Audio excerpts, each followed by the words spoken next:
Yeah, it's just an impromptu thing. I'm not doing a live stream tomorrow, and I'm going to do a Monday morning for North America, which basically will mean people will be able to see me in North America on Sunday night rather than Saturday night that they usually see me. So yeah, it's just an impromptu thing. I had nothing else to do. I got home, and I said, "Well, not. I'm having my brie, so glass of milk." So yeah, and I said, "Why not? I'll pop in, see who's around." Richard, Richard's here. G'day, Richard. Good to see you, mate. You probably noticed I haven't killed off the Zoom thing. I noticed you guys have been still jumping on it in between. Oh, Blinkers is here as well. Oh, maybe enjoying my brie. Blinkers, good to see you, mate. It's an impromptu thing. Stina, good to see you. Yeah, tomorrow I'm not having a live stream because in the morning I'm actually going shopping with Hello Kitty. So we're doing a bit of shopping around the place and stuff like that. And then in the afternoon, I've been invited around to my brother's place. So I'm going around for a big roast, a lamb roast, and, just have a few drinks and talk some shit. So I said, I'm just going to go around, be sociable. And so tonight, as after my walk in Salamanca, I was down at Sean's place. We were just sitting around and having coffees and chatting, and I was winding him up. He was trying to wind me up. So it's a bit like that, bit of competition between brothers as usual. Um, but yes, then I got back home and I said, I'm not doing a live stream tomorrow. I'm not doing anything tonight. So fuck it. I'll just basically run a bit of a thing. So yep, I had a bit of sausage earlier and I had a couple of other bit of other food and stuff like that. And I go, so I got my brie and I got my milk. The baby's got his milk, the big baby, that is. And I said to myself, why not get on and just say hello to my subs and, just humour them a bit since I'm not having a live stream tomorrow. So an impromptu. We will be having, and I will be having a live stream for the North American crowd on Monday, Australian Eastern Standard Time, which will mean it'll be their Saturday night. So it'll be a bit different rather than their Sunday night rather than their Saturday night. Since tomorrow I'll be doing other things with family and friends, pretty much. G'day, Dom. Yes, it would be morning in Ireland at the moment. That is true, Paul. So yeah, it was a bit of, even though it was overcast today, it was there was a bit of a high UV later on, so I did get a bit of tanning, a bit of colour on my skin. So haven't used Zoom, but must check out again. I did notice, I did get a message that UA Biff Sammy actually was on there. Maybe he was seeing whether anybody would turn out. I haven't actually canned it off, so I've just left it through this period. Occasionally, you guys will drop out as I'm using it to record stuff because that's the only method I can use. I use another recording program to do some of the other stuff, but then I have to use to do their stuff where I use the other screen, and then I just merge them together, and then just rebuild them and normalize the audio, because I remember in the old days I used to have audio problems. Now I just have to normalize so it's all the same consistently. So yeah. So when I have to put stuff on the screen, if I don't have to put stuff on the screen, it's just me talking. Yeah, I don't have to bother about that. But if I'm recording with stuff on the screen, yeah, Zoom's just the obvious one to use in that regard. So yeah, no, so I haven't canned it yet. Didn't get around doing it, so I forgot all about it. So I noticed I got like a message popping up, and I go on my phone. I go, oh, some people are still going to it. So yeah, but good to see you, mate. And Dylan, Howdy. G'day, Angel. Good to see you. And yeah, it's just popping in while dinner, getting started. Okay, yeah, it's so earlier for you. It's quite early. You'd be 3 hours because it's 8 o'clock here, so it'd be 5 o'clock for you. Yes, yes, yes. I'm just having an evening snack. My brie, so addicted to the stuff. So yeah, pretty much.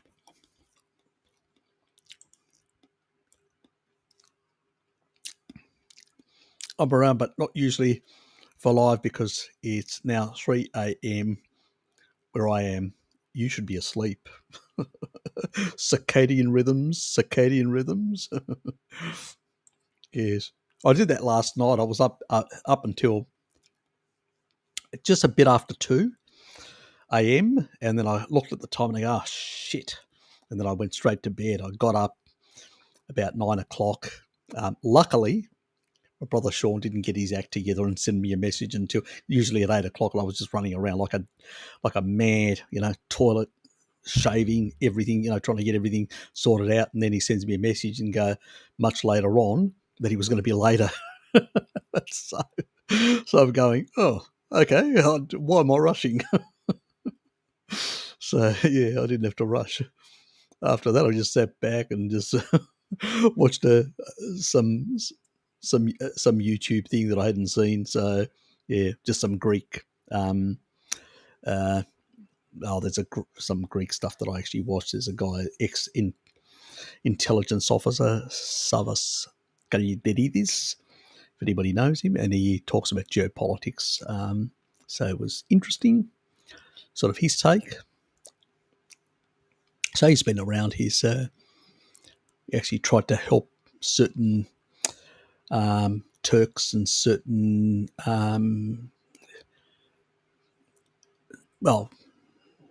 Turkish people and that are sort of Yulanist or whatever they called, and to get out of there and certain opponents of Erdogan. So yeah, helping them get out, and then the Greek government sort of backstabbed him, and he wasn't very happy about that. Geopolitics and how governments can change their minds to not upset other governments or whatever. So yeah, but he's got a good spin on a number of things. Yes, interesting. Yeah, he's got a lot of contacts in that part of the world. Let's put it that way. So, and he would prefer this sort of more nationalist, really radical sort of people.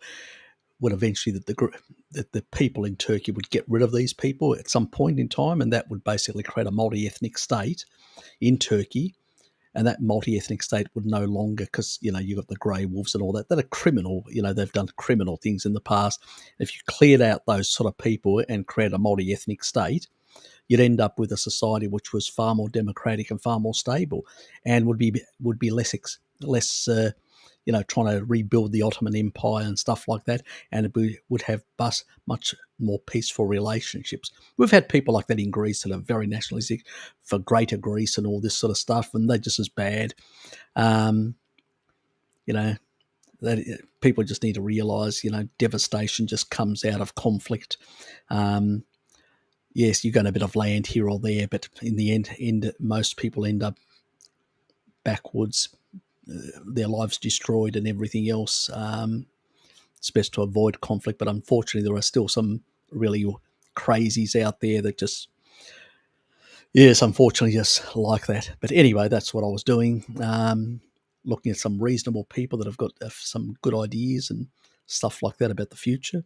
So how things should be. But anyway, it's up to the populations. It's like in Australia, we've got, Jabba the Hutt in for kilter, trying to basically even go after the little kiddies.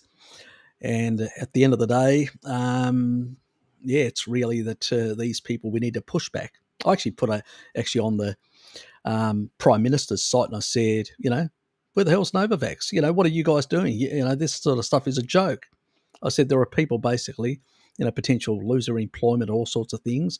And I said, if you guys continue with this behaviour, you're not going to get many votes, I can tell you. So You know, we need to push back on these people. We need to tell them we're going to basically kick their asses because that's the only thing they understand.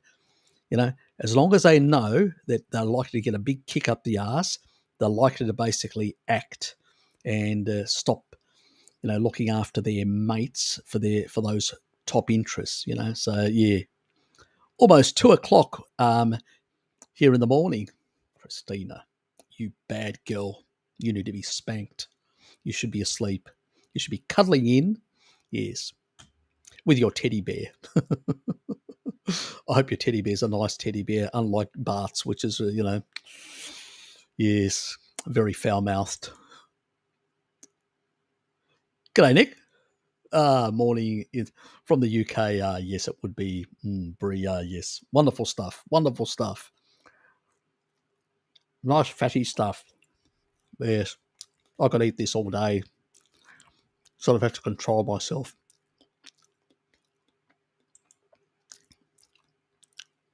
Actually, the funny thing is, a couple of years back, when I used to, when I had my gallbladder issues and stuff like that, God, I used to have some like this. And would I get a gallbladder attack? Ah, painful it used to be. I couldn't actually consume like I do now. That was how bad it was. It took me a long time to basically clear out my gallbladder properly with emulsifying high dose of taurine and all that. And at the time, I really didn't know. I looked at taurine from, in terms of normalizing blood pressure, in terms of getting rid of fibrotic tissue out of my heart. I really didn't know much about taurine beyond some of that. Now I know far more, obviously, but that was, we're talking about now about 9 years ago. So I was still in the early stages of my knowledge in understanding these things. So it's been a long trip, let's put it that way, to get to this stage. Now I can eat this all day. It doesn't bother me. So, and Anna, you mean Happy New Year? Yes, Happy New Year to you as well, Anna. Oh, hold on. Russian Orthodox. Okay, fair enough. If it's Eastern Orthodox, yeah, Greeks following the new calendar. I know there are some Greeks, very minority, that are actually following the old calendar like the Russians. Yeah, fair enough. So, yes, Merry Christmas to you on the old calendar. Oh, I got a bit of colour on my skin also, Harry. Ah, yes. I call it angry pink. Not paying attention to the sun while cooking meat today. Now I have to get this sort of thing. I have to be out. I'm out for hours, like 5-6 hours. So I'm out for many hours. I don't use any sunscreen whatsoever. If I'm only out for a short amount of time, no problems. I used to burn like there was no tomorrow. Half an hour. That's all it took. Remember, I used to consume a lot of seed oils. G'day, Michael, and had plenty of that sort of incorporated in my cell membranes, causing me all sorts of problems. Yes, that's why people get skin cancer nowadays, and they don't have enough lard, which lard is very high. Fish as well, less seafood, which is high in niacin, also lard. So it's not only for energy, it also can deal with oxidative stress from UV radiation. And in the past, we used to use lard as the main fat for cooking in most countries. I mean, like in the 19th century, early part of the 20th century, places like the US were awash in lard. I mean, there was, Porkopolis, as I call it, Connecticut, Cincinnati, which is the city that basically was called Porkopolis because there was so much lard in that. It was the main industry. So, and the Americans could be outdoors all day. There was no skin cancer back in those days whatsoever. So low deuterium and also good for, in terms of niacin, for skin protection. Yes. I mean, even I don't consume that amount because I'll have different foods and all that, where then they just cooked everything. That made the difference. Oh, yeah, look, I'll have this is about, what is it, about 200 and something, about 280 grams or something like that. So there's quite a bit. Somebody's trying to call me. How inconvenient. Don't they know I'm on a live stream? Yes. I'll get back to them. They can wait. My priorities come first. I never respond. I know it pisses off some of my friends or even my partner, but basically, I've got a life, I've got priorities and all that, and they will follow, and I will basically lead. And if they don't like it, that's their problem. Um, so I've got my priorities, and I'm doing the live stream now. They can wait. Anyway, I'll move on. Look, Bob, colostrum is very high in lactoferrin, so it's really good for the immune system because lactoferrin is basically really supports, um, sorry, really supports the interferon in the system, which is part of the immune response. So if you want to increase your interferon, you need more lactoferrin, and colostrum is very high in it compared to just regular milk and stuff like that. Human milk is very high as well, but obviously you can't actually go around pinching it from pregnant women and their children. So that is wrong. You can't do that, Christina. So yes, but well, I've actually got lactoferrin supplements. So if I was to, I had them for the COVID reason, in that regard. But now with Omicron, the way it's actually just hits the bronchial tissue, and it's pretty much, I mean, it's only you'll get a bit of a chest infection, and that's about it. Nothing major. You'll survive it. So yeah, nothing to really get too wound up. Yes, if you know anyone that does have Omicron, give them a hug. Best thing you can do for yourself. Get long-term immunity and take a bit of colostrum as well. Yes, or supplement lactoferrin, or drink raw milk. Yes, in that regard.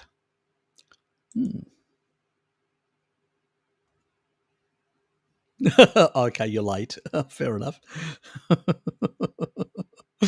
That was the Merry Christmas. Yeah, well, better late than never. Thank you, Anna. Jonathan. Hello. About to start work. Ah, yes. Enjoy your work and me in the background. Or catch up later. Yep. Every Mr. Cheese during live stream. I mean, to cook bacon. Well, actually, I had to give Hello Kitty actually ran out of bacon, and she actually called me and said, "Oh, have you got any bacon?" I said, "I got heaps." So I got packs of them in my fridge. So I said, "Oh yeah." I took her out a large one, and she goes, "Oh," and I go, "Well, just have the small one then." So I just gifted her some stuff. So just a small one. She didn't want much, just for cooking she was doing. So yes, she was happy as.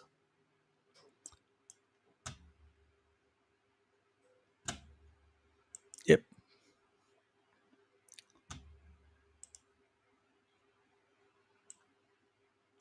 G'day, zombie. Good to see you.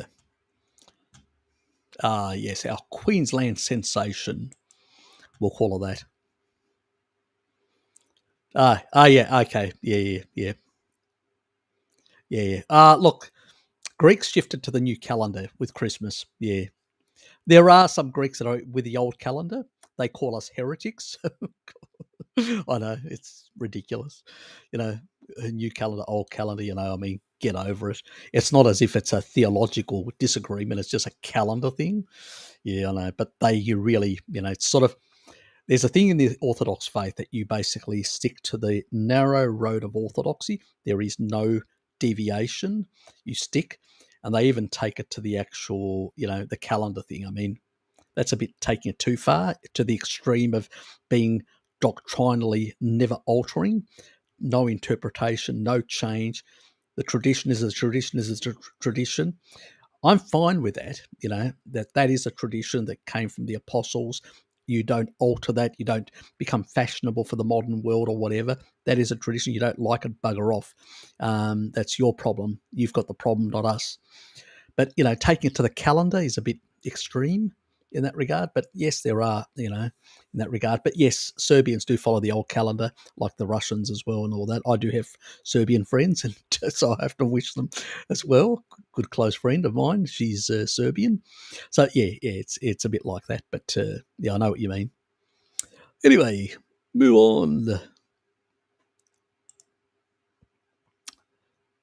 It takes a while to completely switch to all animal fats.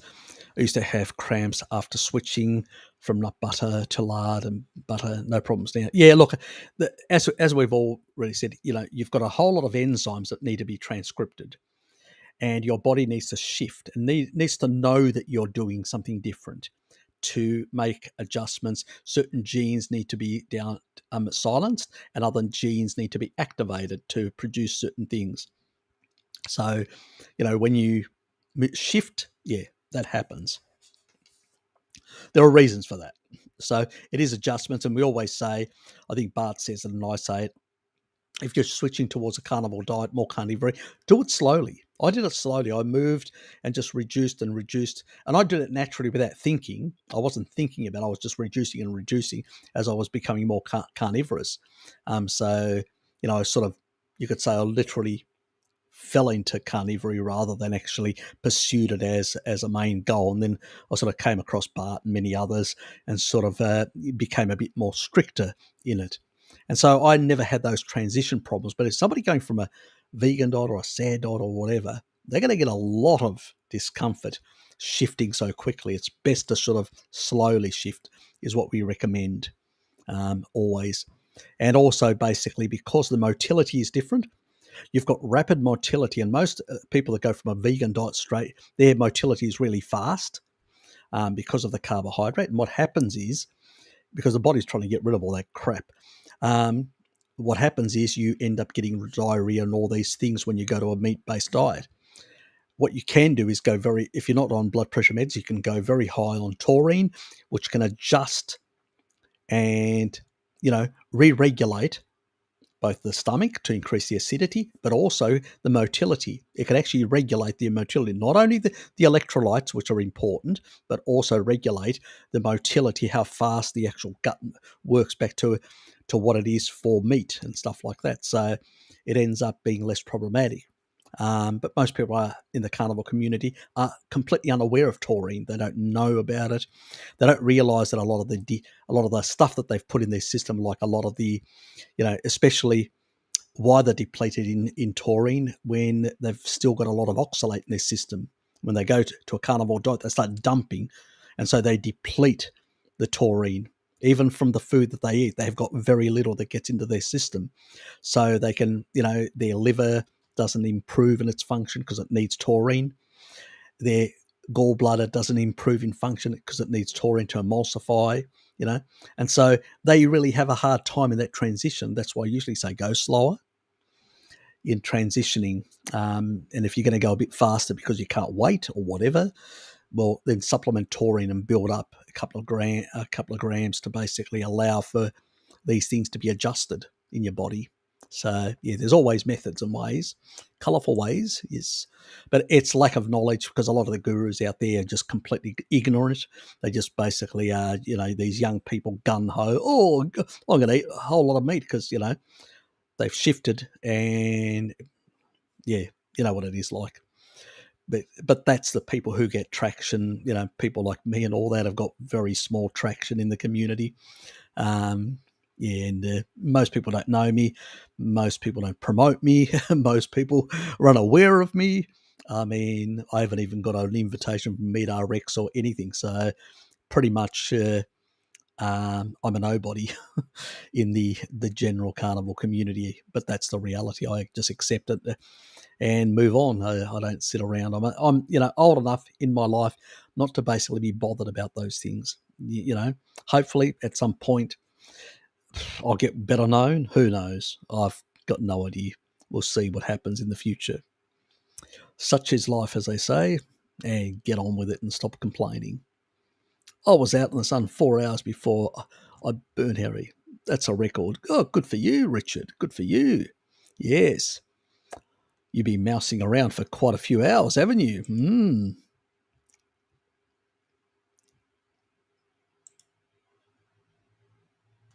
You've got that wonderful thing. It's a piece of cake. Oh, you're on a high. You've got high taurine in your system. You've got good vitamin D levels for T lymphocytes. You should be clearing that out very fast, and it'll be like a blip. Yes. I wish you were down here to give you a hug.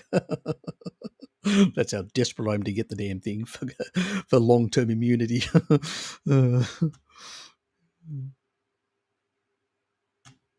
very mild they are. That's what the science shows anyway. The stuff coming out of, um,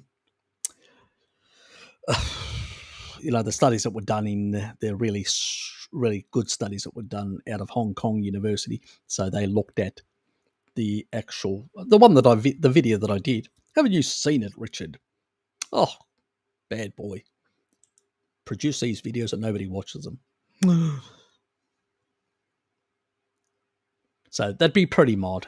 People on an all meat diet with vitamin D. I mean, God, you really have to have certain issues not to be producing enough T lymphocytes.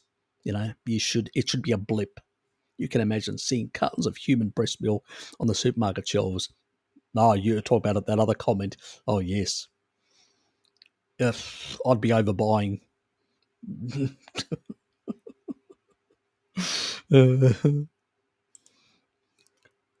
I'd enjoy the other sort of approach to acquiring it as well.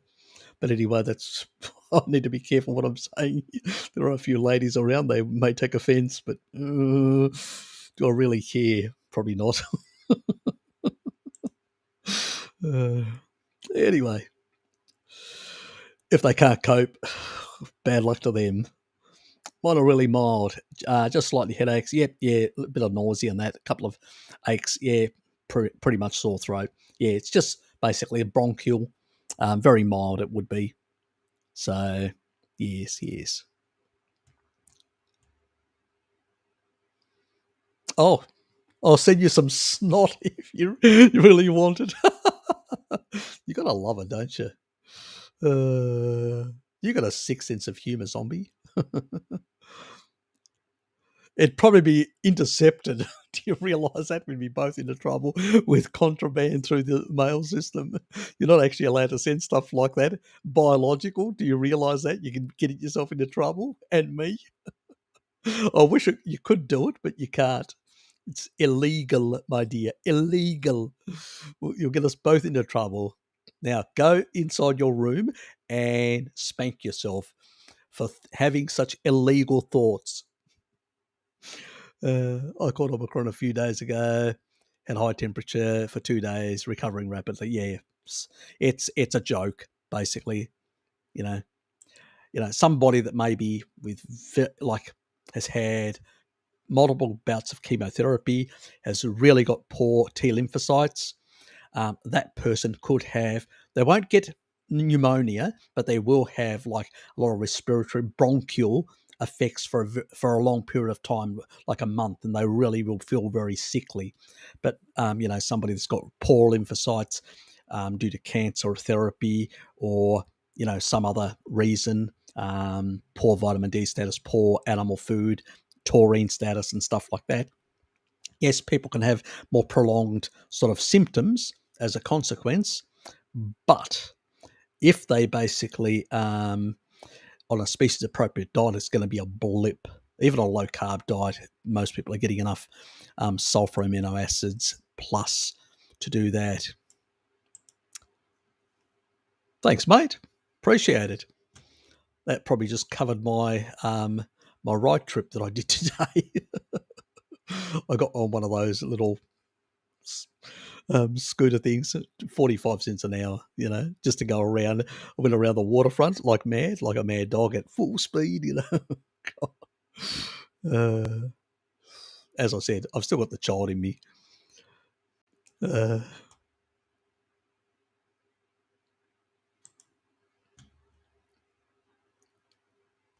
oh, yeah, I know. Well, Richard, you're in the you're in the your illustrious leader, Jacinda, in her republic of ill repute, you're basically a trapped animal and you should know your place. That's why if you ever get it, you'll be lucky. I wouldn't be betting on it. Let's put it that way. Um, she'll lock you. If you were to get it, mate, you'd be in the new gulag. You'll be locked up in the gulag for a couple of months. Yes, yes. Can you imagine seeing cartoons? Oh yes, interesting. I could come up with creative images to put on the cartons. Believe me. Yeah, I know.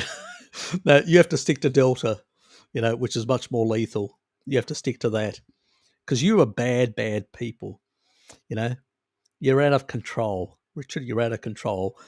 Your illustrious leader is keeping you in line and making sure you're getting the lethal dose, not this sort of soft cock stuff like Omicron.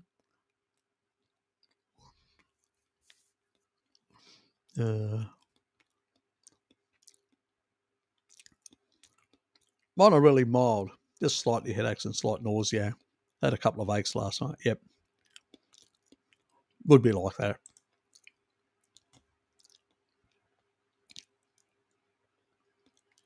Oops, did I hit the wrong? I must have gone back. I must have something as well. God. Uh, or are you repeating yourselves?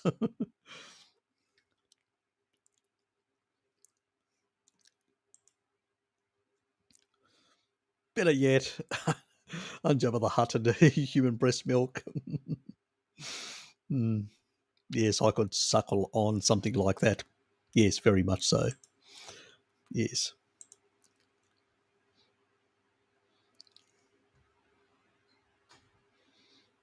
In a few thousand years, we'll be celebrating Christmas yeah. Oh, in terms of the calendar. Yeah. Pretty much so, yes. The drift that happens. That's why they have to change the calendar each time. Remember Earth, due to the gravitational pull of the moon, is slowing down. So, which means our years are going to become shorter, and so, and sorry, our days are going to become shorter, and so in its rotation, our days are going to become shorter, and as a consequence, the calendar will change again. We'll have to change again.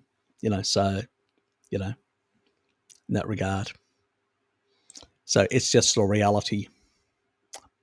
People sort of need to get over that sort of thing with a calendar. They get really very excited. Um, yeah, just one of those things. Yes, I don't think the doctrine isn't affected. The doctrine is the same. It's just basically different calendar. I mean, yeah, unmovable canons of Eastern Orthodox regarding the calendar is that Eastern cannot change it, never align the Jewish Passover for all Orthodox, including new calendars. Yeah, Easter. Yeah, Easter is like that. It is in the old calendar, even in Greece. It's like so. Yeah, I know. It's strange. Yes, just the way it is. Yes, very much because of the canons. Exactly, it's very strict. Orthodox is very. That's why between the beginnings of Orthodoxy to this day, well, like Orthodoxy is Catholic. Let's make that quite clear. The Orthodox faith, we use the word Orthodox. That just means that we haven't deviated.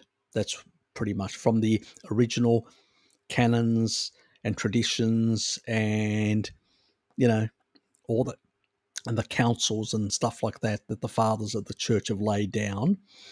So there's no sort of deviation in the doctrine.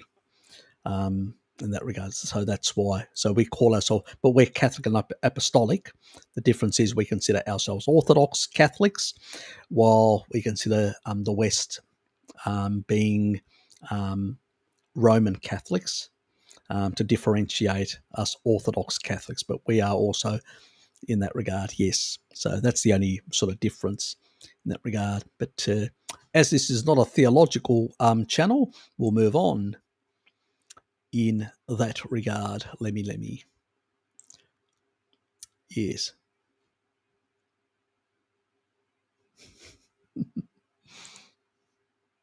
All these things are optional.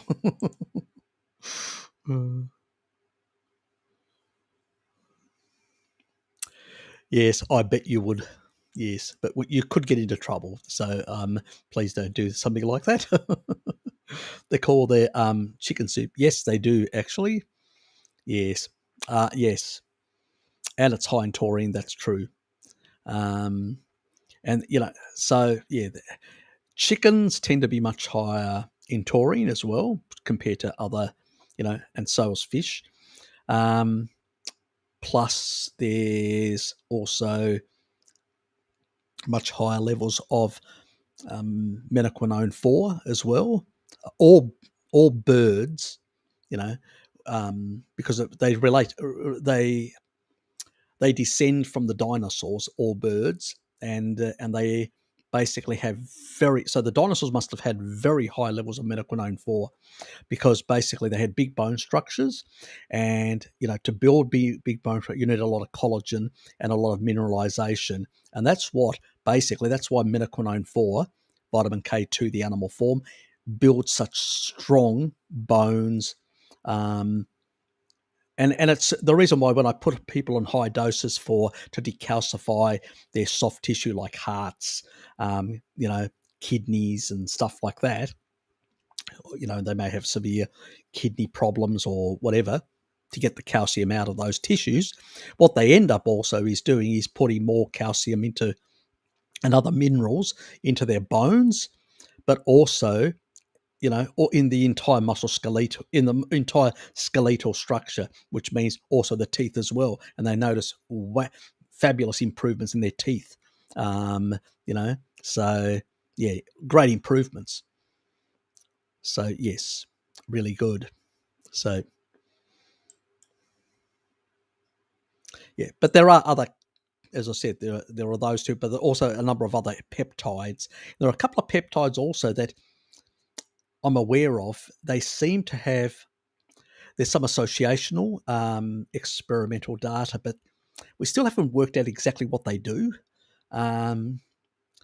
Yeah, we still, and unfortunately now in this sort of crazy world that we live in, where it's all about plants and plant compounds and all this nonsense, nobody's researching animal peptides and animal compounds, anymore.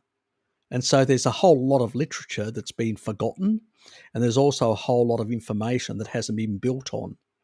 So until we start moving back to a species appropriate diet, we're not going to get that research, unfortunately. So, and that's why I say to people, having protein powders is not the same as having real animal foods, because there's a whole lot of other things in those animal foods beyond just the protein, so people really need to understand that. Yeah, good point, Angel, for bringing it up, so I can actually go into a bit of that.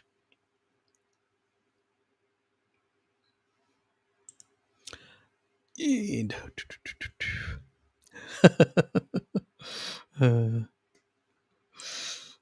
trying to find a way of infecting me, isn't she? God, she's a nasty. She's a bad girl. Top we love. Just basically, mate, just keep your immune system high. Good vitamin D, and a species appropriate diet. Get the taurine levels up. I've actually said to people, get your taurine levels up to about 6 grams. Again, we need to keep in mind the vitamin D. Sorry, with the taurine, the blood pressure thing always. So if anybody's on blood pressure meds, they need to come up and adjust them. Yeah, it's one of those bloody things that annoys me. But too many people still in our community are still taking blood pressure meds when they shouldn't be. but unfortunately they are, and they're not basically trying to use taurine to bring down their requirements of blood pressure meds. I don't know why, what is wrong with them, but what can you do? Please do it, I say to people. Make the adjustment. Thanks, Richard. But unfortunately, we're still struggling with trying to convince people to get off the blood pressure meds and shift to taurine as a blood pressure regulator. What can you do? It's a difficult thing to convince people. Thanks, mate. Appreciate it. Yes. Oops. I'll go up. That's it.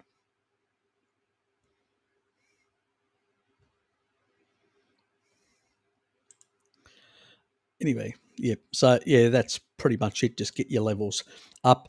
I would actually go also to 50,000 IUs for a week with vitamin D. Get your vitamin D levels up. If you've got methaquinone, if you've got methaquinone 4, take some of that. If not, go and buy a whole lot of brie. It's really good stuff. Very high in methaquinone 4. So is Gouda and stuff like that. Just eat more of this. That will help as well.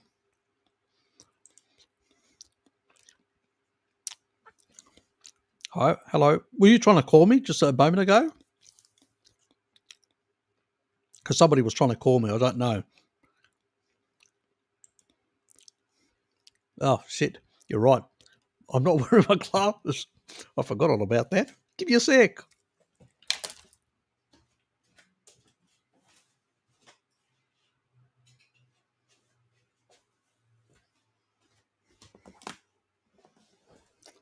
My circadian rhythms are going to be completely out of whack. Yes, Roy's here. Behave yourselves, kiddies. Yes. So, oh shit. I just spat on the damn thing. Some brie. Oh god. Got overexcited. So, yes. Anyway. So, getting back to it. Got to freeze there for a moment.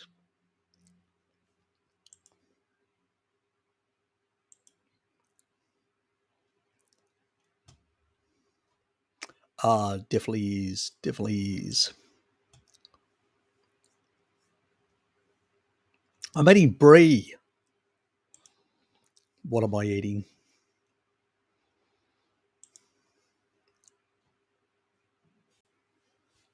Yeah, that's true. They do need a boost for their economy. And this is French cheese.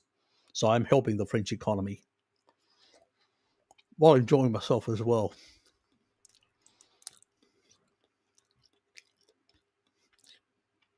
He seems to be. He's just appeared. He's come around. Yeah, we've kicked that other guy off. I want to get my mum off her calcium channel blocker. Yeah, on taurine. Yep. She needs to adjust them slowly, come off them. If she's been on for a long time, she needs to slowly come off Nick while she's increasing the taurine doses. So, and she needs to be basically, if you could get her a blood pressure monitor so she can monitor herself. And when you actually, the way you actually measure your blood pressure is when you're completely calm. You have to calm yourself down for 5 minutes and then no talking. She's not supposed to talk and you're not supposed to talk to her. She has to be completely calm for 5 minutes. That is the only way to properly measure your blood pressure. So completely calm, relaxed, and your hands and like that. So if you've got your hands in the air, that's going to increase your blood pressure because it's a stressful. You're trying to hold it up, so you're actually trying to push blood into that area, and the body will actually constrict to try and hold that, provide that additional. So you have to be all your hands and everything needs to be completely relaxed. Your body. So that's how you take your blood pressure. Unfortunately, most doctors don't. That's where people are sort of being talked to the doctor. They're talking with the doctor's talking to them and they're taking, and it's the white coat syndrome. It's basically what the doctor needs to be done is somebody needs to slap the doctor and remind the doctor that you basically take it at a complete, you have to be completely and utterly in a calm state, and you have to be in a relaxed state, because it's basically, that's how you get that, like your heart rate and everything. You don't go out and exercise and then take your heart rate. It's going to be through the roof. That's ridiculous. You need to get it at in a relaxed the basal level. And they're not doing that because doctors are trained to do that, and then are completely bloody ignorant in their approach because it's so inconvenient. I've only got 5 minutes to do this, so let's get it out of the way, because you have to wait and relax for 5 minutes. That's a whole consultation. Got it?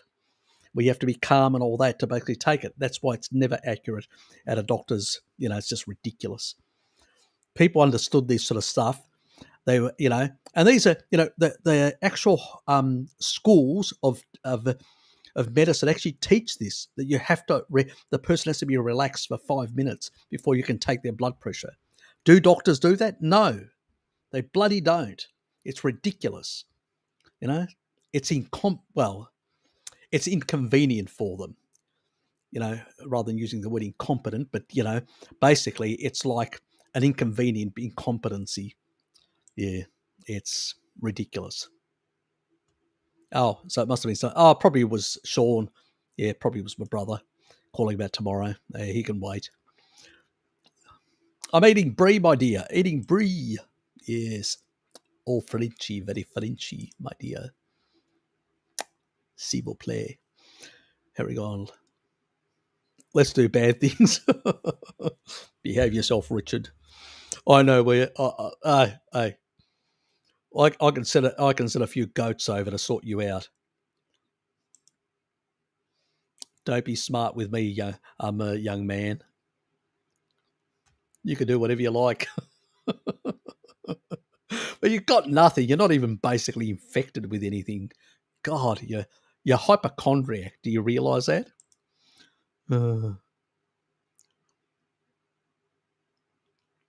Taurine did nothing. My blood pressure, but my resting heart rate went to a record low. Was weird at the time. Okay. Well, you still may have, if it hasn't gone down, which it should go, you may still have some underlying insulin resistance, which is one, or some sort of kidney issue like too much calcification of your kidneys still. So that can be another issue. So it's an osmolyte, but it works with the kidneys. So you still may have not cleared enough calcium out of your kidneys.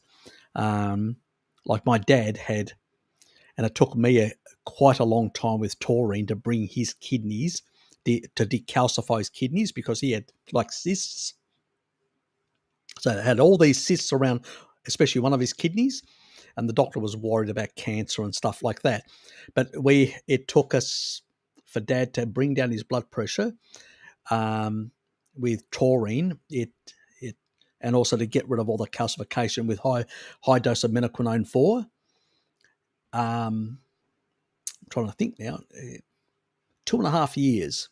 2.5 years it took Dad to basically get his blood pressure down as well.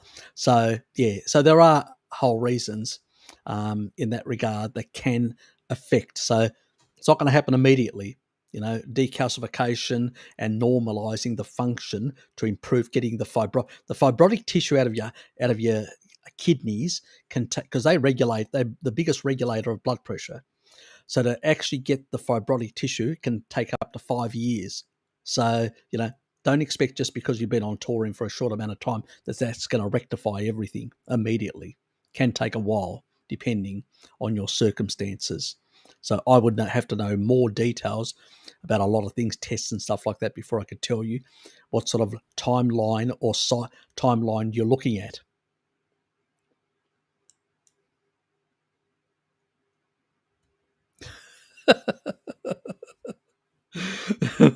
Yeah, I know. Yes, is that sort of? Oh, go away.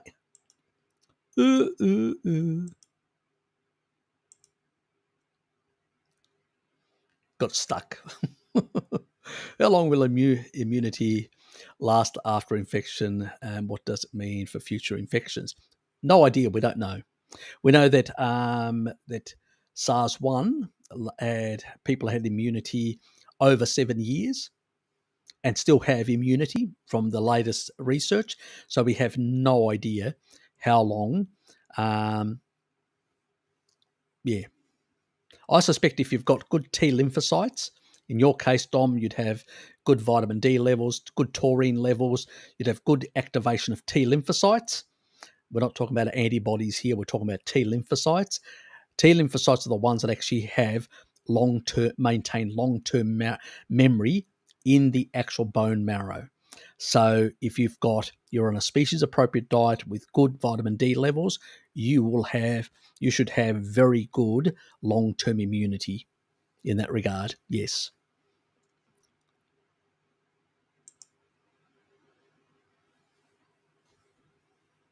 Oh, that's asking the other person, I suspect. Oops, that was Dom. Thanks, mate. I'll put that up again. Clicked away. Thank you.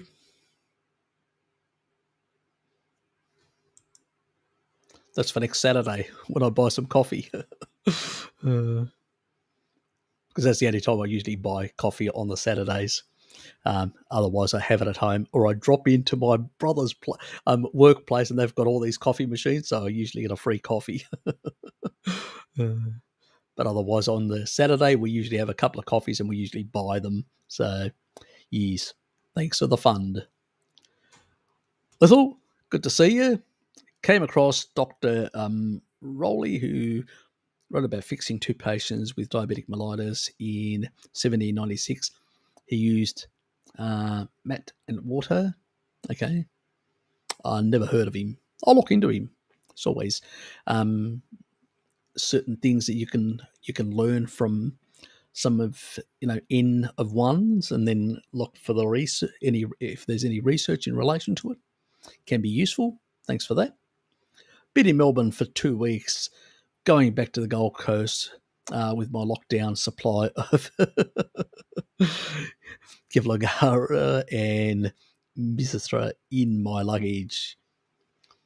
Yes, fair enough. Let me.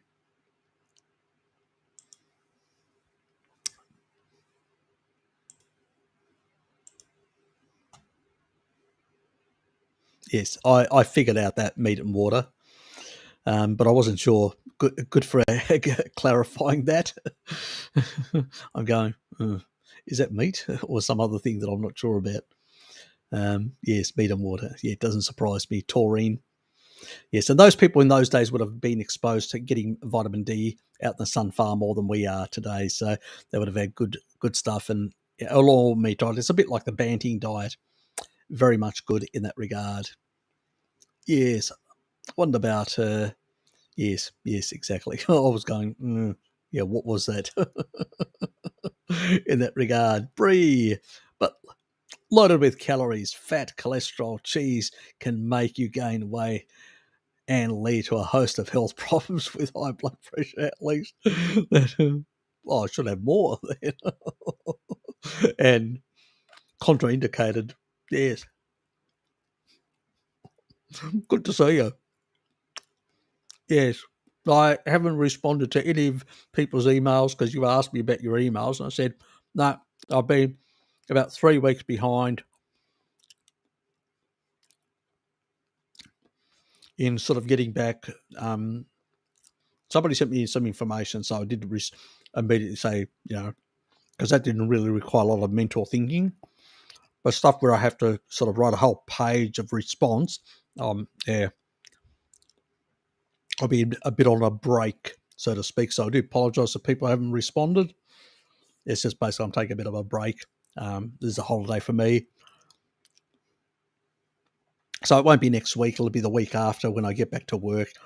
And when I get back in the evening, I'll reply then. I'm just taking a bit of a holiday break. It's just from everything. I just want to keep it light, do the odd video, the odd live stream, and just try to just have the rest of the time to myself and my friends and all that, and just sort of relax. I haven't had a long break for a while with all the craziness at the moment. So, yeah, pretty much that's a story. But I will get to it eventually, not this week coming, but the following week. And I'll probably do both Wednesday and Thursday to try and get through a bit of the backlog, which, yes, it's been building up. I noticed. I looked at it and I go, oh, God, how many things do I have to reply to? So I've got many more now subscribers, and so I've got many more things. Yes. I just wish I had more protocol videos done at this stage, then I could actually just link them to it and go to this one. Yeah, anyway.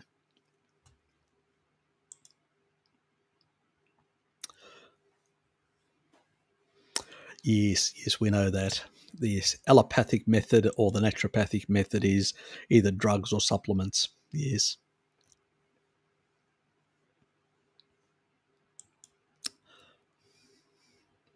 He's got a great imagination, Richard. Thanks, Harry. Following a gradual reduction in blood pressure meds dose, would one gradually increase taurine? And what dose is therapeutic? Usually they 6 grams and over is usually, don't go over 10. So the research is up to 10.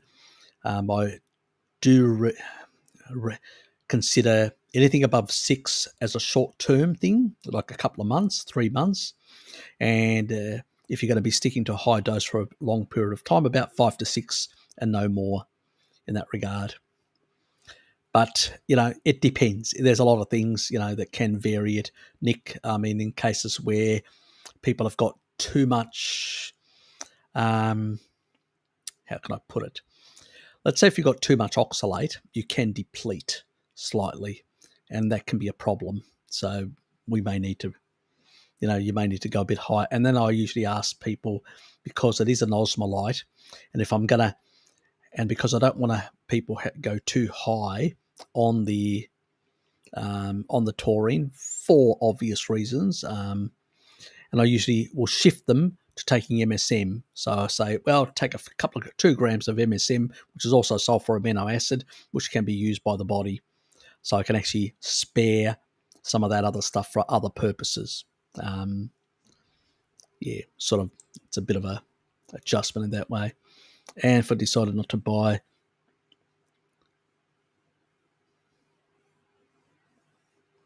yep, that's fine. I would try to shift off those sort of meds and stick to and taking a bit of taurine, because it will basically clear up those tissues, and it's a combination of taking taurine and menaquinone 4 in high doses to clear out decalcification. I don't know how much calcification sometimes people have got a lot of calcification in their soft tissue around the place. That also can impede vasodilation, which is another problem. So that can be another issue where you need taurine to improve the soft tissue, sort of fibrotic tissue. That's one element. And then you need menaquinone 4 to remove a lot of the calcification in the soft tissue. Because that, on its own, if you leave it on its own, it can take a very long time to clear out on its own, because the body's not designed to do that. I'll give you an example. Our human bodies would have been on an ancestral diet from birth to death. And so you would maybe sustain in your whole life. And remember, you're earthing yourself. So you're basically preventing platelet aggregation. You're also creating a stronger negative charge in your arteries, which means that they don't stick things. You don't sustain as much injury to your arteries. It's only those in certain areas in your arterial system where you've got less glycocalyx. And because you've got less glycocalyx, the actual charge, the negative charge, is much weaker in those points. And those, under certain conditions, can sustain mild injury. That mild injury would bring LP(a) in, like an injury on your skin. You've seen my decalcification video. If you haven't, go and see it. And they will basically repair that. It will calcify it. It will stabilize it. And then basically slowly remove it. But that's very small amounts. But if you've actually been on a species inappropriate diet for a number of decades and built a lot of calcification in your arteries, we don't go outdoors earthing ourselves to the ground. We don't do a lot of things. And as a consequence, we end up with a lot of more stiffness in our arteries. That can affect. So even if you take taurine, you don't get the effect of lowering your blood pressure because basically you've still got a lot of calcification, a lot of in your soft tissue, in your arterial system.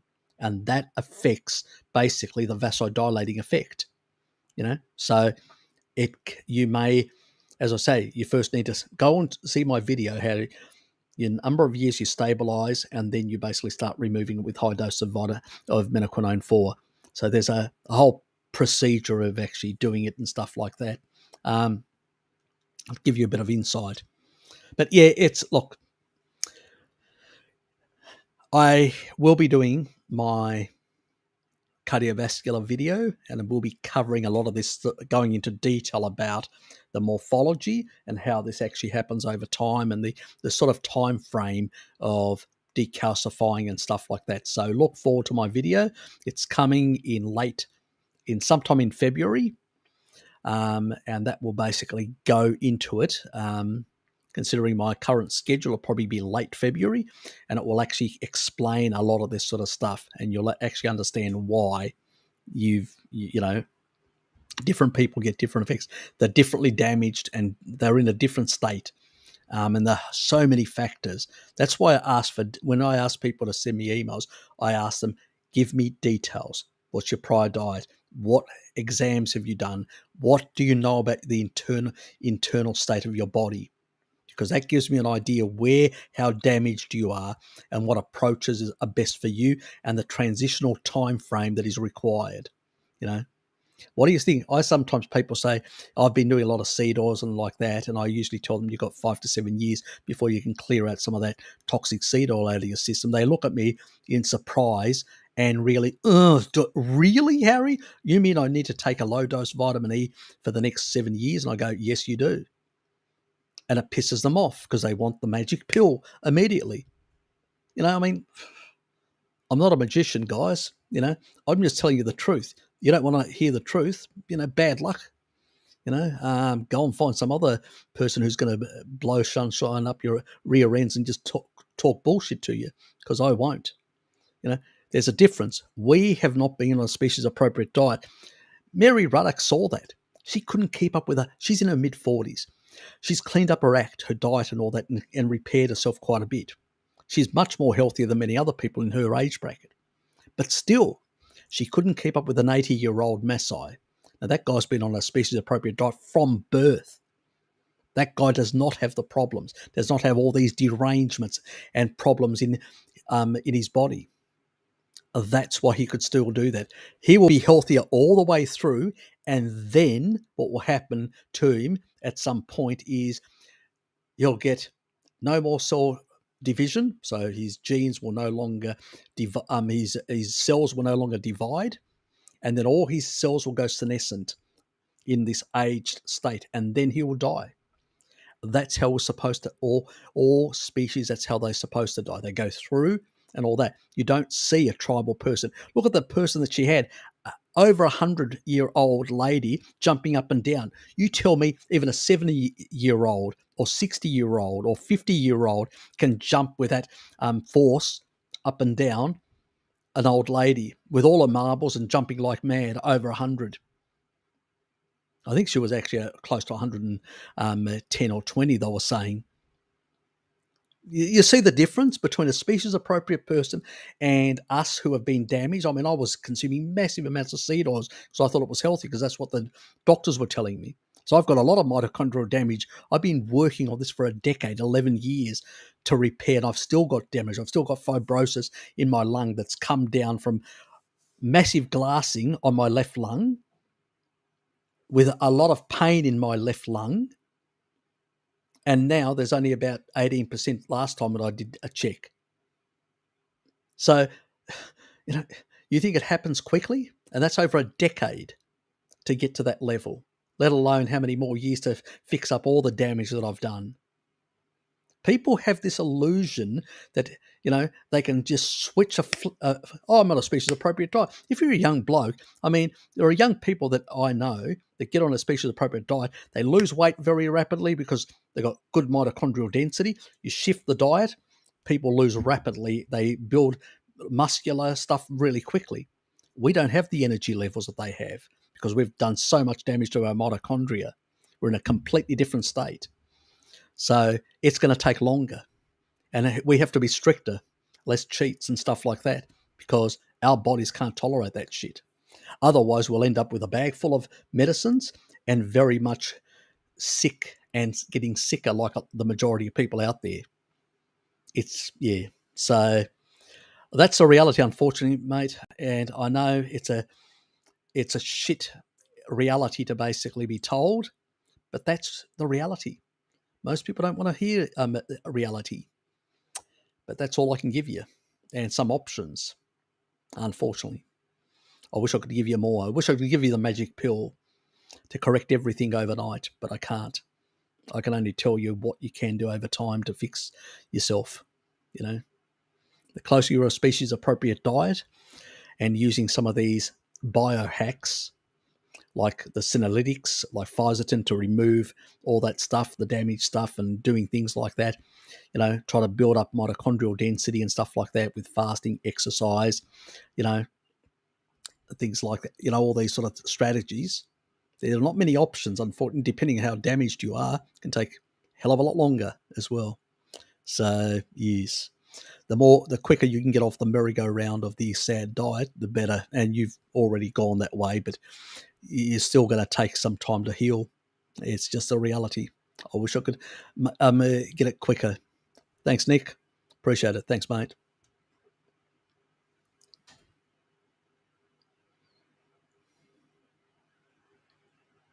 Yeah, and that's the reason why people are so different. You look at people and oops, did I overshoot? Yes, I did.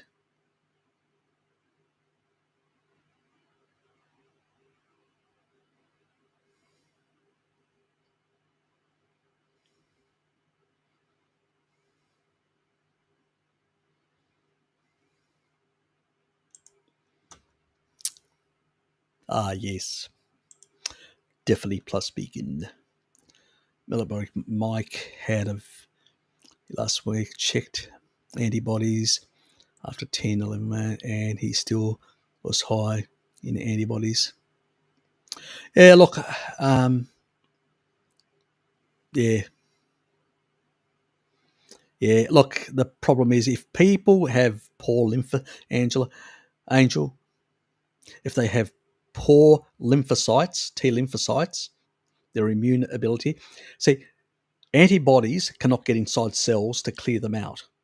The foreign proteins from our Jabba the Hutt sort of thing, or the actual virus itself, you need T lymphocytes to get in there. This is why people get long the C19 symptoms plus the Jabba the Hutt long symptoms. It's just the reality is that it takes time to clear those things out. And only T lymphocytes. And the only way you can actually get your T lymphocytes up is through the bone marrow. You've seen the video that I did on T lymphocytes. Anybody hasn't seen it, go and take a look at it. T lymphocytes, they're sort of cure. Yep, bloody hell, vitamin D and taurine. Species appropriate diet and sitting in the sun is going to help you in that. And many of these people are completely ignoramuses about that reality because they haven't looked at the literature. They just they just regurgitate the same bullshit, unfortunately. Yep. So, yeah. Maybe somebody should pin my video on T lymphocytes on his channel so he becomes aware of this, because he doesn't seem to be very aware of it. So you could do him a service, and then maybe he would be interested in talking to me, so that would be interesting. My friend as a doc questions me about my diet and my decisions regarding, yes, he does. Oh, that guy, yeah. Oh, well. My opinion about him. It's very low. It's subterranean. That's how low it is. Extremely low. Um,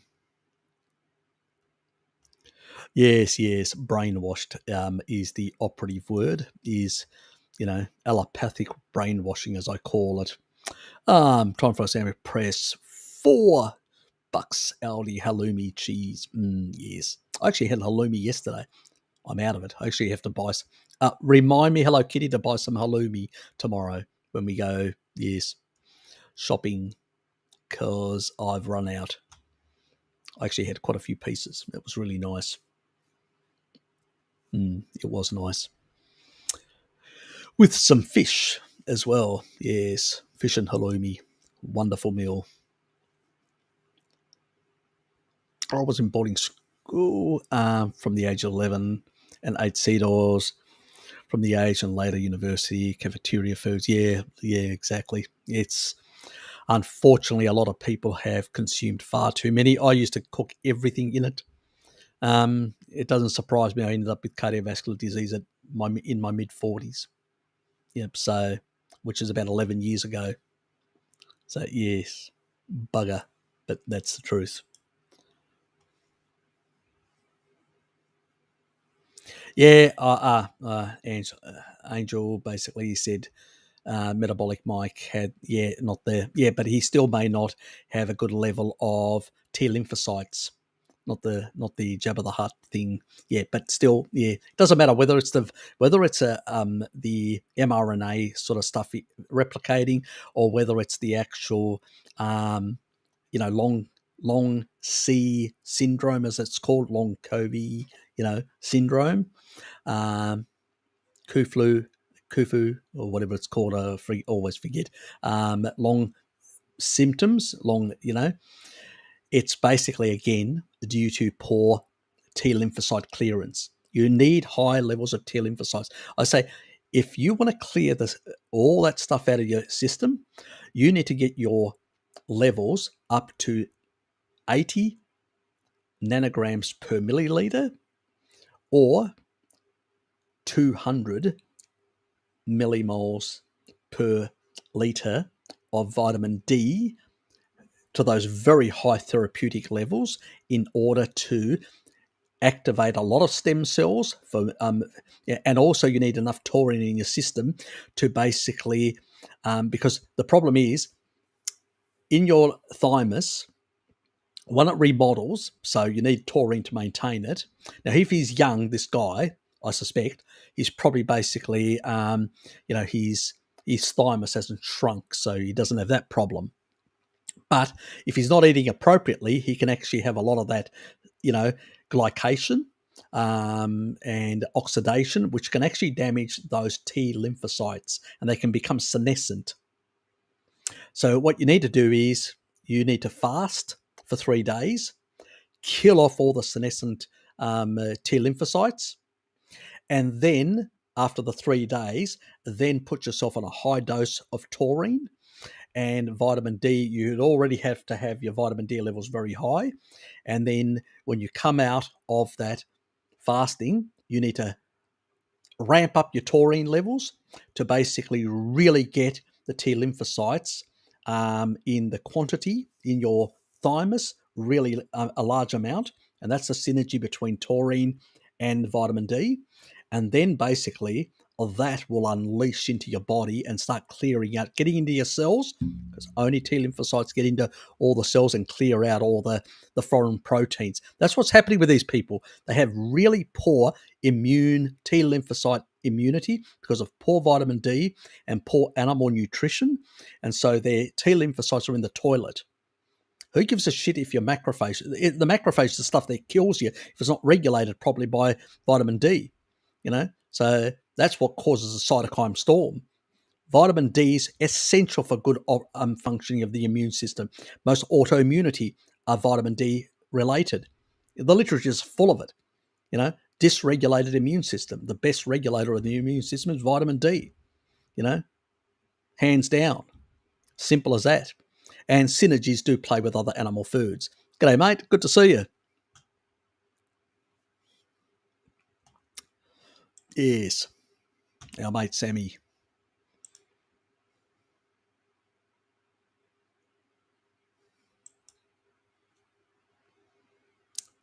For people planning on living to see hundreds of years, how many jab boostings will that mean in our system? An age appropriate jab plan. Oh yeah, yeah. Maximize it, my dear. Maximize it. If you do it, you'll really shorten your life. Say no more without saying too much and having issues. Yes, yes, yep. Just covered that a moment ago. I see John Campbell has explained his YouTube channel. He's been talking about general health. Unfortunately, when he stands up to present, his huge belly fills the screen. Oh, well, you know, he's on a standard diet. He's on a standard diet. But at least as a person on a standard diet, on a sad diet, he is promoting vitamin D. Um, and he is promoting certain things and criticizing the authorities for not, for ignoring these important things. He's promoting ivermectin and many other things. So, as one of the people, within the system, because he's one of those people in the system, he's not too bad. John's not too bad in that regard. So, I know my brothers follow him quite a bit. And they usually tell me when something interesting, because I don't follow him, when something interesting, they'll send me a link and go, "Have you seen the latest one? John's saying this." And I go, "Okay, I'll take a look at it." But generally speaking, a lot of it's just general what's happening out there, and I would rather listen to the breakdown from Ivor on some of the statistics than John, because John is not. He's actually admitted. John has actually admitted that he's not. Um, you know, good at statistics. So yeah. And I think he falls down when he looks at the science and the, statistical stuff, inferences and stuff like that. He's not that good in that regard. But his heart's in the right place when it comes to vitamin D and a few other things in novel other therapies, saying, well, we've got all these other options. Why basically are we ignoring them? And he's right in that regard. So it's good to see somebody from that environment. Be nice, behave yourself.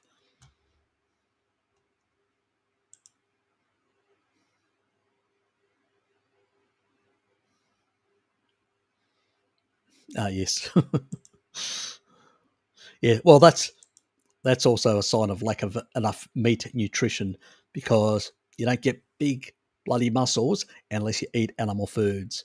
Simple as that. And unfortunately, a lot of these people are, in the system, and do not eat animal foods. And that's why, had he had a more carnivorous approach to things, he would be talking about taurine as well. But unfortunately, he's completely ignorant about taurine and many other things in animal foods, like lactoferrin, interferon, which is supports and promoting raw milk and things like that. You're not going to get things like, I'm talking about raw milk.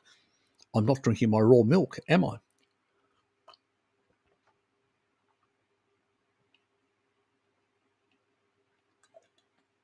It's already 9 o'clock.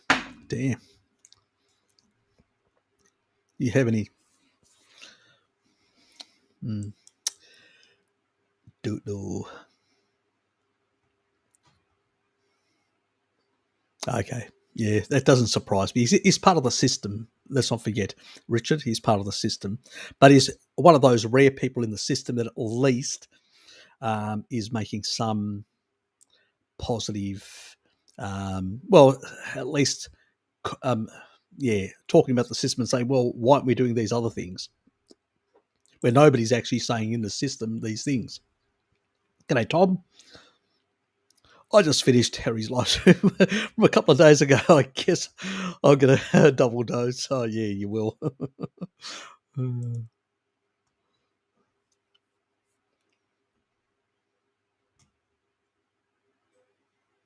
Ah, yes, Richard was hiding. Oh, well, he was between you know, the pre-loved animals that he's, before they have to be shipped out for, to be used for food. I watched him. He promotes, a lot of promotes herd immunity of Omicron, and he's a fear monger like the new. Yeah, exactly. Yeah, he's far more. I think he's, compared to other people in the system, you know, he's the most logic. He makes more logical sense than many others, you know, in that regard. He basically is a traditionalist. He knows that basically herd immunity is really good, and he knows that this one is just a very mild respiratory type. It's the ideal for the herd immunity. It's what I've been saying. So I'm not surprised he's saying it as well, because any reasonable person would be saying that. That would say, if there's something that we should let a rip through the community, it'd be this type, not some other type. So it's the reasonable thing to say. But still, we've still got the nutters and epidemiologists, oh, there's a spike. Oh, it's the end of the world. It's just crazy. But, can you imagine if this was all over? Epidemiologists, the farmer, big pharma, and all that, they'd be out of a job, or they'd have less business. Let's put it that. No, we can't have that. Yes, we need to keep you under control, you people, you bad people, so we can make super profits. Yes.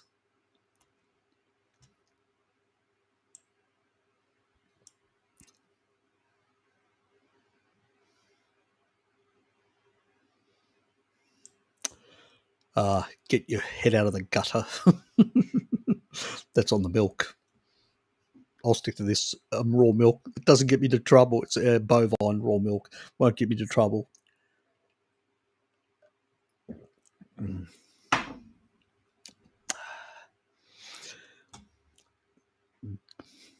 What have you called yourself, Ghost Terriers? Good morning for you from Canada as well. Oh, yeah, that's right. You just would be coming into, to the morning. So you must be very early in Canada at the moment. Yes. Good to have you here. My last Christmas, I actually noticed I like the taste of raw milk so much more than any ice cream. Wasn't always like that. Yeah, me too. I'd rather drink more raw milk. I enjoy it. It's so flavoursome. But unfortunately, it's getting a bit warm. I prefer it on the cool side. Even in winter, I really do. I don't like it in between. I either like it warm, when it comes out of the tit of the animal, it's nice and warm, either warm or cold. That in between doesn't really do it for me. I find it much more enjoyable in the extremes, you could say, compared to room temperature. And that's starting to become room temperature. I need a crash. Yes, you do. It's 11 o'clock where you are, and you've been burning the midnight oil for far too long. Old boy, get yourself in bed, tuck yourself in, make sure you've got a nice pet with you, keep you happy for the night. Take care, and I will see you hopefully on the Monday morning. So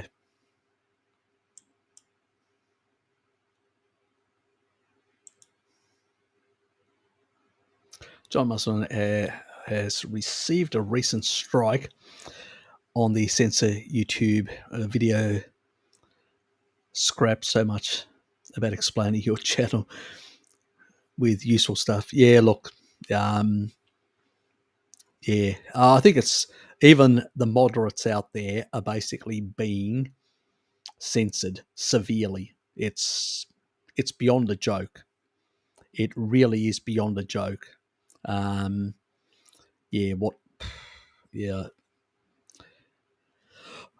Everybody's frustrated on, and everybody's like on, let's say, it's a very uncomfortable environment, social media at the moment for all sort of creators. So all creators of content in social media are on tenterhooks constantly. I mean, I'm basically loading up stuff and I'm just running it through the system. I would love to just publish immediately, but I can't. I actually leave it and walk away, come back, depending on how long, I can actually have to wait up to 2 hours, come back and see whether the YouTube AI has demonetized me.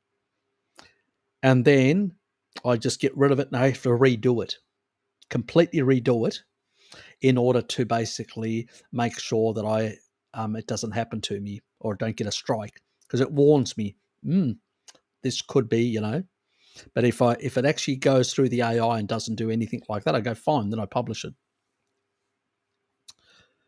It's annoying. It's very time consuming. It's very frustrating for content creators. It's basically, not enjoyable. So, frustrating beyond a joke. Let's put it that way. So I'm pissed off as well, and I don't blame, Chris or I said John or anyone else out there. So I think it's Chris, actually, not John. It's Chris, Master John, isn't it? Am I confusing myself with someone else? But anyway,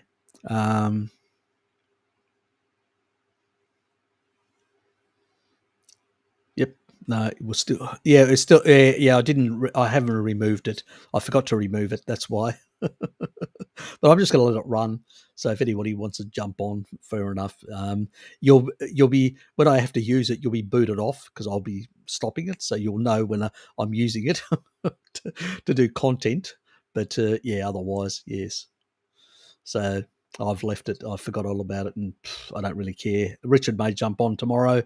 Sammy, he may jump on to have a chat with you. So, yeah. You're confusing me, H. First you say it's bovine milk, and then you claim you prefer the milk temperature straight from... Am I confusing you? As I said, we're talking about the cow, the tit from the udder of the cow. It's actually the udder. Then you've got the tit. So that one, not the human one. Get yourself out of the gutter.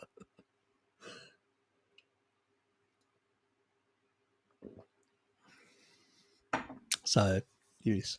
Anyway, sculled that down and got it out of the way. I don't know how I come up with this Zoom thing. You stumble upon awesome. Don't remove it. It's easy to jump in on. Yeah, look, I've just left it. I'm just letting it, run. Another one reaching the bottom of the chat. Oh, yeah, I did. Actually, I did. Can you believe that? That's impressive. Yeah, Harry doesn't do this sort of. He never gets to the bottom. He's basically hopeless.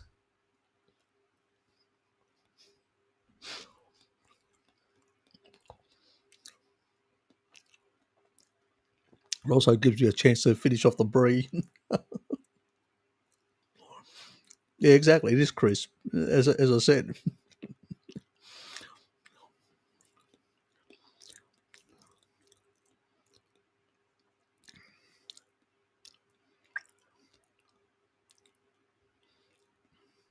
It doesn't look. I don't subscribe to him, and I'm a bit critical with Chris on a few things. He actually promotes, like, he doesn't make sense. I actually watched one of his videos. Somebody sent me a link to, and he was talking about, with people that have got the MTHFR, the 677, gene, which I've got as well. And he was talking about, you sort of need to take more folate to deal with it. But then he sort of said, even if you take massive amounts of it, it doesn't really work in a lot of people. And I said, because basically you're depleting. One, it doesn't work because it needs cofactors like the key cofactor that actually, because folate with B12 are the key components in the actual enzyme, these enzymatic pathways. But the key, like a cofactor that works with them synergistically, is B6. Guess what foods B6 is very high in? I wonder what? Animal foods. So if you're not getting enough animal foods, you're not getting the B6. So you can pump in, like the naturopaths pump in shitloads of folate. They create a B12 deficiency because you burn through your B12 and create pernicious anemia. Well, wonderful. And then they give you some basically you know, contraindicated supplement of B12, which is usually from those highly oxidized, highly rancid, high in aldehyde garbage from, that they produce of, artificial crap, and from the from basically those other sources, which are extracted through chemical means. And then they wonder why these things don't work for people. When there's research, you've seen my methylation. I need to change the name of that because it's not well known. I need to change it to something a bit more catchy. So I will have to change it because that's a bull. Yeah, and change anyway. That's one thing I need to remind myself to do. Yes, otherwise I'll need to spank myself for forgetting these things. But and people just need to think is that it doesn't work. You basically need to, get your riboflavin up. That's all it is. And I actually show it in that study where the moment you actually put high doses of riboflavin in the system, which is B2, vitamin B2, the homocysteine goes down immediately. Even if you've got that genetic thing, it'll immediately correct itself because the B2, the riboflavin, actually increases the expression, in terms of genetic transcription and all that. It actually increases the actual expression of that, and that enzyme gets activated. It's like the osteocalcin. You can have as much vitamin D or as much retinol in your diet. If you don't get enough menaquinone 4 or any K2 to activate that, you'll have all these proteins that will be created, osteocalcin, to move calcium into the bones and all that, all over your body. But you know what? They're not going to be working because they need menaquinone. So while the vitamin, those two vitamins are actually important, to basically create, to signal to the cell to transcript these enzymes, but these enzymes then need to be activated. Menaquinone, the menaquinones of vitamin K2 are the ones that activate. And that's when it does its magic. So it's the same thing. You can have a shitload of, you can supplement to the nth degree when it comes to these two things. Vitamin B9, which is folate, and B12. You can as much, but if you don't have the other vitamin, in the people that don't have the genetics problem, but everybody needs the B6. So if you don't have enough of the B6, well, it's not going to happen. It's not going to work, that methylation pathway. And then if you don't have basically the riboflavin to correct those who've got that genetic problem, like I have, the MTHFR problem, to correct that, well, it's not going to bloody work, is it? And this is the problem that Chris doesn't understand. Somebody needs to take that video that I created and pin it, or that study and pin it against. He's saying, check this. You don't need, because humans never, what if the humans have this modern problem of MTHFR methylation problems or high homocysteine levels? I've done a video on homocysteine. Go and take a look at it. It's quite clear the problem. That's the one that I actually criticize our dear friend Dr. Greger about the high homocysteine amongst vegetarians and vegans and why they have health problems. And the 40-year-old vegan that died, who was part of the Vegan Society of the US. It's not surprising, you're not getting enough animal foods, you're not getting these things to correct these if you've got those genetics. The other thing is people can have the genetics that I have, because normally the body will actually go from methionine, which is animal-based amino acid, which is a sulfur amino acid, and it will go from methionine to choline to basically folate. So even if you're not eating folate, you will get it through this conversion that happens in the body. Now, there's about 2 to 4% that don't do that, which is, I'm unfortunately one of those people. Anyway, my ancestors ate too many organ meats, and so I have that genetics where somebody else can just eat a steak and they'll convert it choline, betaine, they get that one pathway activated, and then they get enough B6 and riboflavin from the meat, which will basically, and the folate conversion going right through, and the B12 from the meat. So they've got the whole package just in a steak. Simple. That's why the homocysteine levels of people like the Maasai, the Inuit that eat a lot of meat is low, unless they have those genetic things, and then they need some of the organ meats and stuff like that, like I do. That's a very small percentage of the population. But these guys are completely unaware of that physiology and how those things work, and the research in that area. And I'm just shocked that everybody still uses the same naturopathic bullshit about basically using folate.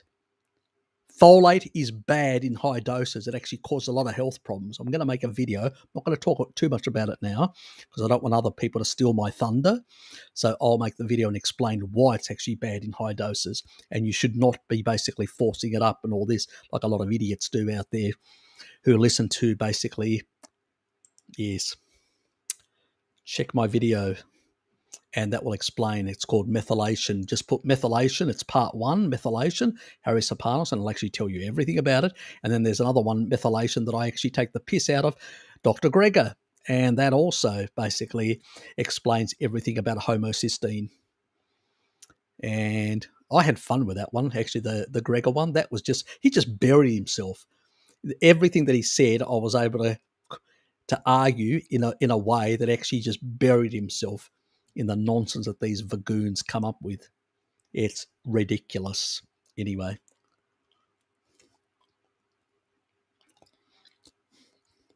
Well, it is. A lot of those supplements, the plant-based ones, they're basically extracting from algae and stuff like that. And they are basically very rancid, very high in aldehydes. Aldehydes rip your lipid membranes. Very bad stuff. And I know Bart has actually done some research in this area when it comes to well, let me just pull back. He did some research with Pim on when it came to oils, but Pim has also done independent research from Bart on these sort of things. So she's aware of the problems in that industry. But she's done more research than Bart in this specific area. So Bart just got because he met her and knew her, as they got involved with each other, and did some research together. But the majority of research in this area has been done by Pim more than Bart. So yeah, she's a person you should be asking a lot of questions because she knows a lot about it because she's done shitloads of research. Yep, do that, Harry. If you haven't already spelt out in the past, perhaps put together a series of uploads where you can specify the type of hierarchy testing, blood others to start empirical health plan. Yeah, look, it's things that I want to do and all that. One thing I would have at the lowest level of priority would be LDLC. It's completely irrelevant. The only thing that I would test for LDLC if it's oxidized or not. If it's oxidized, it's a problem. If it's not oxidized, I don't care where. It can be in the stratosphere. I have no concerns whatsoever. As long as your LP(a), and this will tell you if it's oxidized. If LDLC is oxidized, your LP(a) will be high, elevated. There's no ifs or buts because it follows. If you're oxidized, if you've got a lot of oxidized LDLC, your LP(a), which is the repair mechanism, this modified version of LDL, will be highly expressed. If you don't have that and high C-reactive protein, things like that, then you've got no issue. So those are the things you check. LDLC is irrelevant, but you actually check LP(a) levels and C-reactive protein. And if they are both elevated, you've got a problem. There's something in your diet or something that you're actually, maybe it's a supplement, maybe it's basically some treat. Yes, it usually is a treat. Most people, when they start looking at their packaged stuff, they go, oh, it's actually got this sort of stuff. And it may be under a code so you don't know what it is. And you do a research on that, and you check, and you put the number in or whatever. You go, oh, it's actually a seed oil derivative. Oh, now I know what's oxidizing my LDLC. So yeah, a lot of people get caught out with that sort of stuff. It's the unfortunate reality that a lot of people don't realise that it is very easily. Look at what's happening in the low carb community. We've still got a lot of people using keto treats and keto garbage, which is, um, you know, which is basically full of seed oils and stuff like that crap, but which is actually creating some of these problems. And there's a lot of people, the traditionalists, low carb traditionalists, that basically say, well, seed oils aren't a problem. Oh, they may be a mild problem. Absolute garbage. They never have looked at the research because they've still got their fixation. They don't understand the Randall cycle, and they're all fixated about, oh, you don't want to basically have sugar. Keep the sugar out. I don't disagree about the sugar, but you've got to keep the oils out as well and go back to traditional fats, which is animal fats. Simple as that. Because they're not toxic or rancid or whatever. I mean, even remember the videos that I did on PUFA? You had to basically cook it for hours before you could even raise from trace levels any sort of oxidative products. And even then it was much lower than all the other sources that are from seed oils or whatever else. So, no, it's nearly impossible to get really any rancidity in animal fats. It's just the way they are. You have to literally cook them up to 30 hours. Who does that? God, it'd be so tough and so charred, it'd be impossible to basically eat. Fine for researchers to do that, basically test and see, but nobody would ever. It'd have to be a few loose screws to cook it to that level. Most of us don't even get anywhere close to that. So, and you still need quite a few hours to even get even the trace levels of oxidized, oil, fats from animal foods.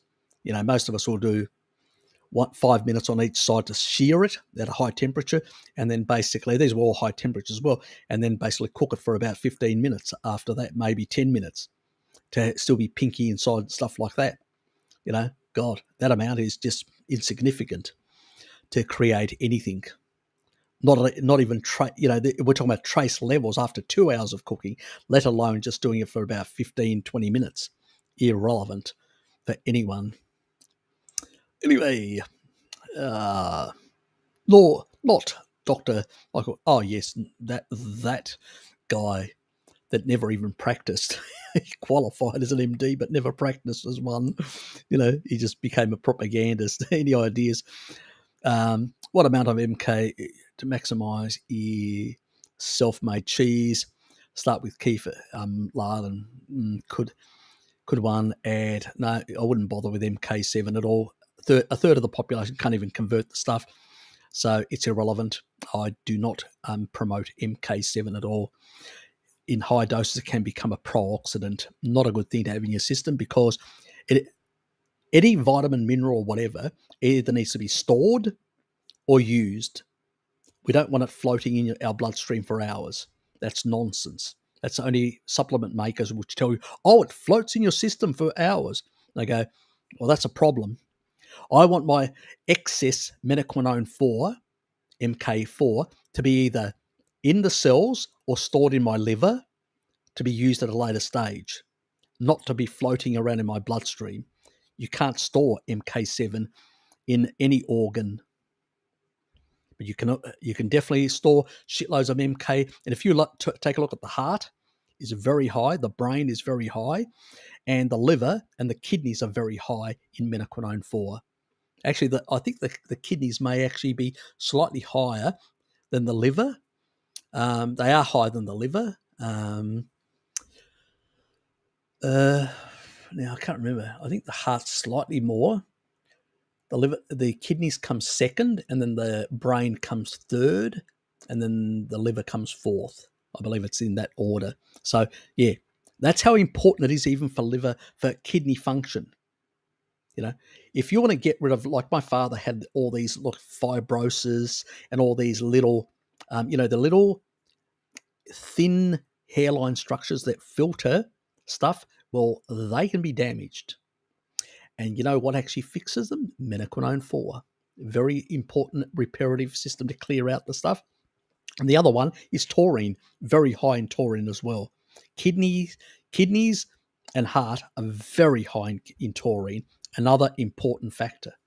So, don't eat food that's very high in that. I mean,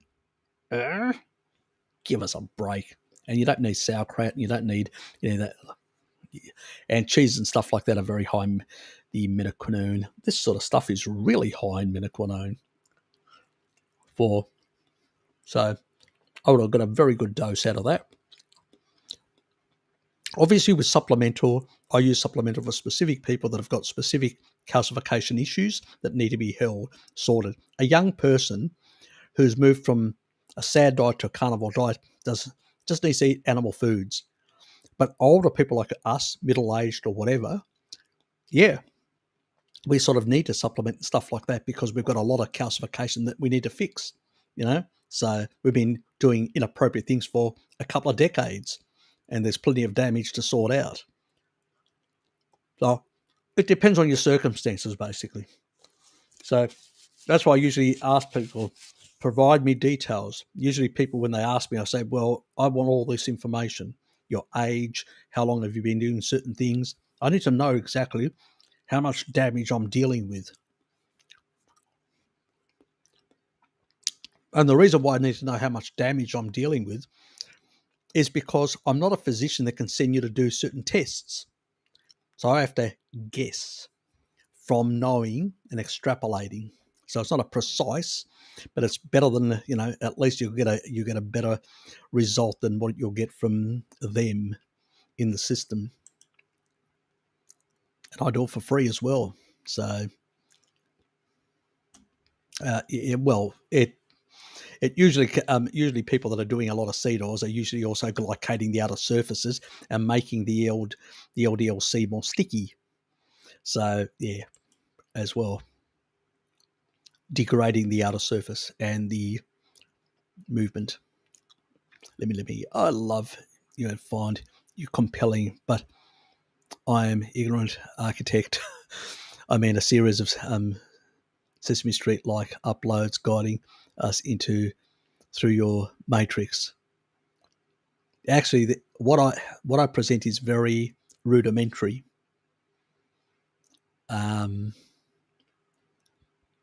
I sometimes have to remind myself not to use. I try to minimize the amount of scientific terminology I use to very little. You've probably noticed me. But sometimes it's harder. The terminology slip out. Sometimes when I'm reading something, I remember doing one video and I started reading certain things and I explained some of the stuff and then I forgot to explain some of the other stuff. I had to go back and explain it. I think I did an adjunct at the end and to say, oh, well, this means that means that, to sort of explain, because I forgot to do it. I get sometimes, unfortunately, use terminology.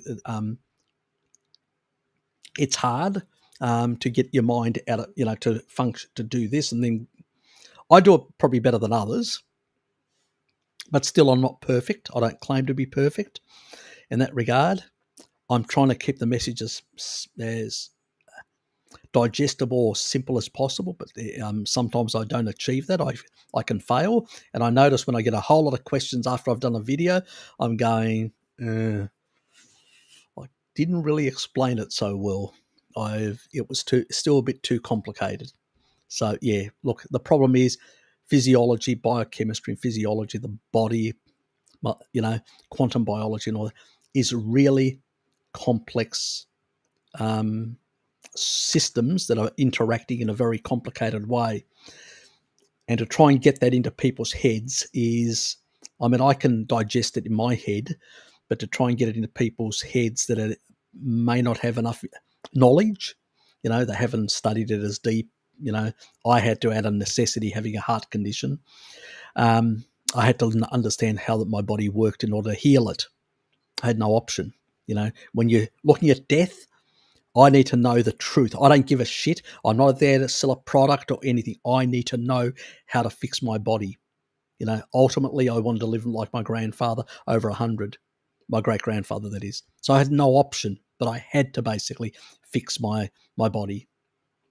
It's simple as that. So I went deep, so to speak. Look, I know. Sometimes I need to sort of control my thinking, and realize that some people have not gone as deep as I have. So it's still complicated. I'm trying as much as possible to keep the message as simple as possible. I'm trying. I'm not perfect. Let me. I'm not perfect, but I'm trying. But keep on asking questions, stuff like that, and just reminding me to keep the message as simple as possible. Because at the end of the day, if I'm not transferring knowledge in a much simpler way, I'm failing. I don't care what others do. They just want to sell products and just regurgitate the same nonsense because they're selling products. I just want to make sure that people don't suffer like I did. So yeah, and if I'm not doing a good enough job, either I shouldn't be here or I need to basically improve. So yeah, point it out. I don't take offence. I'm not the sort of person that takes offence. I've got a thick skin. Maybe it helps because of public speaking when I was younger. So I've got a really thick skin. I don't give a shit what people say or whatever. So yeah, people say all sorts of shit constantly. I get it, but I don't give a shit. But that's how I am. That's how I roll. I didn't say what I take. Just a throw in the cheesemaker bacteria. Oh well. Yeah. Look, some do have that sort of stuff in them. Some of the minoquinones. Some of the bacteria can convert it. It really depends, but you definitely don't want to be taking it as a high dose supplement. That's what I sort of meant more than anything. G'day, Alex. Yeah. Well, yeah, it's Saturday, an impromptu tomorrow. I'm going. Tomorrow night, I'll be at my brother's place, or his partner's place, and we're having roast lamb, so mutton. So basically, we'll be enjoying that and sitting around just talking shit. Tomorrow morning, I'm not doing a live stream either. I'm going to be doing it on Monday. So basically, I'm having these change, for Eurasian one Saturday, and I've shifted the for the morning on Sunday, my time, Australian Eastern Standard Time, which tends to be the evening in North America, the whole of Americas.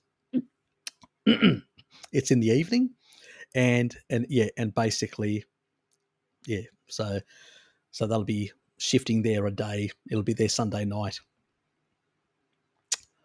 Yes, I'm still in a sort of holiday mode, just enjoying my break and doing the occasional video here and there. Way behind on my, if you've set or whoever sent me an email, I'm way behind them, about 3+ weeks. So I'm not doing any next week. So if you expect a reply quick, it's not going to happen. So it'll be basically,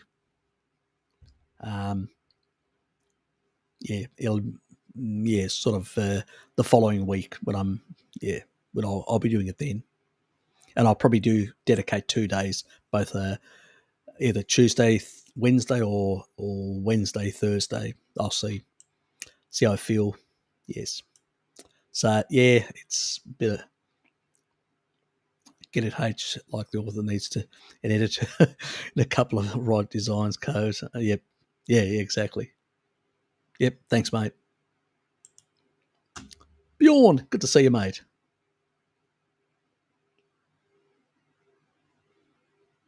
Hope you're feeling better as well. Having some of those nice juicy big steaks.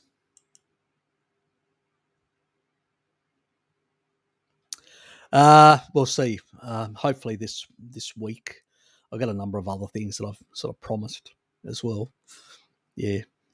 So I may do the sort of video that I was thinking of doing on a gut restoration, or that I may actually break it down to a couple of little videos and do a fiber one and then do a couple of the others and then go into the protocol as a separate video.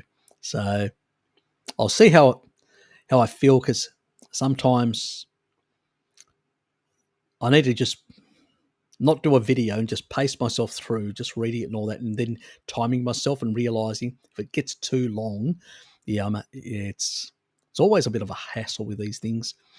To try and really explain in detail, you sort of have to do it comprehensively, and there's a lot of science you have to show and then make the connections, and explain them in a way you guys can understand why I'm saying this and how am I extrapolating from this sort of stuff, how these things are interacting in the body. So, yeah, it's always, painful to say that in that regard. Yeah. How big do you think the correlation with low vitamin D and rising autoimmunity in the population? Massive, absolutely massive. The most important two vitamins in regulating the immune system, vitamin D and retinol. There are receptors. Obviously, vitamin D slightly more. Retinol is a sort of a secondary cofactor.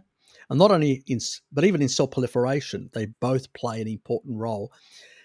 In some tissues, retinol plays a bigger role than vitamin D, but they all play, including menaquinone 4.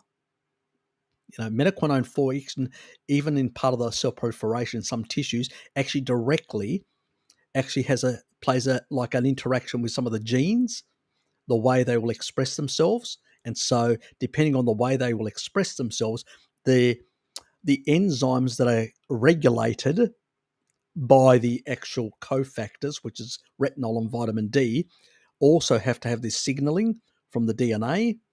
And there you've got, it's a complex interaction of micronutrients. That's why I say a species appropriate, I don't say for a joke, when I say sun, salt, and meat, I know it's a corny, it sounds like like something a child would say, or it'd be an advertising sort of somebody who publishes would use that sort of corny term, but really it's fundamental. The nutrients in those things are playing these important cofactor roles, plus the sun as well, which is the vitamin D element, to basically, for synergistically these things to work properly.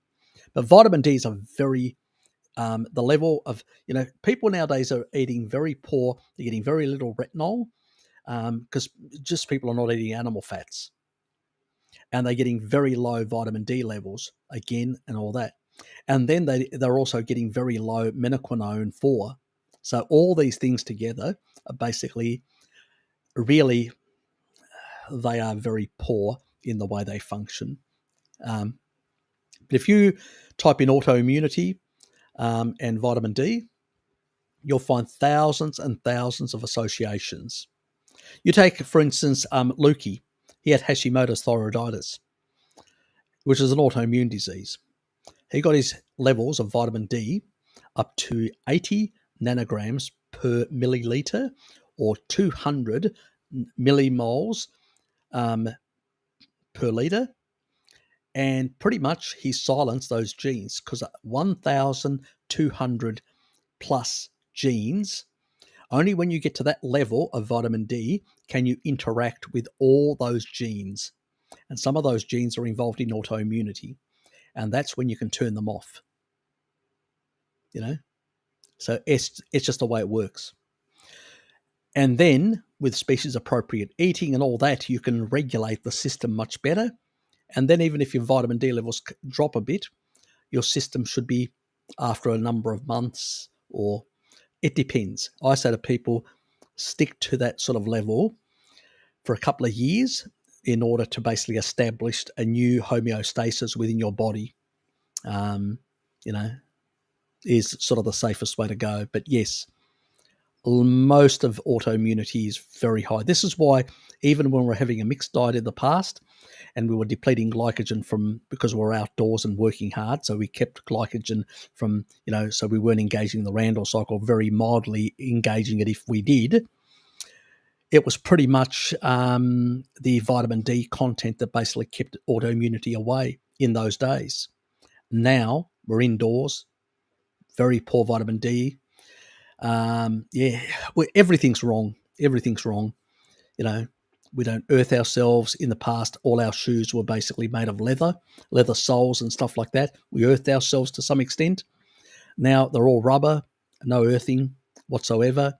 Everything is being, we've destroyed our relationship with this planet and our food supply, pretty much. So, yeah, that's why we're much sicker now than what we were in the past. Yeah. Fluffy Rainbow, good to see you. Yes, greetings to you as well, and Happy New Year. G'day, Shell. Ah, yes, you must have dragged yourself just out of bed. Yes. I hope you have a good day today. So for you, it would be... Oh, are you... Morning. Yeah, you're probably at this time. Yeah, you probably is. Probably earlier, it would have been very late at night. So you would have been crack of dawn. It must be the crack of dawn where you are, my dear. It must be very, very early. Yes, what do they say? The early bird gets the worm. Well, you are a bird of one sort. You know me. Can't help it. It's Roy after all. You know, he uses those crude ways of expressing himself. Thanks, mate. Oh, it's probably for Shell. I'm getting confused. Must be early onset dementia. Oh yes. That's what I thought. I thought it would be really, really early for you in that regard. What's Belicia saying? Good to have you there. You must be new. Hi there. Hi, Harry. What's the difference between high intensity and resistance training? Do you need to be out of breath in lifting weights to get benefits? Generally speaking, both are pretty good. Now, obviously, high intensity is a bit probably will improve the cardiovascular side and stuff like that.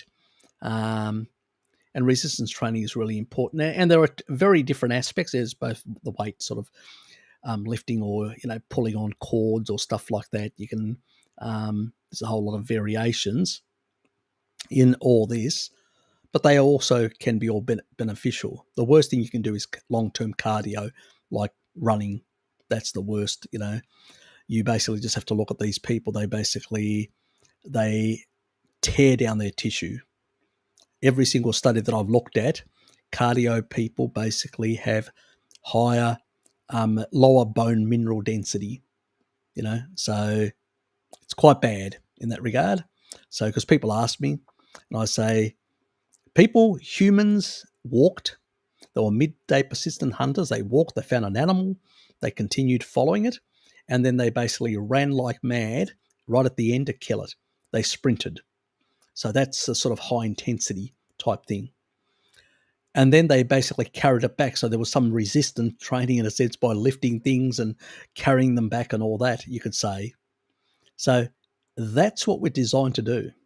That's the natural way. Even people back in the 50s and 60s, they were working outdoors. What were they doing?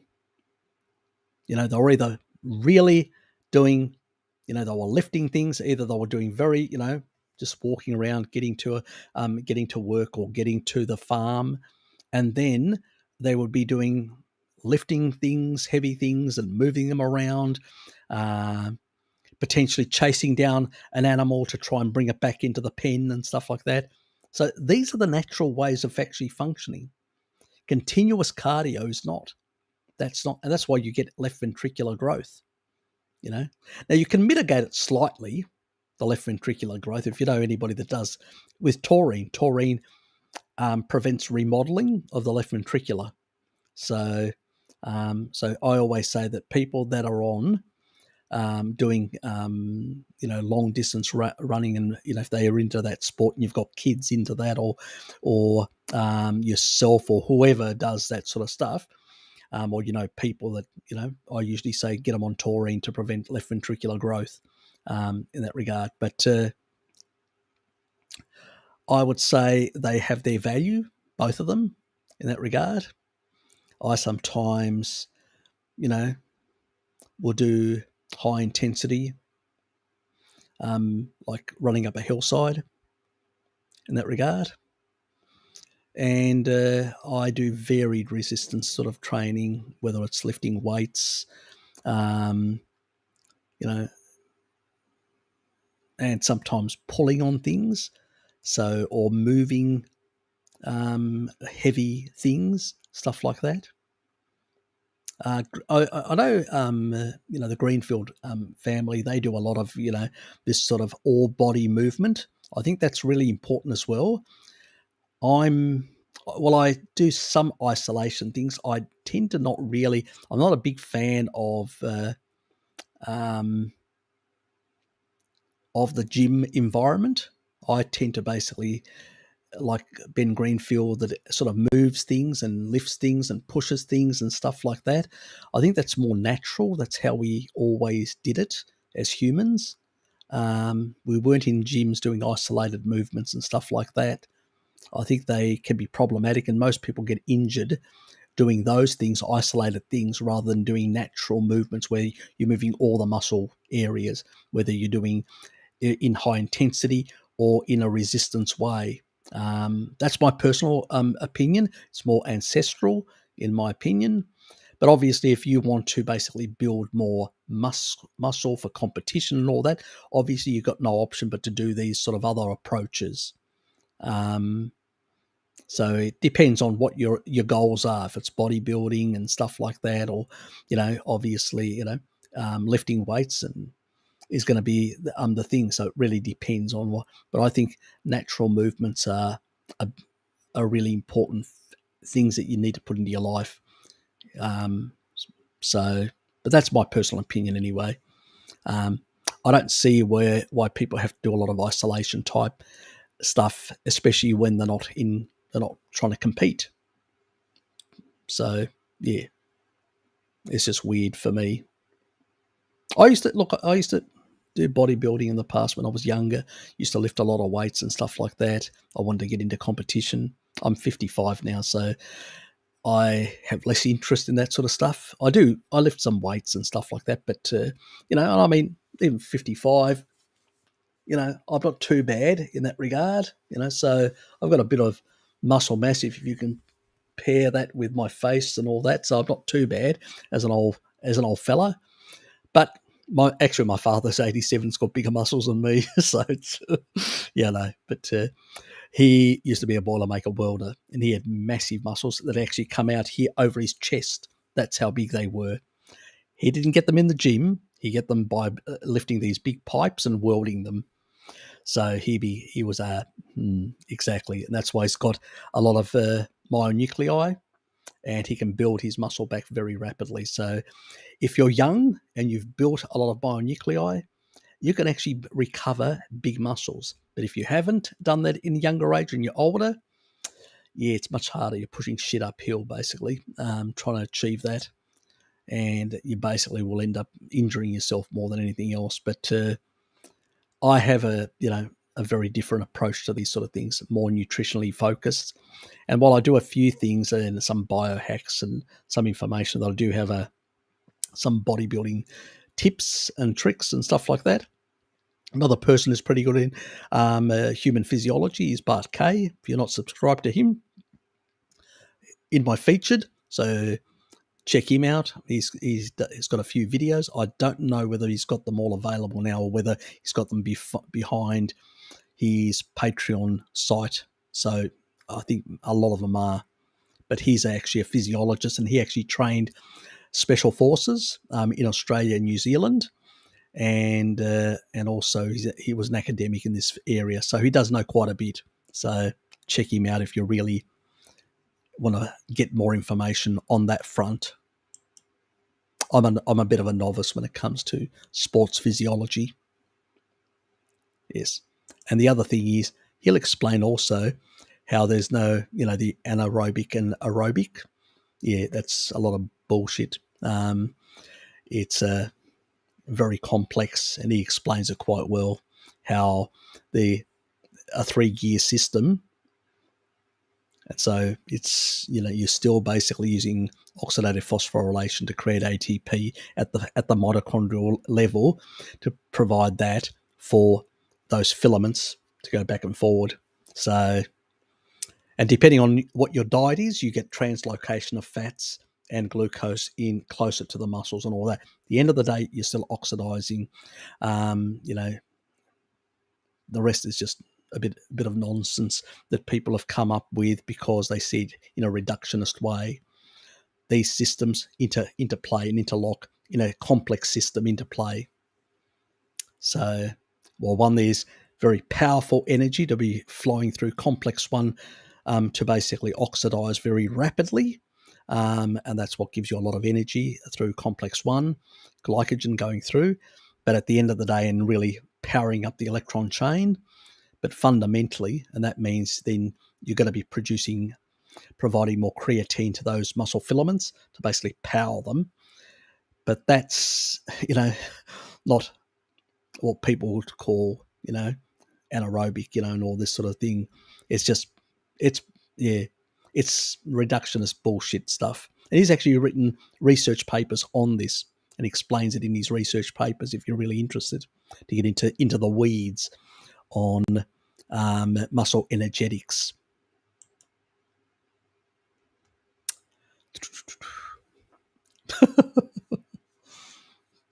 Damn kids.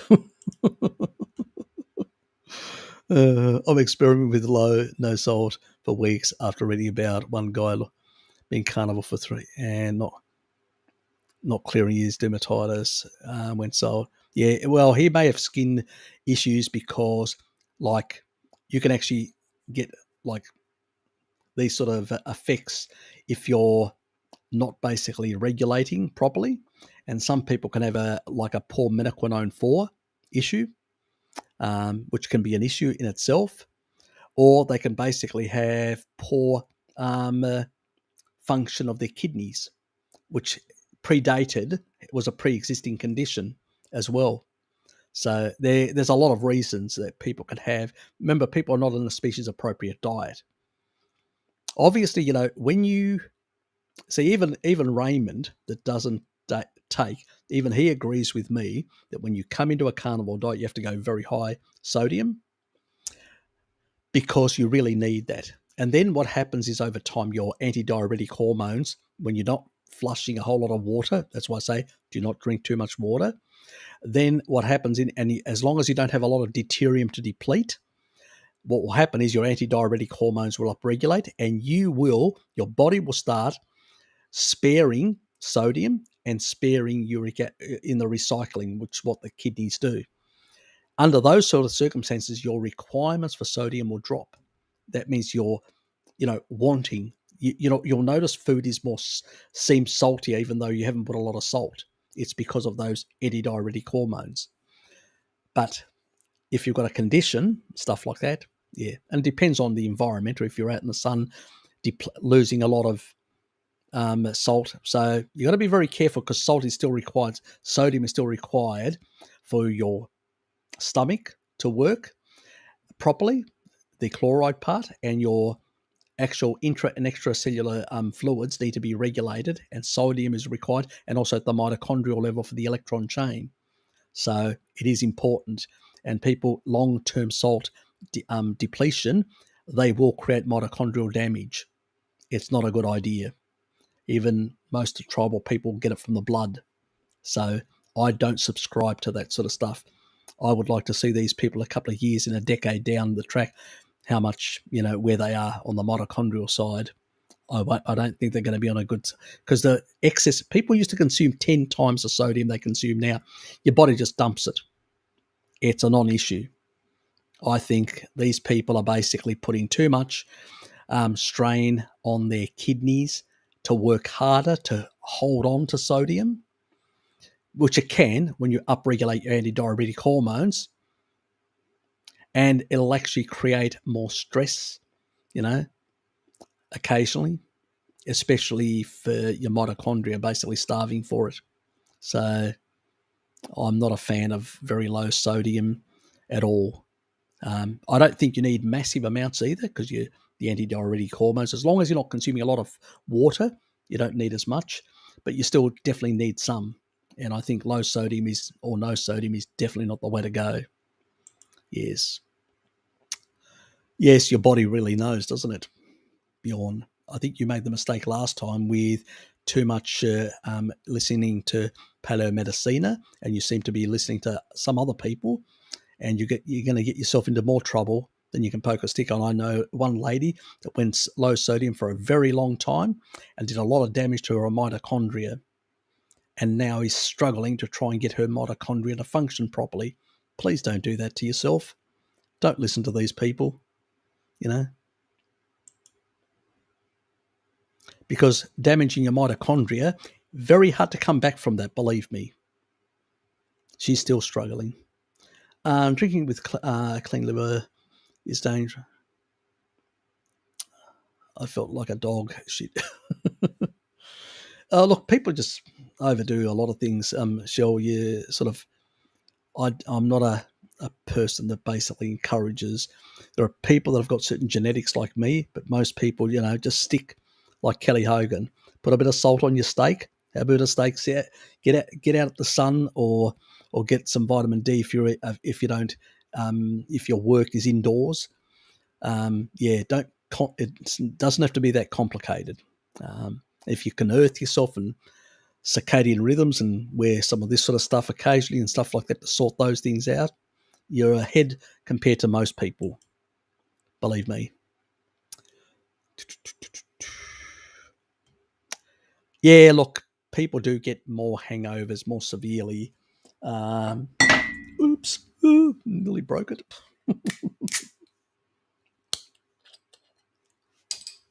One of my cheap drinks. Oh, should finish this. It's 10 o'clock. Shit. There goes all the circadian rhythm thing and not eating late at night down the tube.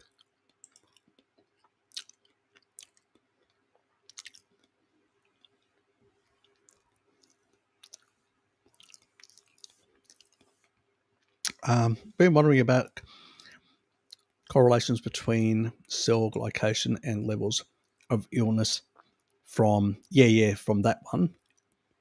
Got any thoughts? Yep, pretty high. People that have got diabetes are having way worse health outcomes. So people that have got, that are much more sicker are really having far worse outcomes. So but it's hard to convince these people. That's the problem, fluffy rainbows. It's really hard. They're so in this, they've been doing it for so long, they think it's just the normal way of living, consuming all that crap and all that, and so because a lot of this sort of stuff, it's not only your LDL that gets glycated, but also your immune system as well.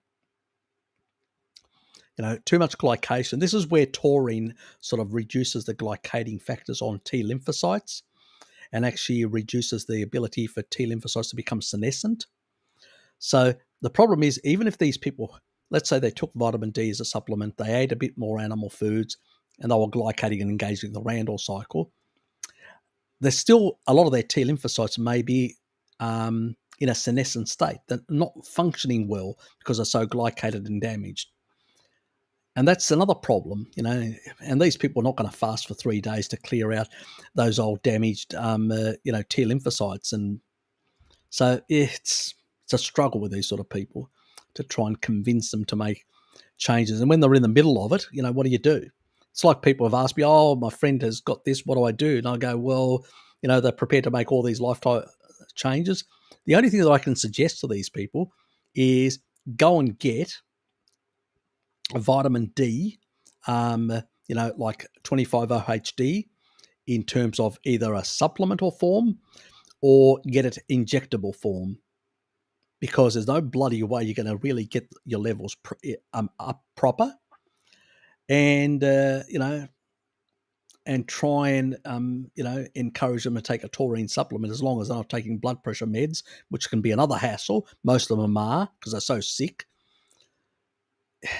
It's a nightmare trying to, give people advice who are so sick and have so many issues. So it's not easy, especially when they're not prepared to make radical changes to their life. It's like a lost cause. And if you recommend something to these people and still they have a bad outcome because there's all these other issues, you know what? They'll blame you. So you can't win. It's a shit situation. So, yeah. Unless somebody very close to you and you actually sit them down and say, look, you need to sort this out and be blunt about it and forceful. The average person, a friend or neighbor or whatever, forget them. You're not going to, at most, you can just tell them to try vitamin D and hope for the best. It's bloody hard. So not bloody easy.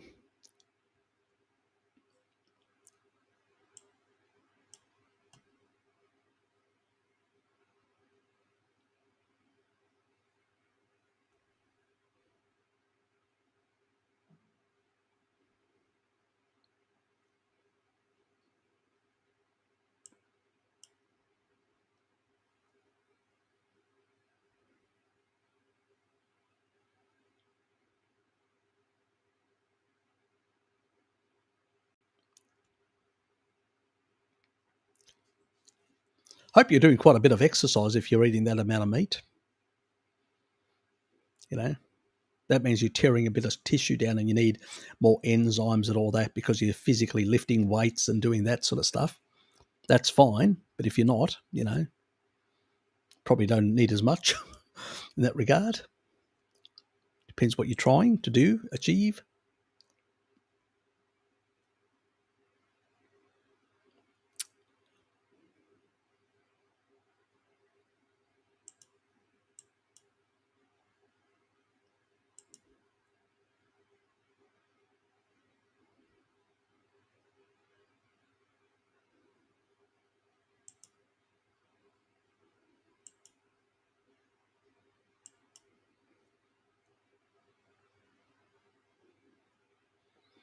Good luck. Let me know. Usually things like minoquinone 4 and niacin usually help with that sort of stuff for the skin issues. But I'd be interested to see your outcome. Given that your tinnitus video is over a year old, besides taurine and niacin, would you now recommend anything to top those? And would you heal the blood labyrinth barrier, the inner ear? Look, the original study that was actually done on rats, they actually damaged them. So it wasn't like a long period of time that the actual animal had tinnitus. So they had damage to induce and then they corrected it. So the injury was fresh and so the healing could actually happen much faster. Now, prolonged years and years of tinnitus can take much longer. I used to have tinnitus because I used to be a bit of a heavy metal. As a youngster, I used to listen to heavy metal, used to go to concerts, heavy metal, and I had a lot of tinnitus, especially in this ear on this side, my right one. But as I was doing high doses of taurine, in the early days, probably 3 years, I had no reduction whatsoever in tinnitus. Slight reduction, but not a lot. But after having done about 7 years of taurine for my heart and my lungs and all that, I actually noticed after I no longer had tinnitus. So it took quite a few years with niacin and taurine before it cleared up. So because remember, you turn over all your cells in about 7 years, to, so all your cells in your whole body. So you're still going to have old cells in that area in your ear. So it can take up to 7 years to turn over all those cells and correct something. So to actually replace the old damaged cells, the senescent cells and all that. So it happened. I wasn't, I found out about it after, when I started doing my research and going, my tinnitus is gone. What's actually doing it? And then I found these research, and then I go, oh, so it's actually the taurine in the niacin that, primarily the taurine, but, that helped and sorted it. So if I was doing a species appropriate diet from way back, I would have never had tinnitus, I realized. And I sort of corrected it. So I don't get any tinnitus anymore. I used to get sometimes quite severe tinnitus in my ear, ringing in my ear. And I had one guy who had tinnitus, and I asked him to do taurine. He did it for about 3 months and then gave up on it. Didn't buy the supplement again. And that's the problem with a lot of people. They want instant. They go, oh, well, it didn't work, Harry. Well, it took me about, 70 plus years to be able to see a result. That's the problem. Everybody wants a magic pill immediately. They think that your body can just change just with a magic pill. You just go on the web. Go on, Google anything. And when you actually say, oh, we can reverse this in 1 day or 1 week or whatever, you will see millions and millions of people looking at that video. If somebody says, oh, look, it's going to take about, 5 years or 6 years, you need to do all these sort of things, very few views. People do not want to be told it's going to take for ages to correct something which took ages to damage. And that's the problem. People want the magic pill, even though it doesn't work. They will watch the magic pill, get the magic pill, buy the magic pill, or this nutrient or whatever, and believe it's going to happen instantly.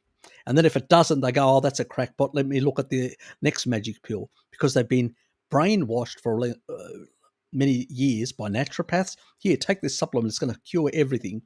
Or basically, like high doses of this will fix everything, even sunspots. And then you've got the MDs telling you, basically, take this medication, it'll fix everything. All your problems will go away. And people are being trained and conditioned to think like that. And that's why it takes some time to happen. You got to be patient. Sorry, but that's the reality. Everybody's impatient, hoping for the magic pill, which doesn't exist. Look, it's just the reality. So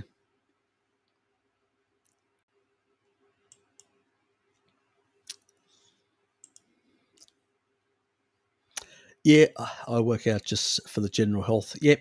If you like me, high intensity destroys me. I know it's good, but I don't have good pain tolerance. You may have a lot of joints and other things that have sustained certain levels of wear and tear. You also may have consumed in the past high oxalate foods. And if you're feeling a lot of pain and, very high pain levels, you may have a lot of friction. I did a video a while ago on oxalates and, and basically in the bones, actually showed people photos of oxalates in the bones. And so if you've got those sort of problems, I would recommend don't do high intensity until basically you've got that turnover, you put enough citric acid, and if you don't want to use citric acid supplement, just use lemon juice on all your steaks and all that every day. And that lemon juice will basically slowly, as you're losing oxalates and turning over your own bone, and all that, and soft tissue, what will happen is some of that will come out, and slowly you'll be able to, with citric acid, remove it out of your kidneys, and away it goes. And as your bones remodel, it takes about 7 years, unfortunately, but that's the reality. Can't help you there. That's how fast the body works in turning over tissue. It's genetics. the turnover of cellular tissue. And so, as a consequence of turning it over, you will slowly, within those areas of the bone or whatever, you'll start getting. There's a lot of in the joints. Yeah, that's why you get a lot of joint damage from oxalates and stuff like that. So yeah, so if you've got a lot of that sort of stuff and you're feeling a lot of pain, do not do any. Not for you. Just lift weights. Just do weightlifting. That sort of, don't do the high intensity stuff. Just generally walk to maintain fitness, and just do basically, so no running, just walking for general fitness, and do weights to build for better body composition, for more muscular, to basically provide a stronger frame for your body. Do that sort of stuff, and don't go too crazy on that sort of front as well. If you're just looking for general health, you're not trying to basically become He-Man or He-Woman or whatever. So in your case, yeah. So no, definitely not.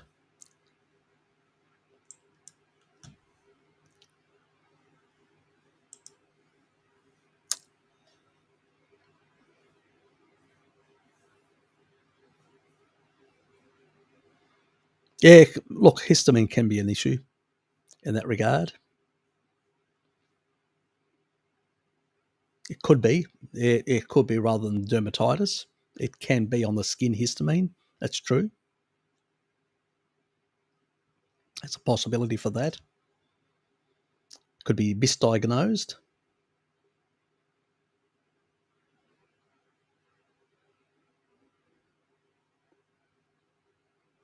Oh, yeah, exactly. Grandfather was an iron worker. He was a massive unit. Hands were like, catch mitts, and just as leathery. Yep, my father's like that. He's, my hands compared to my father's are he's a bigger. He's a much bigger than mine. His wrists are bigger. His hands are bigger. His muscles are bigger. Even at this age, now that he's restored, doing a few weights in 87, he's just built like a brick shithouse. He's just like a monster. Yeah, iron workers, exactly, boilermaker welders, people like that lifted large pipes and stuff like that. They were built like, absolutely, yeah. And that's just by working continuously. These people didn't take breaks. They didn't do like, lifting stuff for, half an hour or whatever, like people do to failure. These guys were not failing. They were all the day working, and they primarily ate a lot of animal foods back then. It was about 70% of their diet, because there was no refrigeration, so you had no plants. It was only seasonal. It was primarily animal products, dairy and meats, and dairy, we know, is very high in certain the branched-chain amino acids, which leucine is one of them, and also so is a lot of dairy products in that regard, even higher than some of the meats. So yes, and in those days they used to combine both in eggs, and that's why they were very muscular people. I know from my father as a youngster, I remember when he used to go to work, Mum would prepare some meat for him, some eggs, and some dairy like feta cheese and some other cheeses and stuff like that, and take all that, So, yeah. And if you took any fruit or no vegetables, or it was always tubers and stuff like that for glycogen. So, yeah, these people were built. And you're right, Jill. That's how my dad was and my grandfather was. They were built, most of the young people now wouldn't have this stamina to basically, these people, I remember my grandfather going to the First World War, Second World War and all that, and literally pulling massive loads, which most young people today would just fail, and pulling them up a hillside, up a hillside, massive loads, of which animals were used to, you'd get the animals to a certain, you couldn't push it up the hill. You had to literally drag it up the hillside because the animal couldn't get up. Try doing that. A lot of these younger people, unless, even some bodybuilders would struggle. That's what I'm saying. The density, the muscle density in these people were much higher. Their my nuclei levels were just very different. That's the difference between, very hard physical work continuously day in, day out, 6 days a week. But moving all the muscle groups. So you're not isolating stuff to create injuries in the other stuff, which you're not exercising. They were moving everything, dragging, pulling, and all this. Completely different, absolutely different. That's why I say people just don't understand, and that's why I usually say, do you want health and having a strong muscle skeletal frame, or do you just want to do competition, isolated exercises? I know people in the bodybuilding industry probably hate me, people like me, because I tell the truth in this regard. I look back historically how people worked, and I saw my father and other rallies. Exactly. Like you have Shell, because the majority of us remember old, people that worked in industry and did those sort of work, and they were big built men with big massive muscles, So I still have historical knowledge. Most of the young kids now have got no idea. Everybody's an office worker, pencil pusher. They got no stamina. Completely different population. They look at their fathers, and they go, "Oh, yeah, you're a weakling." Obviously, because he's an office worker. It's just the way it is. Most of the actual manufacturing jobs left a lot of the countries a long time ago, and most factories now are highly automated. It's the robots that do the heavy lifting. So completely different environment. Oh, okay. If you're eating sort of cured meats like I do and cheese and all that, you probably don't require. You're probably getting enough sodium anyway. Yeah, you're probably safe in that regard. Nothing to worry about. Exactly. I mean, we used to jump. My sisters used to, like the three of us, used to jump on Dad's hand, and he just used to lift the three of us like that. I mean, his hand didn't even move. I can remember, his hand was just it was like a metal stone or whatever. I mean, my hands have never got that to that level ever.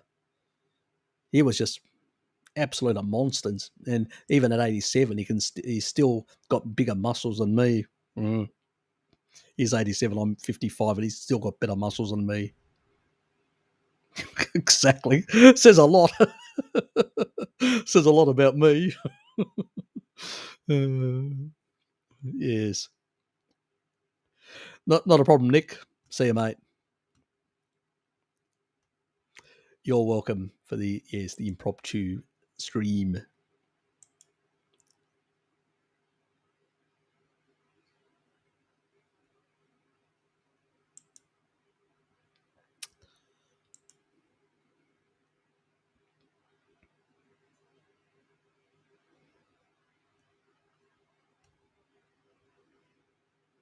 Yeah, it wouldn't.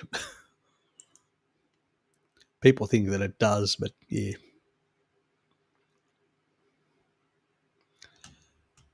Bam Parlis, how are you, mate? Exactly, dedicated. Cardio exercise is not needed because every exercise is technically cardio, including resistance training, basically, yeah. Every, walking is cardio. Everything is in that regard. But certain types of cardio, people need to be very careful. I'd rather have just people maintaining general fitness by just walking. And if they're going to do intensity and all that, make sure that their joints and all that are healthy and in good nick, and they don't have too much oxalate and stuff like that, which can cause more rapid wear and tearing. And that's the last thing you want as you're getting older. So, yeah, got to be careful about things, because not all of us have been following a species appropriate diet. It's just recently we've discovered it and changed our ways. Talk about it, moving heavy things. What's a good book your subscribers need to read? I'll have to look into that. And probably make a video on that. give my opinion on that. And maybe there are things that I've actually seen and probably put together like natural movements. I know there are a couple of, but off the top of my head, no. So I probably have to do a video just describing some of that stuff of natural movements and resources people can look at for natural movements. Yes. Obviously, that would add to my hatred by the bodybuilding community, but that's fine. You know, they've got their young folks that follow them religiously like little pets, and buy their supplements. Good for them, but I really want to help people that want to really build proper long-term health, and that's not going to be with isolated movements. Why does carnivore diet help so many people come off antidepressants? Because it provides a whole lot of nutrients that are really good for the brain. I'll give you one example. Taurine is in all animal foods very high. What does taurine do? It actually improves the dopamine serotonin side of things, which is one thing. But then it also basically reduces beta amyloid and stuff like that, glycating factors in the brain, which also reduces some of the inflammation in the brain because it actually is an antioxidant in the brain. Then on top of that, it increases GABA, which basically is a calming effect. It also reduces calcium in the brain because of the osmolyte effect, regulating the electrolytes. So it means less in the brain calcium also means less excitatory, which is what, mania, people shift into mania in some regards of this depression and mania. Yeah. So all these sort of things the brain gets regulated better. And where do these things come from? Animal foods. Well, that's why. It's not complicated. Every single person, take bipolar, there's a number of people that have got bipolar. They fix it. Amber O'Hearn is one of them, but I'm trying to think of the other person. I just can't remember now. There's another guy that actually is a carnivore that actually has bipolar, but if anybody can remember his name, I just can't. G'day, Lukey. I just saw you just appeared. Good to see you. So, yeah.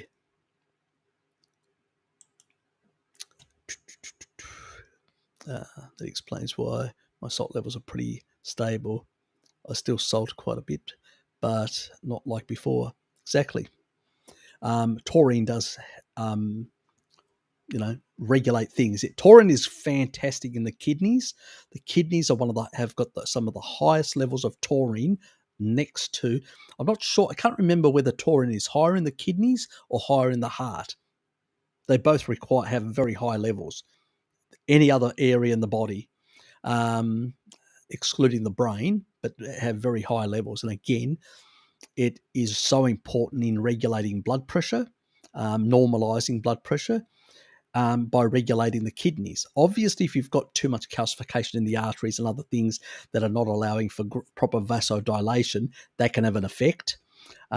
Kidneys can't do everything, but if your arterial situation isn't too bad, your kidneys will regulate with taurine the actual blood pressure and a whole lot of other things. So, and the proper excretion. That's why people, when they're on a low carbohydrate, if you're not getting enough taurine, enough meat, you look at every person out there. They can't regulate their electrolytes on a keto diet because they're not getting enough taurine. It's the osmolyte that regulates all these minerals in the bloodstream, inside the cell and outside the cell in the bloodstream, intra and extracellular fluids, as they're called. And that's really why when people have these much stable situations, I don't get any of these sort of things, no cramps, no nothing. But the problem is, people still are so vehemently in the low carb community, keto community, vehemently opposed to consuming, plenty of meat. They still fear protein. It's just ridiculous. Yeah, but it's just the way it is. And that's why they will still suffer their electrolyte issues in the only reason why in the sad dieters they don't suffer that is because, remember way back in the studies. Anybody that hasn't seen my first discussion with Pim Johnson, I've got a playlist. And that first one that talks about the nutritional advice and all that. That one I actually discuss Walter Kempner. And when you actually have a higher insulin, you retain all the electrolytes. That's why he recommended no electrolytes whatsoever, because high insulin holds water, holds electrolytes. But it's due to the high insulin. Insulin goes down, you dump. That's why you can't. That's why he basically had them on very low electrolytes, basically zero, just iron. You can't do that forever because that is quite, problematic in many biological processes, which I won't go into because that would take half an hour to explain. But Walter understood this even back then in the 1930s, and then basically said, you're only going to supplement iron, no electrolytes whatsoever, zero, because of the high insulin.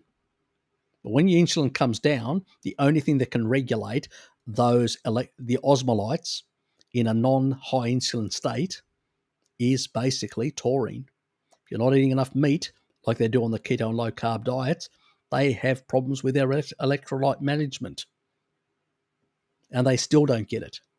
It drives me up the world, but that's the reality, So, yeah. Bloody crazy.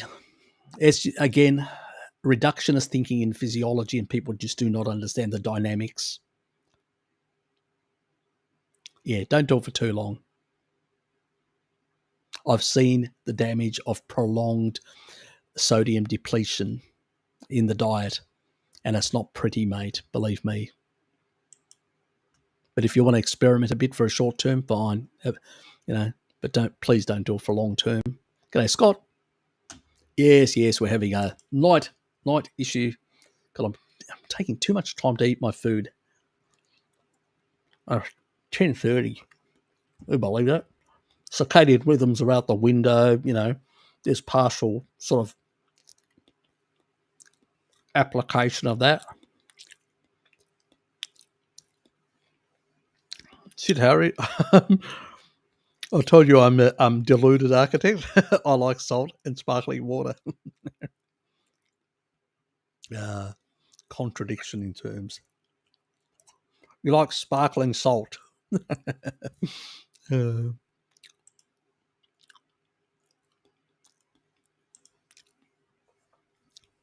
Sorry, guys. Yes, exactly. If you're young, make sure you train those muscles. Lift heavy things to build more, because you'll need them later on if you want to maintain big muscles when you get older. The younger you start, the better. Send those children out to work. Yes. Make them physically strong.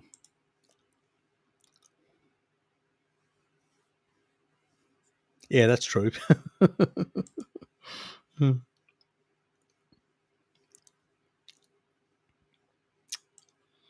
Yes. Cheesy Harry, is that what you're trying to say? Yeah, pickle, yeah. Yeah, I occasionally have some, pickled cucumbers, little cucumbers. Dad always puts them out whenever I go over, have some meat with him and all that, and he'll put feta cheese and just two things, because he knows I'll eat those and nothing else. No other plants. So, obviously the feta cheese isn't.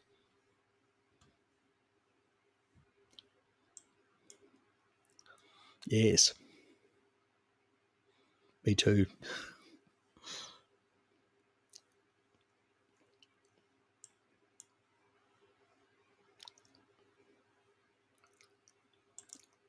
Yeah, Scotty's been around for a while. He's an old subscriber, but he comes and goes because he does work and watches my videos later on in many cases.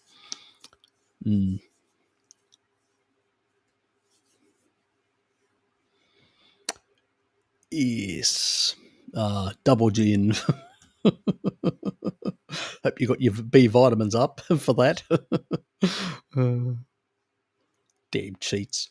With a lot of yous. They've probably got their choline supplements and their B vitamins just to sort out the after effects.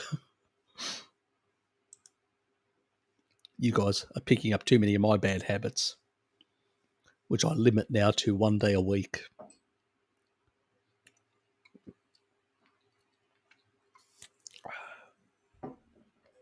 I don't mind these. These are sort of a lemonade, which has got zero. It's got erythritol and stevia as so it's even your body will generate a bit of erythritol, so it's not one of the bad sugars, so to speak. And about 90% of it ends up in your feces, so it doesn't even actually go out. So it's only about 10% that actually gets through your liver. So it's irrelevant in that regard. I think if you actually drink too much of this sort of stuff and actually go really high, some people have said that it may loosen things a bit, but calcium can sort that out as well. Apparently, I've heard.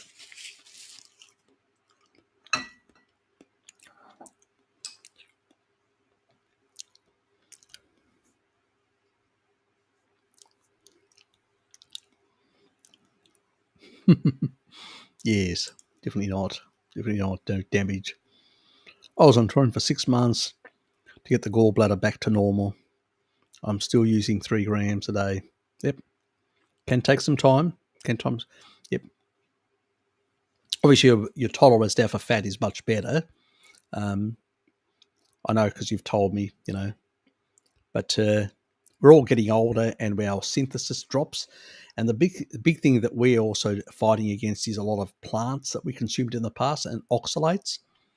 And I also keep my levels at about 3 grams. Again, concerned about oxalates and all these sort of things just to be on the safe side. If I consume quite a bit of meat, I sometimes just ignore taking taurine, but depends.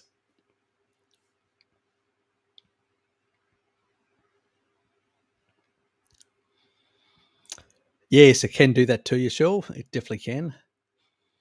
Actually, it's one of those drunks that actually, maybe because I've got good detox pathways, clear most things out of my system pretty fast. So that's probably one advantage that I've got that you may not have. And I just give my system more B vitamins, so because it needs them to be able to work the cytochrome P450 to be able to work much faster, and phase 1 and phase 2 detox as well. So some of these nutrients play a big role, B vitamins and stuff like that. Helps.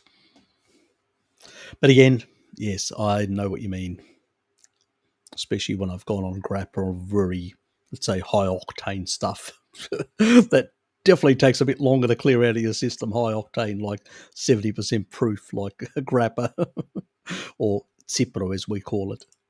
Yes, that's more high. Yeah.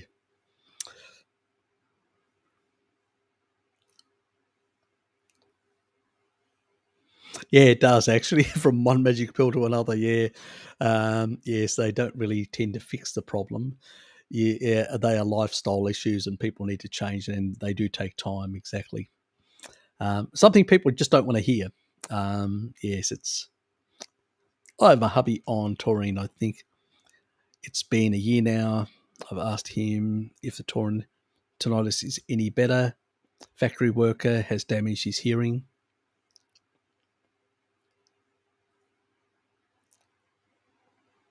And what did he say?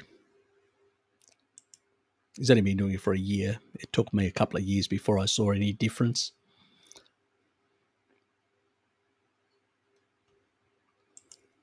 Damn alcoholics. A lot of yous. Mine actually is really, I've got really good detox genes, like longevity detox genes. So they pretty much work pretty well. As long as I get my B vitamins in, I tend to easily sleep. Yeah, even as a drunk.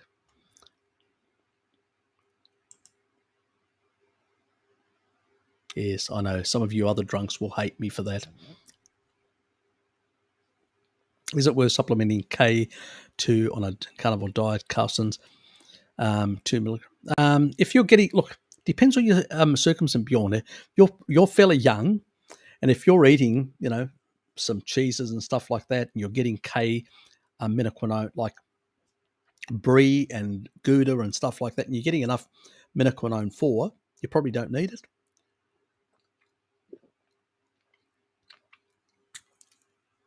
People who are in their middle age that have done quite a bit of damage and calcification around the soft tissue and all that, they probably need it. So it depends on your circumstances. I think you're younger, 20s or 30s. People haven't done as much damage, and from over time, the body will just clear out all that stuff, and you'll be fine. You probably don't need. But if you're in your late 40s and 20s and 30s, I meant.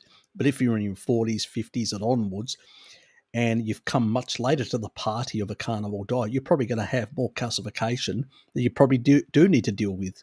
So it really depends on people's circumstances. Now, obviously, even younger people nowadays can have quite a lot of damage if they've been on a very poor diet. But, yeah, so it was more about his tinnitus, Shell. Has his tinnitus improved? He's retired. He's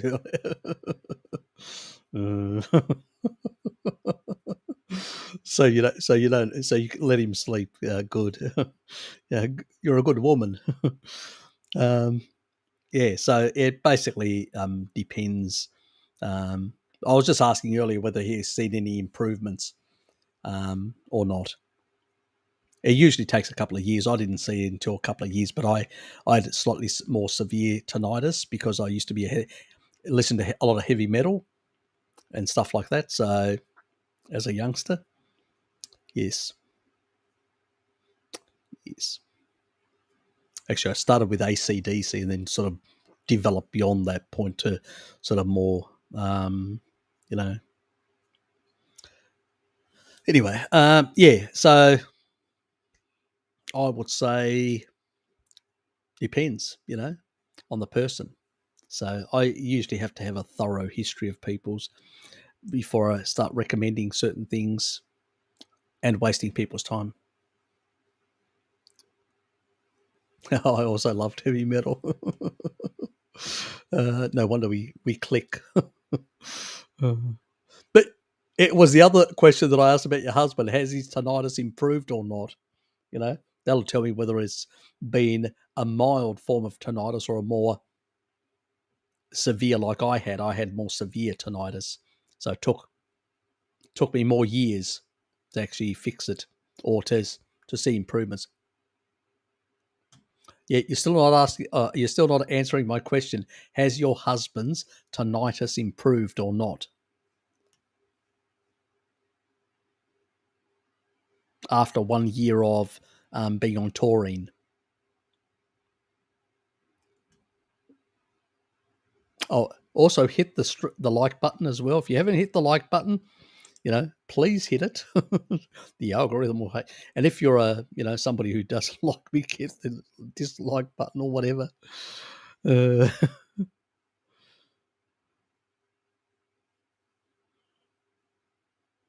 Oh, yeah, it can go to your head if you haven't drunk it for a while. Believe me. I was basically dry for about 9 months, and then somebody retired at work and I had to drink. And then it sort of, I really feel tipsy. He doesn't complain about it anymore. He's still asleep. Can't ask him right now. Okay, fair enough.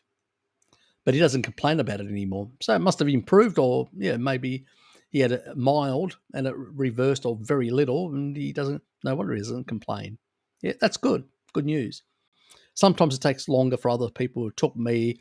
I mean, I didn't see any relief I can't actually remember exactly because sometimes, trying to think back, I think it took about 5 years for me, I think, before. I'm not exactly sure because I didn't, like record it down and write it down and say, oh, at this point, I no longer got tinnitus. So I just can't exactly remember, but it, it was approximately. Now that's, you know, I started taking, 9 years ago taurine, um, and it was basically, I think, about 4 years ago that I no longer had tinnitus. I think I can't remember. It's a bloody long time ago, but I think, so it took me much longer. It's just, yeah, bugger. Some people have got less damage, and some people have got more damage. It's just the way it is. Mm. Yeah, exactly. Just use brie. Much better. Brie, Gouda. You got plenty of choices where you are in the Netherlands.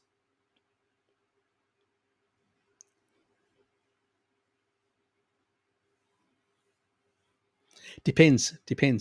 If you're young and you don't really have any soft tissue calcification, or very little, probably a waste of money. So if you want to take a supplement for a while to saturate your body, um, you know, fine in that regard. The best thing you can do is, and you've probably done the B vitamins, like 3 month B vitamins and all that. That would have actually produced more of the B vitamin producing beneficial bacteria.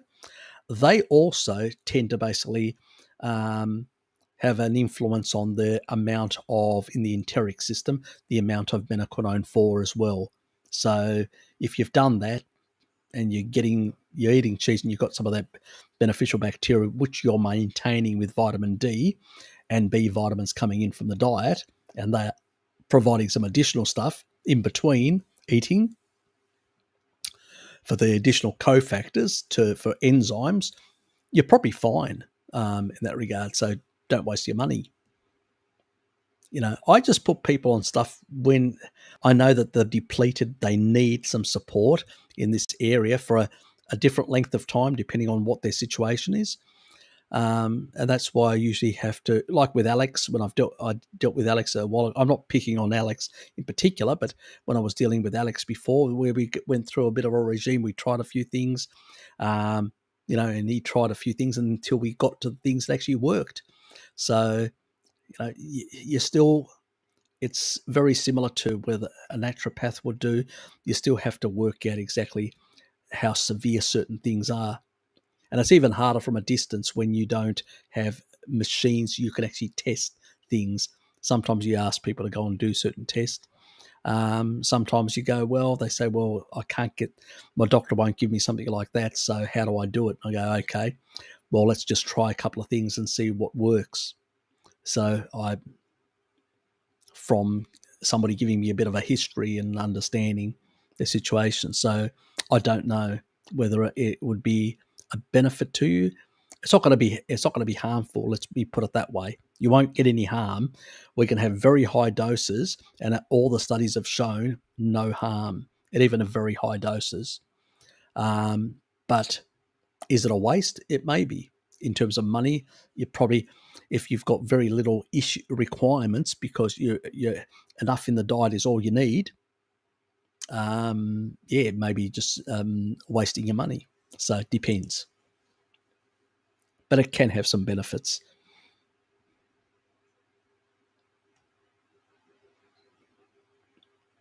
Well, you're not going to have any problems with supplementation. Yeah, I just had mine there. See, Alex.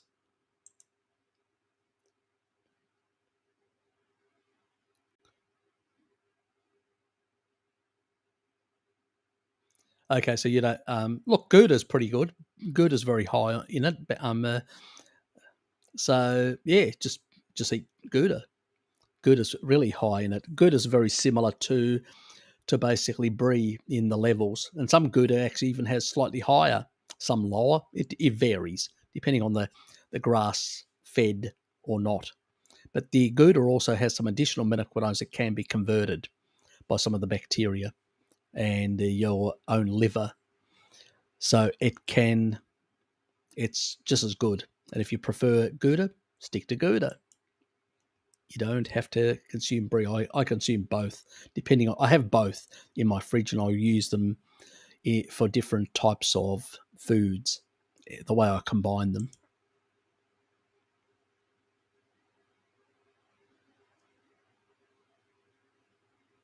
Okay. Yep. There's also camembert, which is more higher protein.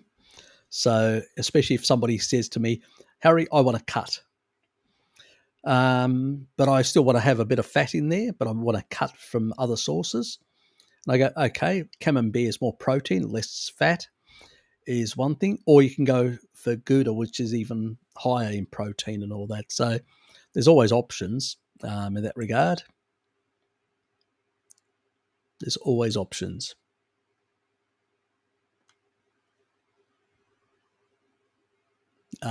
You've grown. Fair enough.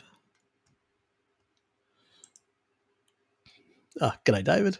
Conclusion: respect the elders. Thanks, mate.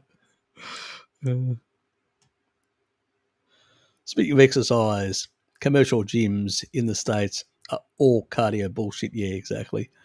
Running. That's it. Where's the freaking weights? Yeah, that as well. Yeah, I know it's a joke. Yeah, they are pretty much. It's just all these machines and people. Treadmills. It's one treadmill. It's the cheapest way of making money, treadmills.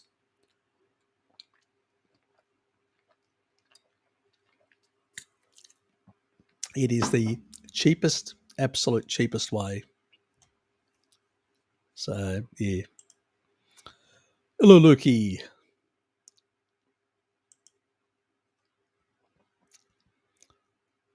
Big compound movements is where it's all, squats, deadlifts, bench presses, overhead press, and, exactly. You got to move all the body parts, all the muscle groups, and all that sort of stuff. You got to, it's, people doing a whole lot of isolation stuff is not what I recommend. You've got to move all the different body parts. You got to do a bit of everything to be able to move, get all the different muscle groups working. Yeah, some people sort of neglect their glutes, squats, and stuff like that. I did for a while, and actually ended up with pain in the front of my legs, the top parts. So yeah, that taught me a lesson. So I ended up being off work for 2 days because of that. A lot of sitting tends to basically make weaker glutes, and so you can use a tennis ball, you can use a rolling pin for your glutes, and there are certain squats and things like that that also will help quite a bit. So yeah, I tend to do more of that sort of nowadays to improve, and a few other things, pulling and pushing things. Yep. Yeah, exactly.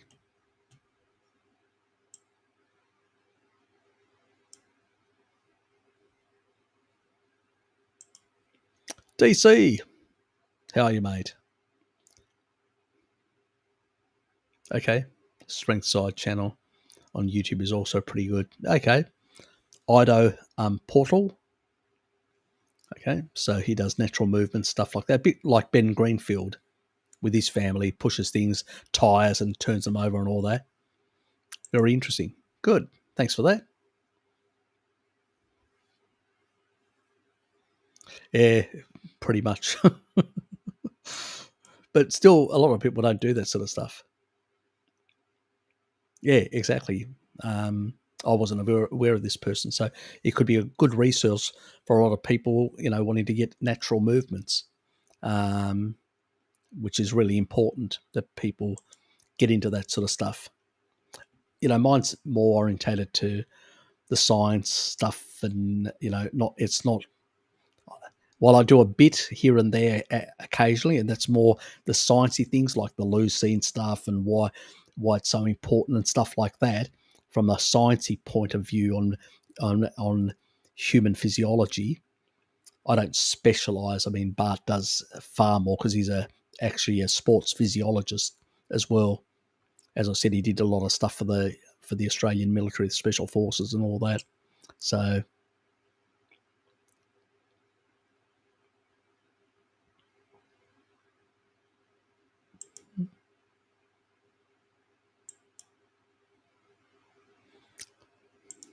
yes, my dear, get those bum muscles firm as, and your the other thing in between your legs tight as, without being too vulgar.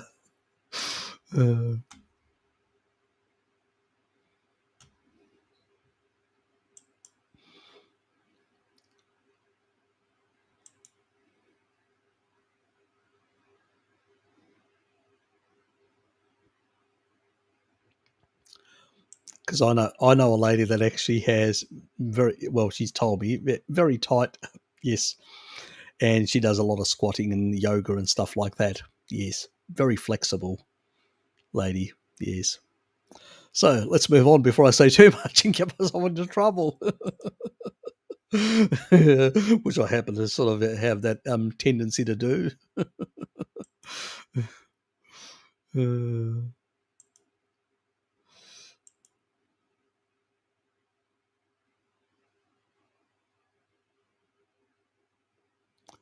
yes, I do provide the information, Shell. And she's had two children. So yes, very tight. I hear. That's a bit of information for you ladies, how to make that part of your body a bit tighter. Anyway, good for your husband and for your own enjoyment as well. Let's move on. Yes. How far behind am I? God. Better speed up a bit. Better speed up. Yes. Yep. That's my turn. It's getting better. Yep. Exactly. Takes a while.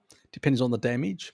It does take a while. It took me five odd years. Oops.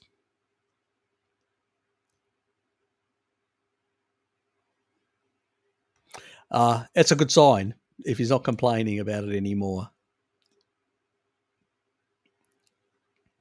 So the pork is very high in K2. Yep. Yeah, it's a good source as well. Um, pork, cheeses, stuff like that. There's a couple of some of the seafood as well. So yeah, I do need to do a K2 video at some stage as well, covering all the different foods. I got all these damn PDFs. I think I did on one of my live streams. I did all the cheeses, if you remember, but I haven't covered all the other foods properly. Yeah, probably need to do something along those lines, like a lot of other things. Time, having enough time to do things.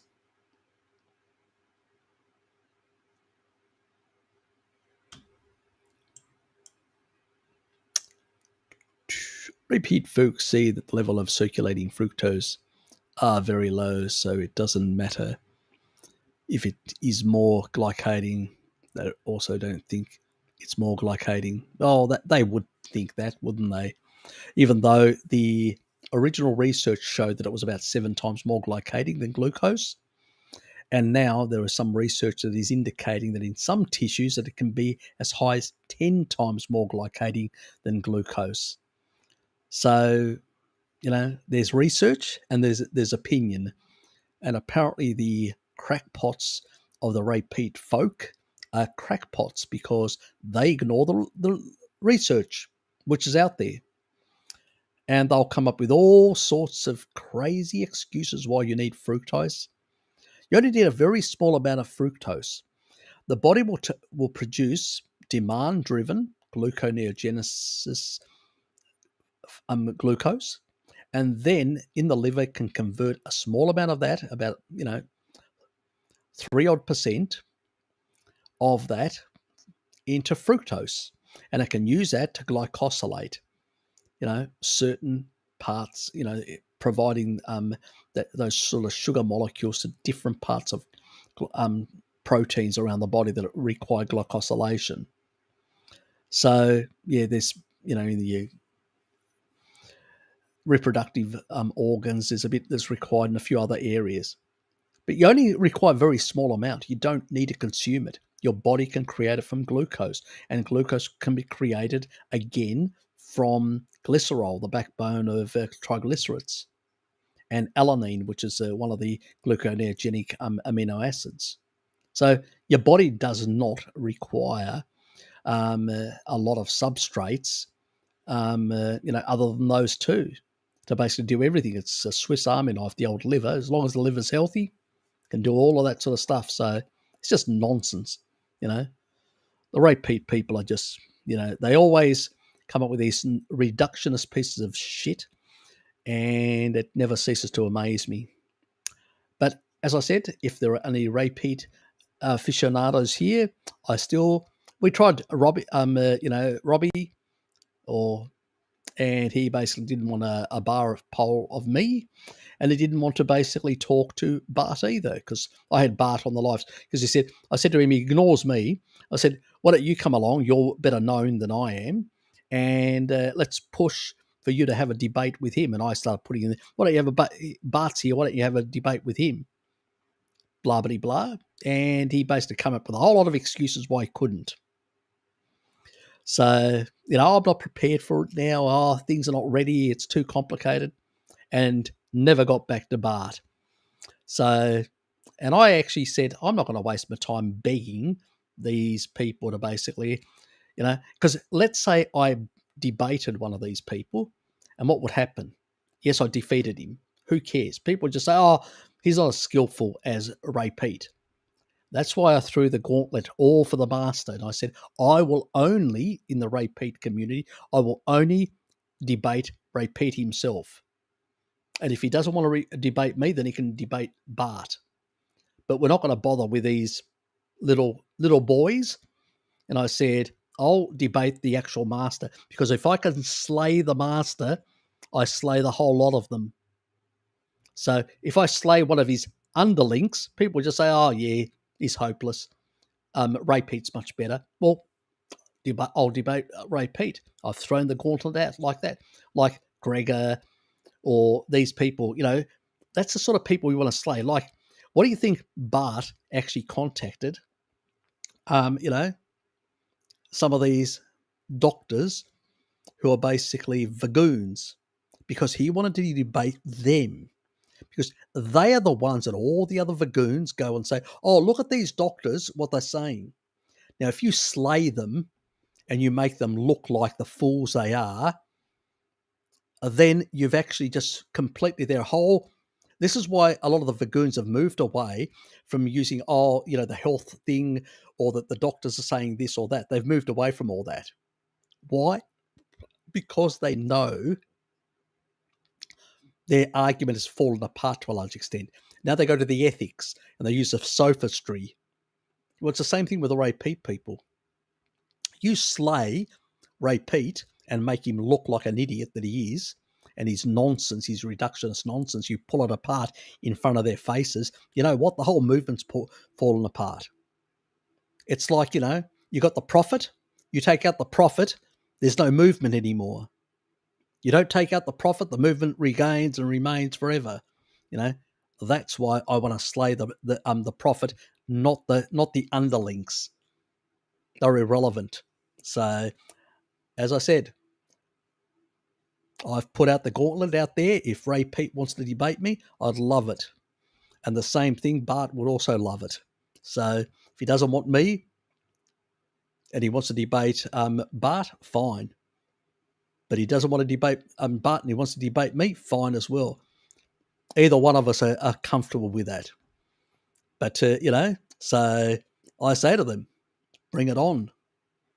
But they go, no, he runs and hides. He doesn't even appear there. But that's the person I want to slay. Why would I bother with the underlinks? Irrelevant. It's like basically debating vegan gains, a complete and utter little child who's deranged and would like to kill other little children. That's how crazy that is. Why would I waste myself, with a deranged moron, that basically shits himself, has, sugar comas and all that. It's a waste of time. You go after their gurus. You take out their gurus, you've taken out the movement. Otherwise, you're wasting your bloody time. Harry Van Helsing, exactly. I want to take out the bosses of these groups. You take out the boss, like a mafia group. You take out the boss, the whole group falls apart. You take out one of their underlings, that movement still goes. That organisation still functions. You take out their boss, man, you've killed the movement. You've killed their group. It falls apart, disintegrates. So I'll jump onto some other stupid bandwagon, but, you go after that one next. But, yes.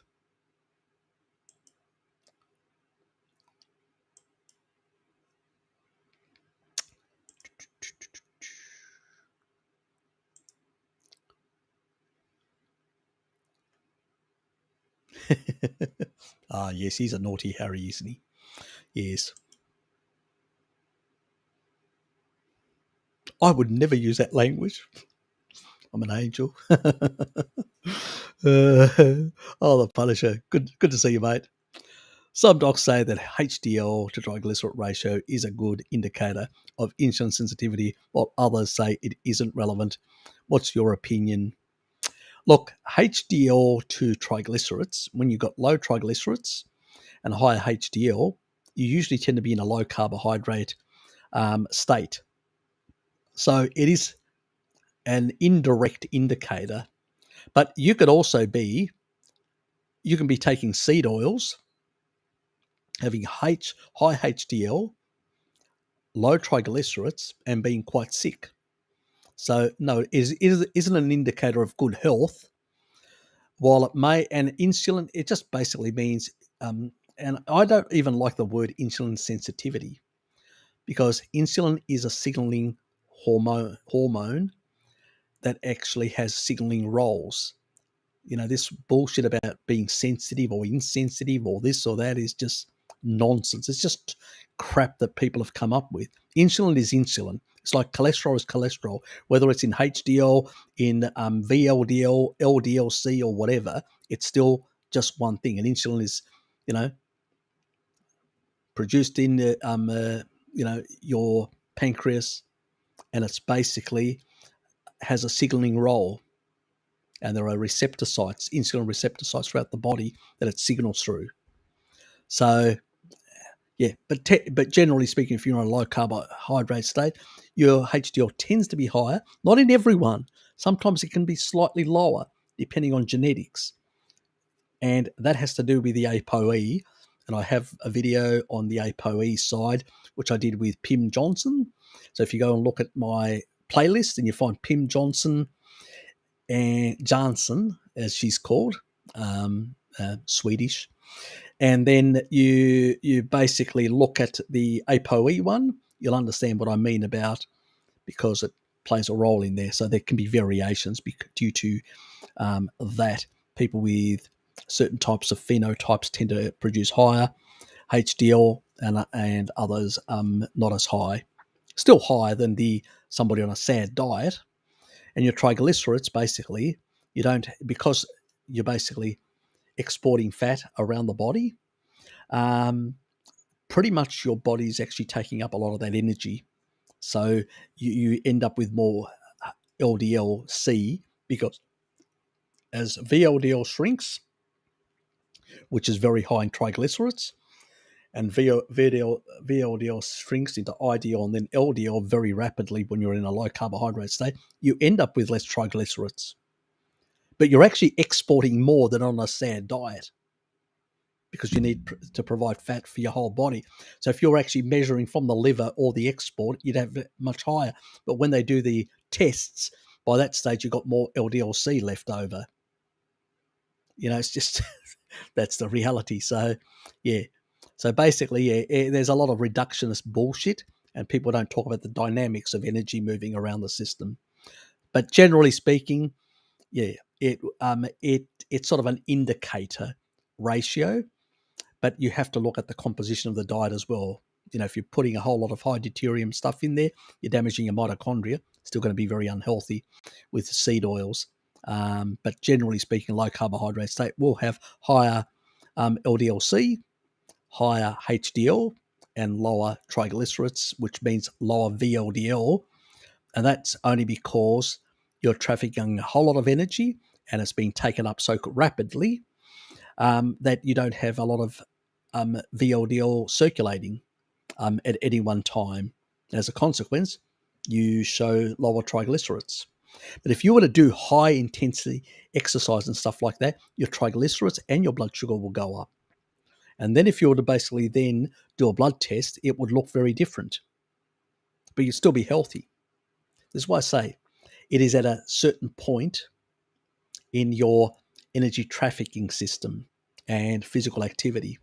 So it's a bit more complicated, So I know people use reductionism to basically explain a certain state, but it's not as, but definitely it is an indicator that you're more fat adapted in that regard and that you're doing better. But then I would look at the composition, how healthy that better is, in a sense. Yep. Anyway, no, so, yep. You're welcome. Worst stiffness in glutes from sitting. Best stretches is crouch stretches. Yep. Yeah, exactly. Couch stretches and can be helpful. Also, if the other thing is obviously doing things like, I'll tell you what helps. If you've got a lot of pain in the front, because usually when you've got glutes, you'll actually get a lot of frontal, sort of in your the upper part of your legs. You'll get a lot of a number of muscle groups there that can actually tighten up quite a bit. So actually using a rolling pin or a tennis ball to roll on your bum muscles, the glutes, you basically will improve that other part. But also stretching, I did a bit of that when I had the problem, did help as well. It reduced the pain, in that regard. And I did it on the couch as well at the time, so I know the feeling. Yeah. But generally, if you work a rolling, I actually found getting a rolling pin and literally working those was the thing that actually brought the quickest relief, even compared to the tennis ball against the wall. So,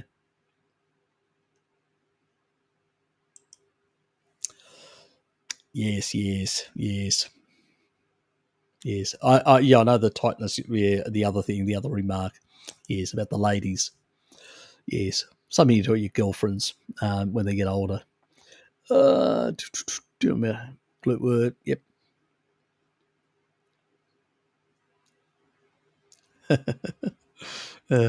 Just tell them how to get a tight P. U double SY. Let's move on. Exactly.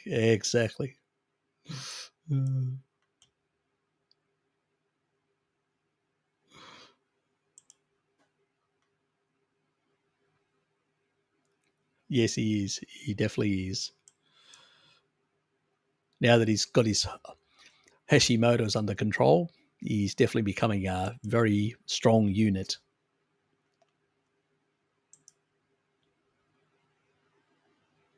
And Lukey had to get his up to 80 nanograms, the vitamin D, to really start silencing those autoimmune issues.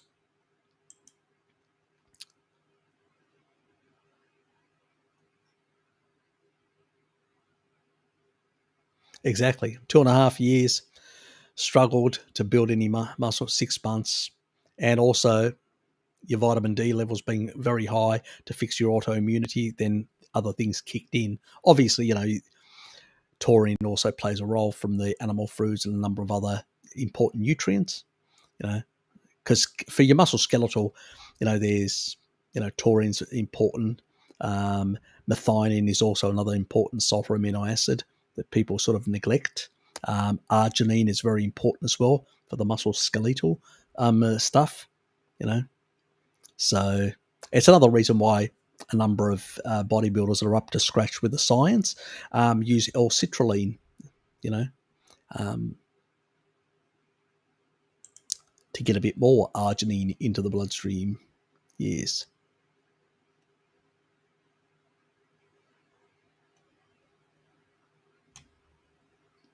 Mm-hmm, mm-hmm.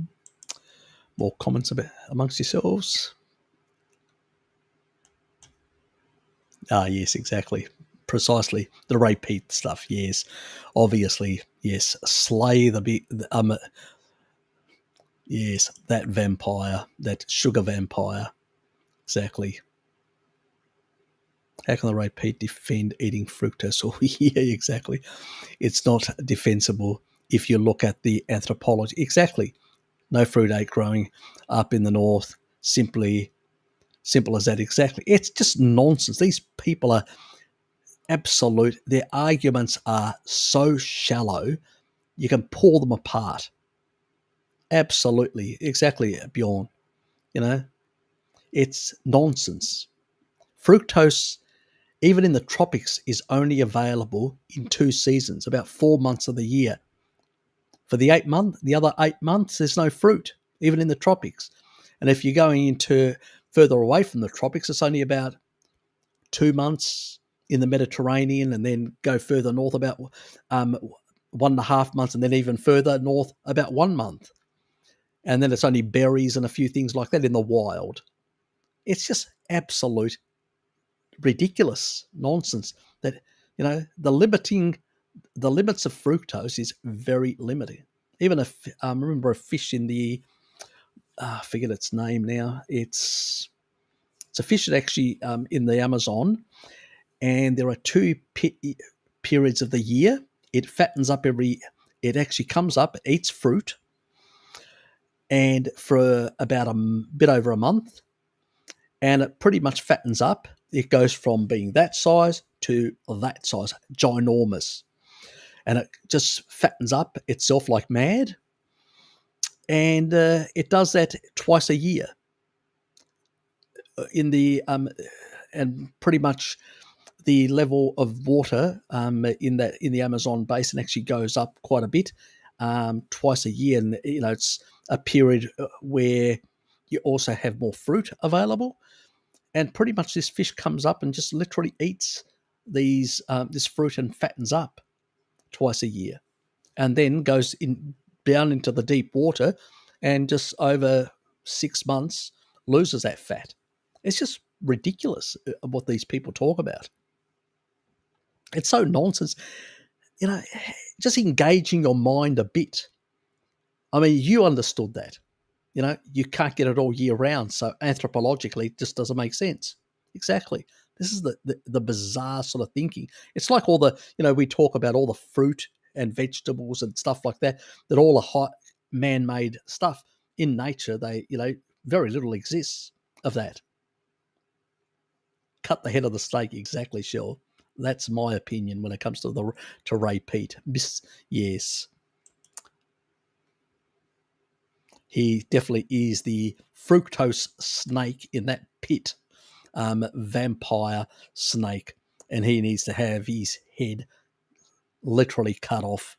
In the intellectual sense, is what I'm saying. So YouTube, I'm not saying violence against the man. I just want to slay him intellectually in a debate. Look at nature. All the answers are right there. Exactly. Yeah. Precisely, beyond. Exactly.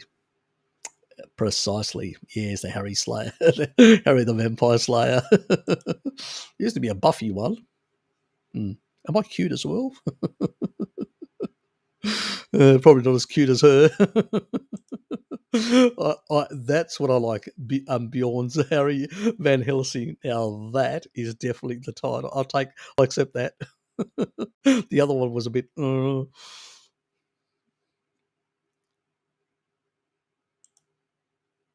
you want me to start cross dressing?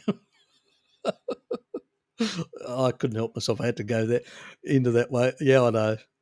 Probably get demonetized for saying that. uh, can't help myself. Yes, I think I was having wasn't I having a chat with Luba's daughter today about that, about the X and Y chromosome and the nonsense they listen at school. Thomas, good to see you, mate. Uh, glad I don't go to school nowadays. Since the state of animals are equal to humans, that indicates that I'm equal to an animal. I'm not a pig. Well, yes, I am, but not the other animals. You're still trying to make up your mind what you are. Fair enough. You can identify as anything, you know.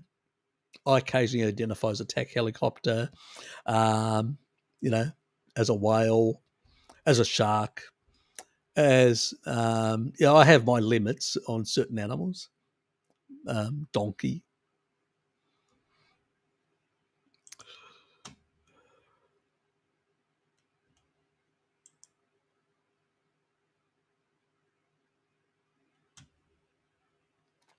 Yes, yes.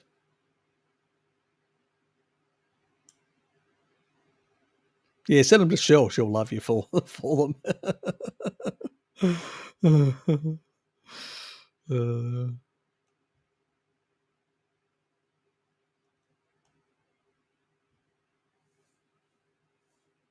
okay. Good luck with the job hunting.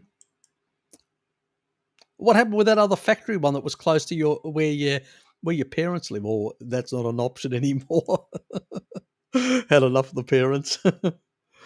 Oh, leisure. Yeah, I remember that. Yeah, leather suit. Larry, Harry. uh, you know all the right words to throw out there, mate. Yeah.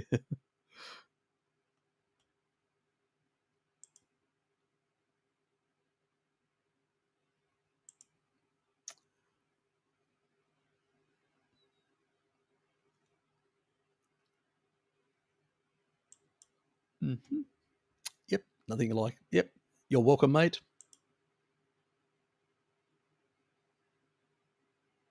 Yes. Good morning to you as well. Hope you're enjoying your coffee. Yep.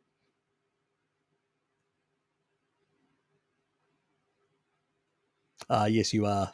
That's why you've got very high vitamin D levels, which is great, and that's helped a lot with your condition.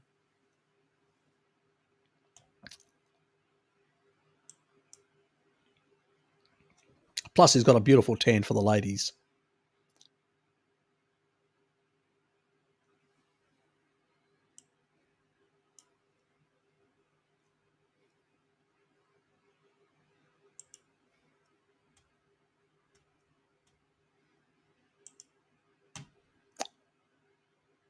G'day, Elizabeth.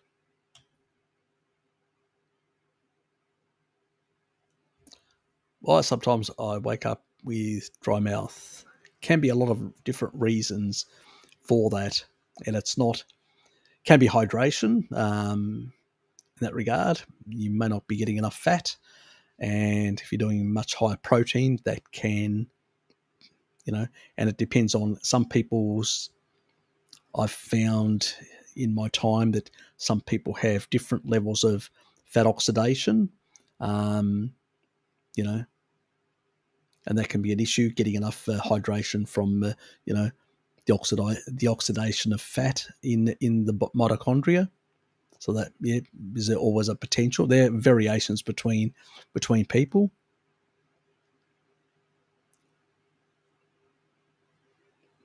What'd you say? Uh, oh, sorry, I just wake up. Uh-huh.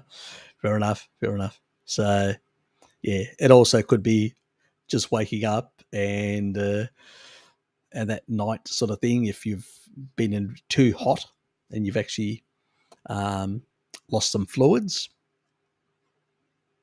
do you sleep warm? That can be an issue. And so then eventually your body sort of is cooler as you're walking around and sort of can actually get, you know, some people, when they time restricted feeding, they can actually get drier. I noticed when I did a dry fast, I got really dry in that regard. And I felt it after. It was like, So, yeah, early in the morning, some people have that effect more than others. So, and it can vary. I think there may be even a genetic reason for it in terms of fat oxidation, how the sort of that hormonal or signaling may be getting out to signal, so to push up the cortisol to force more free fatty acid and more glycogen into the system to sort of, in that regard. So there can be a number of things, and that as well. Yeah, if you're mouth breathing as well can be an issue. Thanks for bringing that up. That can be an issue for some people.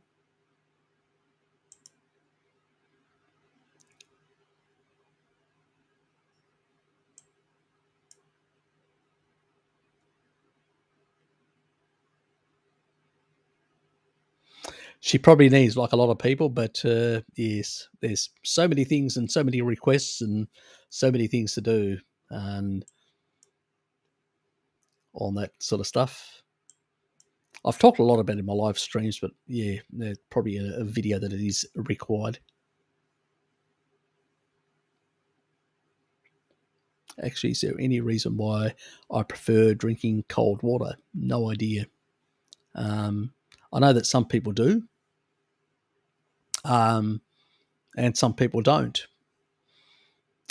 But it's really hard. You're in an area where you tend to be. It's a warmer place of the planet. You're in Mexico, tends to be so. Obviously, warm stuff isn't going to be really. Somebody in a colder climate, warm stuff will be more something that they would prefer than cold. So, just maybe your environment. I've never thought about it or looked into it. So I've got no real answer for you. But I suspect it's something to probably do with your thermoregulation in the environment you are. You're in Mexico. Your thermoregulation can be better helped. Your body's saying, well, colder will basically allow me to thermoregulate much easier. In a colder environment, climate, if you're up in, people will prefer warm tea or, something warmer or warm beverage, in a colder climate. So it's the complete opposite. So I think it's more that it's like an assistant. Your body says, I'd like something cooler in this to thermoregulate much easier. So it's probably something like that. But that's speculating on my part. I haven't really looked into it in any deep way. But I notice myself when I'm in the tropics, I prefer something cooler. When I'm basically in Hobart, which is much colder, tends to be I enjoy a beverage which is warmer. Like I'll have warm coffee. And in the tropics, I don't prefer coffee. I prefer, if I'm going to have any coffee, it's iced coffee. So I think it's probably the environment, and your body will crave something cooler or something warmer to help with the thermoregulation. That's just a speculation. I've never really looked into it other than that. So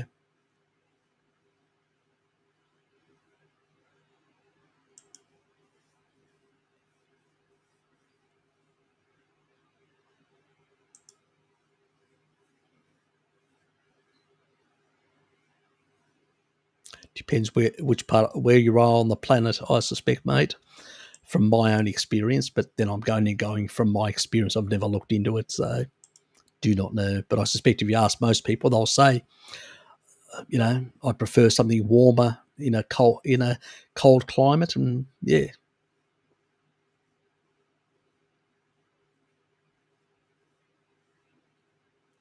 Okay, heard of okay. Yeah, I haven't, so I don't know in that regard. Maybe it is, but she's consuming quite a bit of animal food, so I suspect probably not in her case.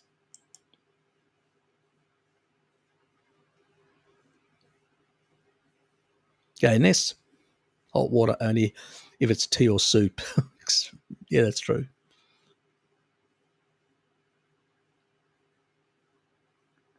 Exactly. I've never looked into it myself, Bjorn, so no idea.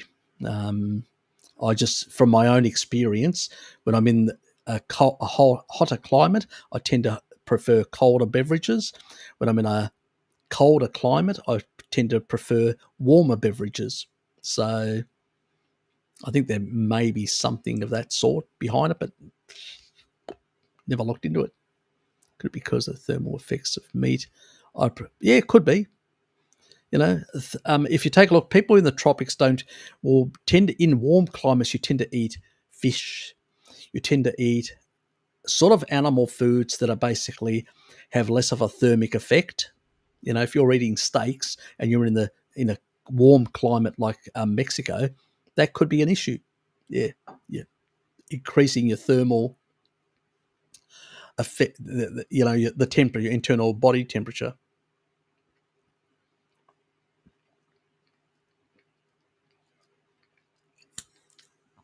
I even noticed myself even in Tasmania, which is a much cooler place on the planet. I noticed that like beverages that are on the cooler side, even in winter, are fine because of that thermal effect. I get really warm with meat, so there could be some truth in that in that regard. So yeah,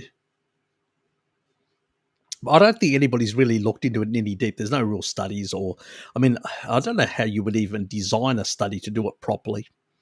You'd have to literally go in and actually put sensors all over the body to see what is happening with temperature within the body in all these different tissue types to make any sense of it. Otherwise, you'll end up with reductionist sort of pseudoscience. It'd be a very complicated experiment to work out exactly, and with different food types and different temperature settings. Oh God, there's so many confounding variables. How would you really work out a proper study? I just, it'd be a very hard one to do. Yep. So, you know, yeah, I never really, yeah,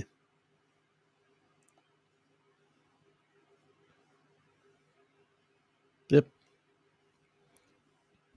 yeah. Look, a lot of people that have gone down that path that had, that have gone, they actually end up better sleeping.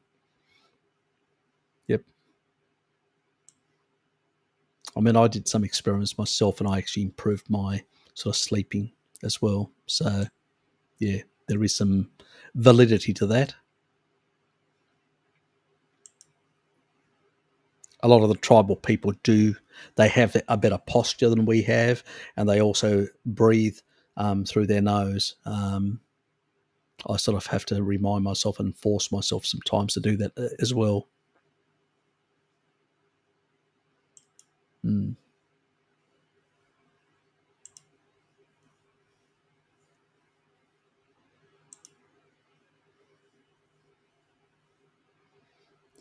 Yes, yes. No alarm clock needed. Yes, she's getting to sleep in the proper hours, unlike me, bit of a night owl.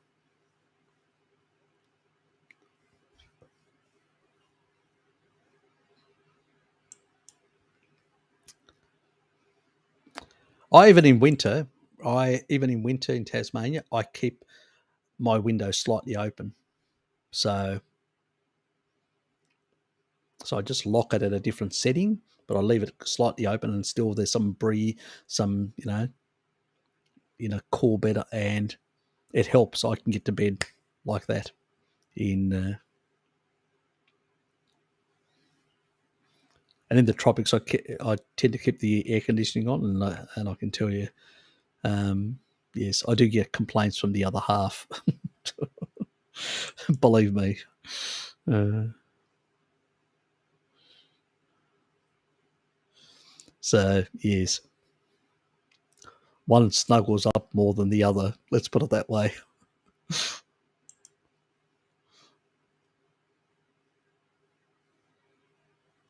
Yeah, neither can I. Mirror basically needs to put a whole lot of clothes on and everything. drives me up the wall. But anyway, yes.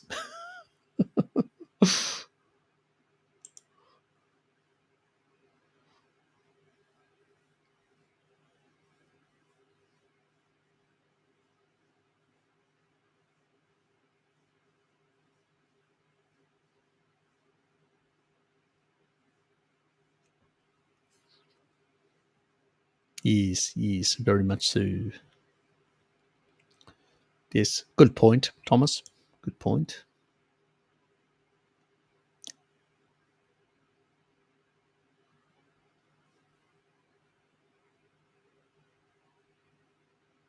Yes, good idea. Get up early, get the signalling and all that. It's snowing here. Yes, you must be somewhere very north. Yes, we're in the southern hemisphere, so for us it's summer down here.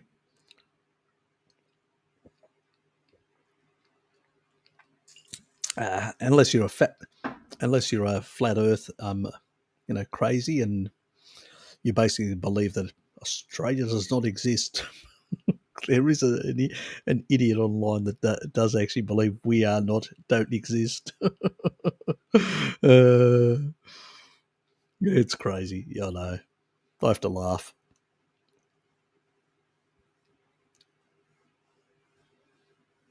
Okay, it's all that global warming.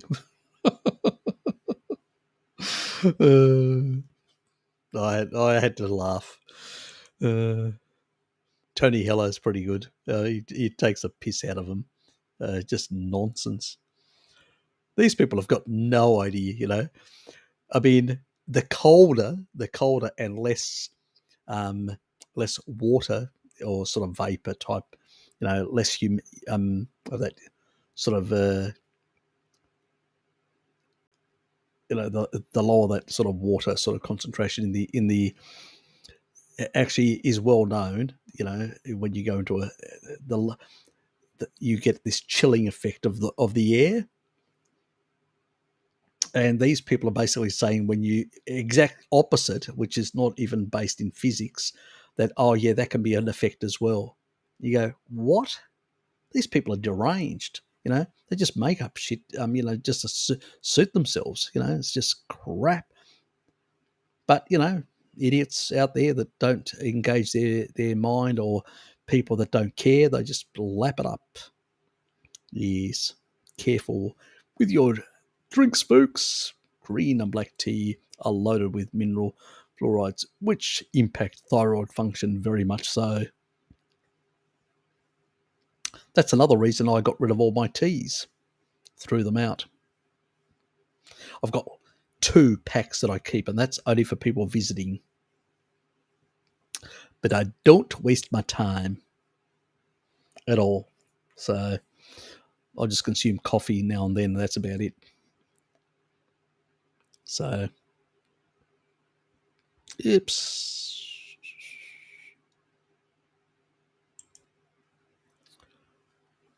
Oops.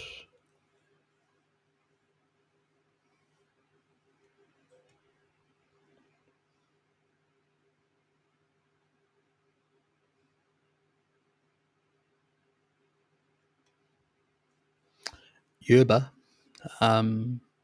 Okay. Don't really know much about it. I may have to look it up.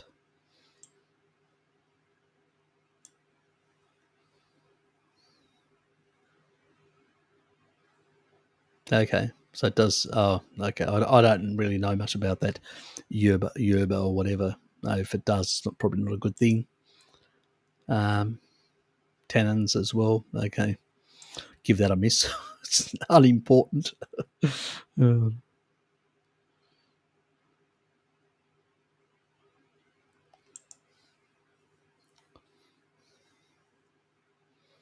So Luke has gone away and actually researched all these different beverage compounds. Thanks for that, Lukey.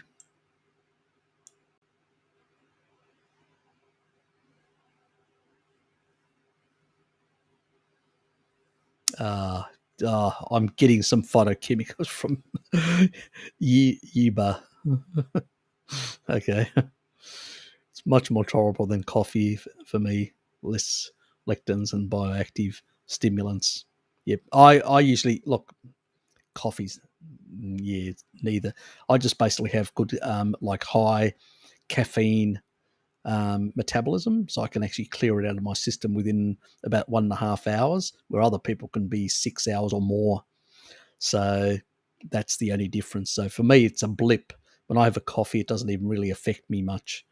Um, it's pretty much useless in that regard. I just like it for the flavour. Yes, but yes, I know what you mean. Some people, yes, it does affect them a bit stronger than others. That's true. Yes, you poison your guests, Harry. Oh, the tea thing. Yeah, okay, fair enough. Look, some people want to be poisoned. I'll give them their poison if they want it. You know, the biggest problem is it's also a waste of time, mate. I find myself, I've had to throw out tea bags and stuff like that. I looked at the date and I go, that's out of date. I had to throw it out. I just keep one for the odd person. Um, and Dad gets from his next door neighbour. She always gives him bloody tea bags all the time, and I'm going. And then he basically tries to pass them on to me. And I go, Dad, I'll look at the dates and I'll take one and I'll keep one just in case somebody wants, you know. Yeah. But there is this mountain tea, a Greek mountain tea that Dad grows. That's completely different, nothing to do with this.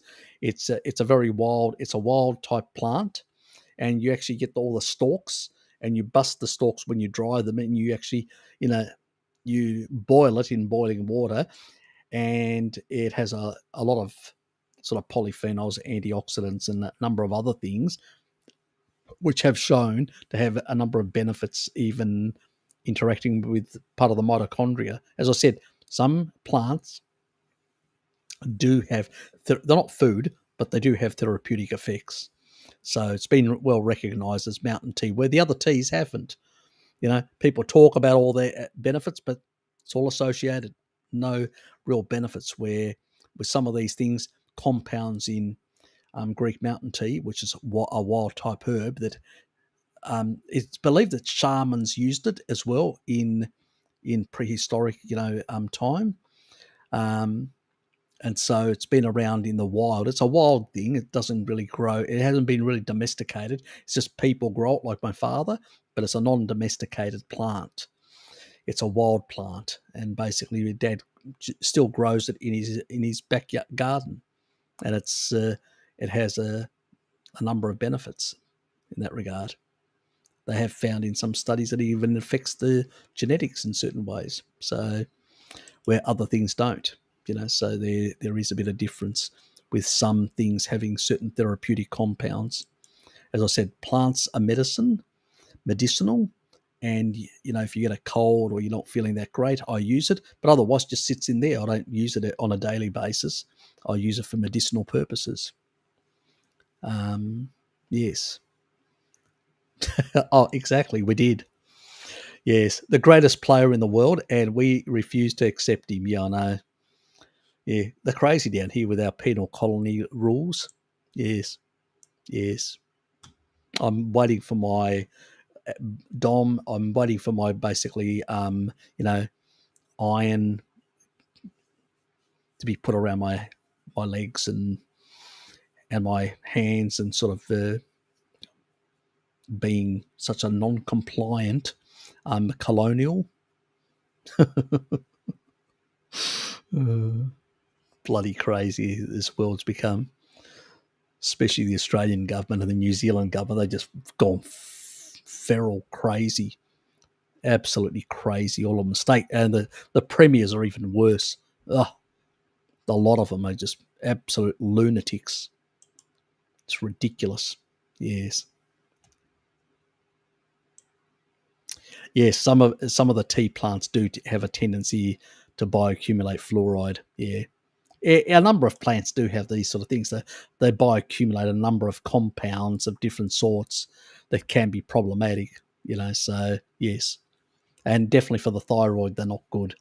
I mean, tea's been well known for years to not be very good for your thyroid. But still, it's promoted. Still, all these, have as many halogens as possible, still promoted, all this sort of stuff. Never, it drives me up a wall, but what do you do? That's why I don't drink tea. I just don't. People ask me and I go, no, I'm not going to have that shit. At most I'll have, some coffee, which I know my genetics can clear out pretty fast, but no, I'm not going to waste my, after all, Van Helsing. What do you expect? Yeah, don't expect much more.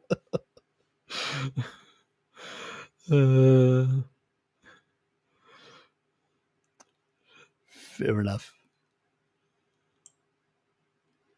Maybe, might be Mark.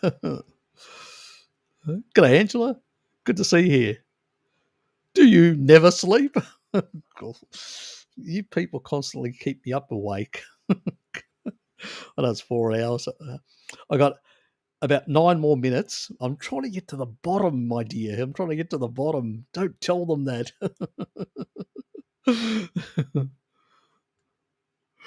Carnival's only sleep for fun. Nice one. Yeah, we probably need less repair. I've noticed that when the more carnivorous and all that, the less that I needed. So, Elizabeth's what she's asking. I heard that when you're on a carnival, your body tends to hold meat because of the absorption of nutrients. Yeah, it actually, peristalsis slows down slightly, depending on how much meat you've consumed. Remember, all of it breaks down, is denatured. Yes, awful word to that proteins are denatured. Well, that's what you want. You want basic amino acids, and that's what you absorb, and then the body will use enzymes to rebuild and use those amino acids as building blocks for whatever it needs.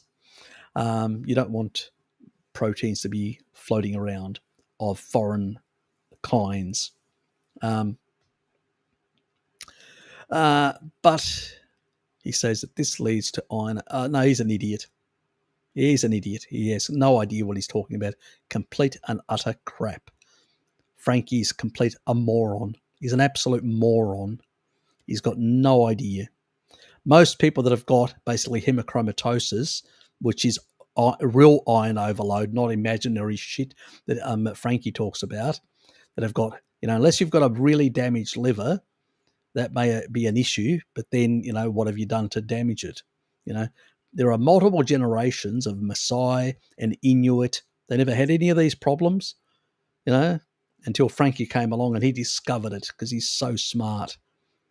He should go back to working as a bartender and stop trying to, stop talking shit to people.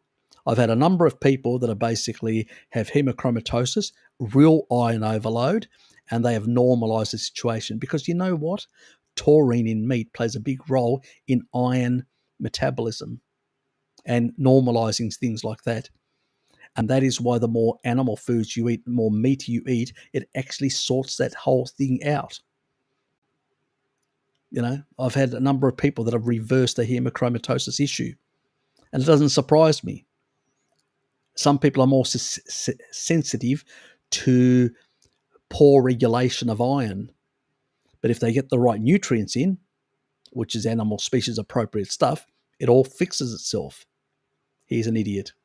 And actually, the stomach nexus, actually fiber makes it worse. Fiber actually really deranges things in terms of the gut system and the stomach system and all that. Yeah, when I do that video on the fiber, you'll understand all this sort of stuff. And it's in the literature. He's an idiot. He's got no idea. Don't waste your time. I do say to people, if you're subscribed to him, why are you? Why are you wasting your time with such an idiot? All these teas, yes. Local herb shops, yes, well, yeah, very much. A bag of tea. What a stale bag of handing out a stale bag of teas, are you? Sure. It tastes correct. Uh, yes, yes. Yeah, exactly. It's just idiotic. As I say to these people, you show me exactly the research, how these biochemical and how the physiology works in these sort of regards. Don't just tell me, oh, I've got this experience. I actually challenged him ages ago. I said, why don't you go and actually get a test? He said, I can't afford it. I go, well, why are you claiming things you haven't even tested for? Absolute bullshit. He said, it must be that. Oh, yeah. You're such a hypochondriac, you'll make anything up. Now he's basically, eating junk food again and justifying it based on, all this damn thing. And there's people for years, multiple generations of carnivores, you know, and our dear friend Frankie has actually found the secret solution to hemochromatosis: eat junk food. What a joke! What a joker! Just trying to, and even now he's actually having all these mood swings, all these issues with his health again by eating all the junk. He's just, yeah, he's a lost cause basically.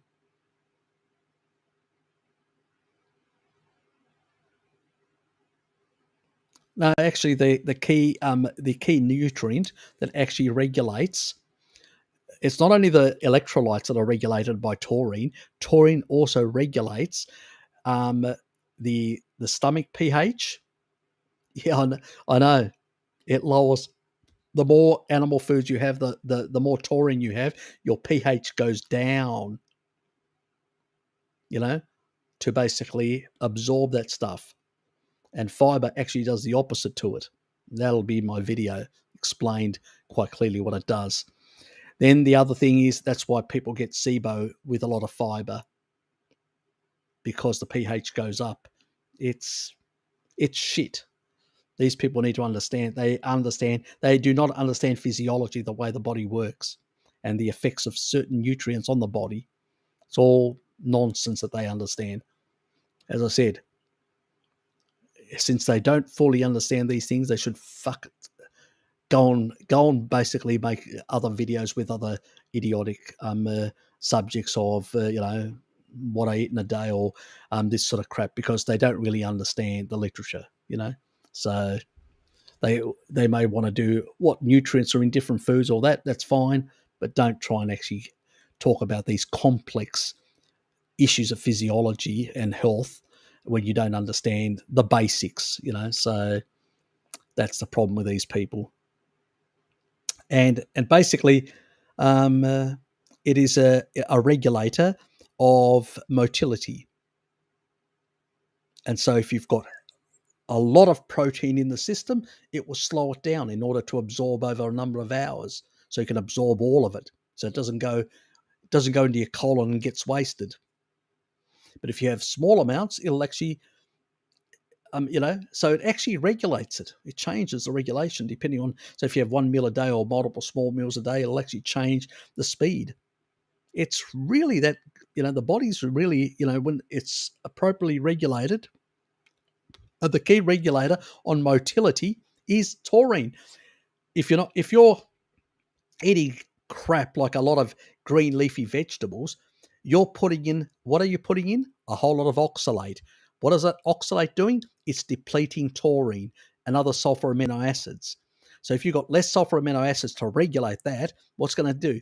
Your whole fucking thing's going to back up.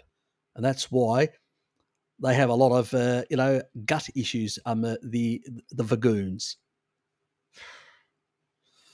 Yes, not getting the right nutrients to regulate things properly. Oh, surprise, surprise.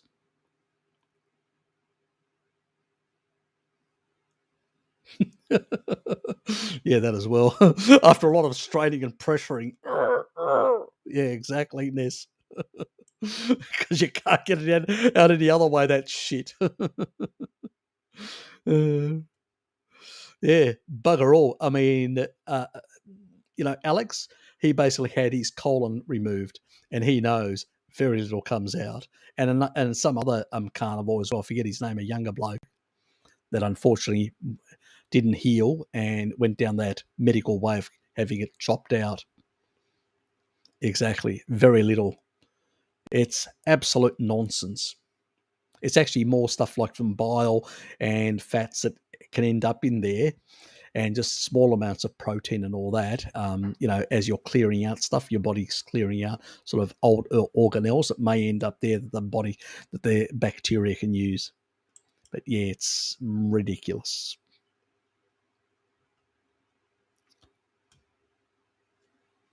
Yeah, exactly. A lot of people do for that reason. It's contraindicated. We don't ever seek them. Not even the chimps consume. They consume up to a ton in the wild, up to a ton. It's just, yeah,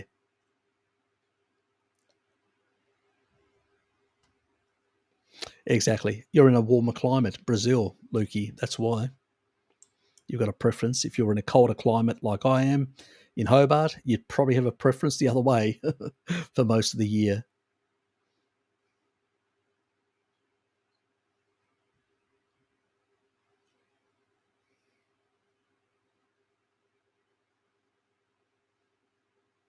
Yes, it would. N14 would be high because the bacteria will still ferment and basically extract some of the from the fiber, the N14, and also we would know because from the certain plants they would be different. They wouldn't have they would have a different isotope of carbon, so we would know that they are coming from fibrous leaves and stuff like that. Like we know with chimps when we do carbon testing to see what types, because there's carbon 12, carbon 30, all these different things. And also there are other things like silicon and, selenium and all that, which they can actually detect all these sort of isotopes to determine what sort of foods, the style of foods, the type of food sources, to determine the type of animal it is, whether it's a fish or a ruminant or stuff like that. You'll have different carbon to N15 mix. This is well established in science, in the field of archaeology and stuff like that. So it's a non-issue in that regard. So, and if you're getting from more fiber, you'll have a much higher level of N14 and very low N15, like we see with basically ruminants.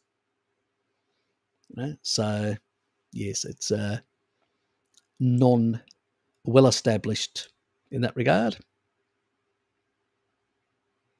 Must be. I love yous all. Good theory. Bert, how are you, mate? Will the Aussies vote again for its leader? Do you think people will vote differently?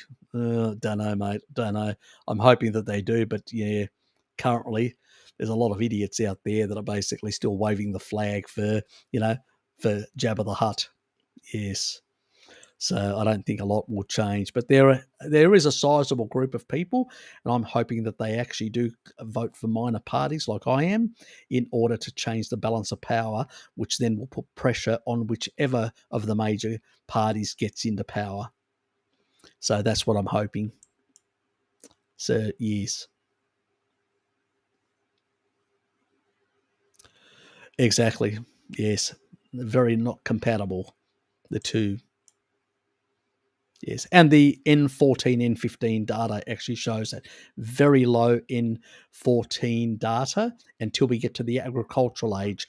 Then, in the agricultural stage, the N14 data goes up because we're starting to include more plants in our diet.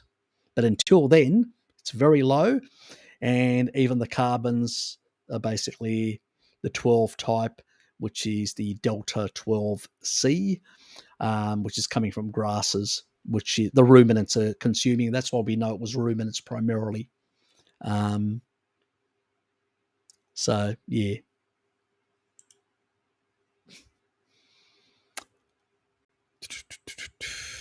Yeah, people are docile. Yes. Eating kibble all the time. Exactly. Exactly, HD. They are. constantly kibble eating.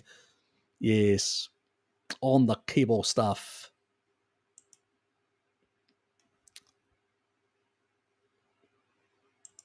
Oh, that. Oh,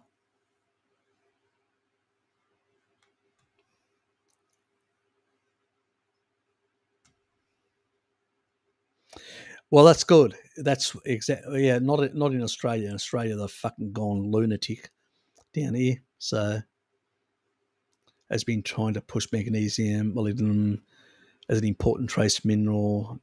The plants, blah blah blah. Yeah, look, I know. Well, when you're talking about molybdenum, even a number of those things. Again, magnesium. It's carbohydrate metabolism that actually requires more of those. You actually use more magnesium, molybdenum, you know, when you're basically on a carb diet. So is he trying to justify, oh, I'm eating a whole lot of carbs, so I need basically more of these trace minerals to metabolize, the carbohydrates, keep down my blood sugars. That's what he's talking about. And depleting. So I'm going, no, you don't. You just need to eat species appropriate. You won't need these. You'll just, because animal foods have got these, but in smaller amounts to the excretion rate and above the excretion rate. So, you get enough, but we don't need a lot. The only thing that goes up on a carnivore diet is riboflavin, nothing else. And we get shitloads from the meat. We get two to three times, so, or more, depending on how many steaks you're having a day. Supreme Court strikes mandate down. Yep, good. Yeah, it'll be interesting to see what happens in Australia with some of the cases that are actually happening at the moment. Yeah, exactly. There's plenty of crazies out there, politicians. Yep.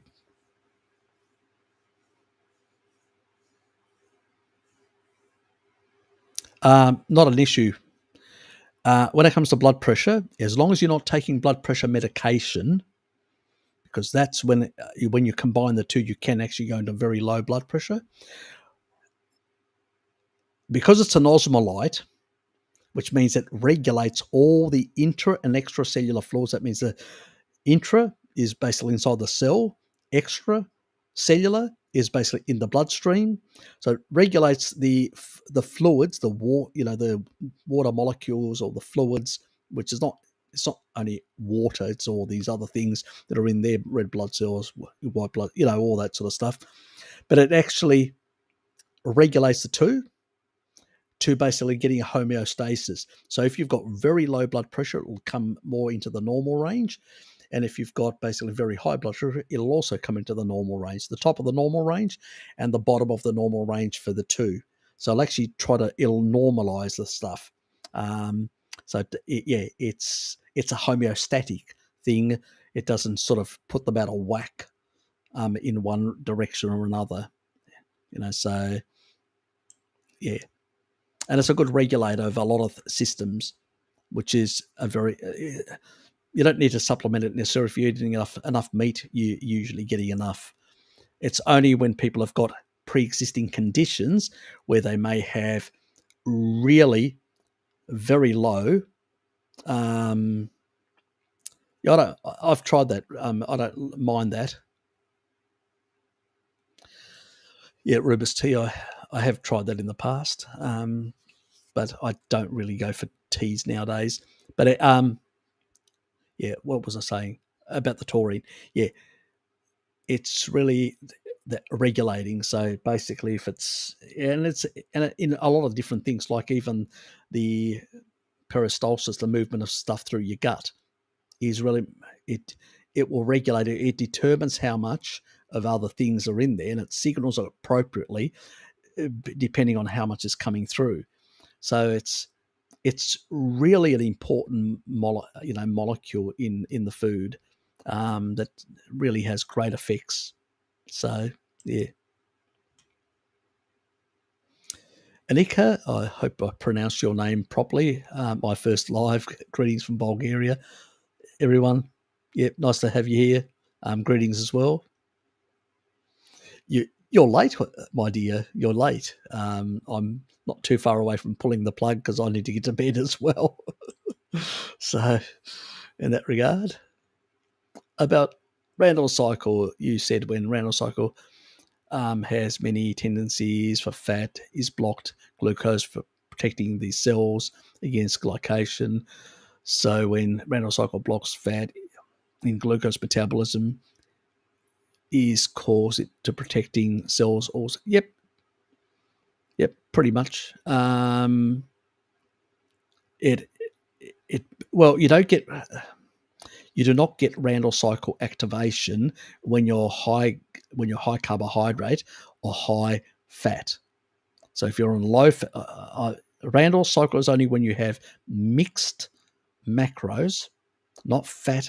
I've said this. I've explained this multiple times, Elizabeth. You're not paying attention. In a low fat state or in a low carbohydrate state, when only one of the energy sources is very high and the other one is very low, there is no Randall cycle activation. You may get what is called a certain low grade resistance from excess energy, and that will be forced into. But the moment that gets forced into the actual storage, immediately then, and that's more signaling. I know some people, Bart sometimes has a tendency to say, oh, excess energy will do it, but he needs to clarify that if you're in a very low state, that doesn't happen. And the other thing is he doesn't actually, I try to remind him because he's got this high functioning autism that basically forgets to and he knows it because he's a physiologist. He knows quite well that also a certain level of uncoupling of the mitochondria happen in a very low fat, high carbohydrate, and a very low carbohydrate, high fat. You get a certain level of uncoupling at the mitochondria as well. So he needs to mention these things because sometimes he gets into polemic against the Vagoons and he doesn't really nuance these properly. He knows them. I've had discussions with him, but he doesn't nuance them properly and can create confusion for other people. So yes, and I'm bored with having to explain every time. I'll have to do a Randall cycle thing of my own. I realise that now. So people stop asking me about the Randall cycle. I'll do a video to explain it properly in the most simplified ways. But no, you can't actually engage. It's only on excess energy from mixed, because your enzymes inside your cells, if you the system, if it's more sugar or more fat, it will prioritize that and it will block the other side. So if there's more sugar and less fat, it will block one side. If there's more fat and less sugar, it'll block the other side. And that's what it has. That's what it does. It's just what it does inside the cell, because you've only got so many enzymes, and there is a certain rate limiting effect. The body into the Krebs cycle can only do so many. There are so many enzymatic steps that are happening. You can't go beyond the rate limiting effect of the enzymes. The enzymes can only do so much. More than that, the enzymes cannot function. They have to lock out a specific pathway. And then if you put too much excess energy of both sorts, then the other pathway gets locked out as well completely, because there's too much excess energy in the cell, and then there's more circulating in the bloodstream, and that is what we call insulin resistance. And that's different peripheral resistance, which I've explained as a protective mechanism. I'll explain that as well. I'll have to do it with some sort of, to really explain it properly. Go and read all those comments that I left last time for you, and read them properly.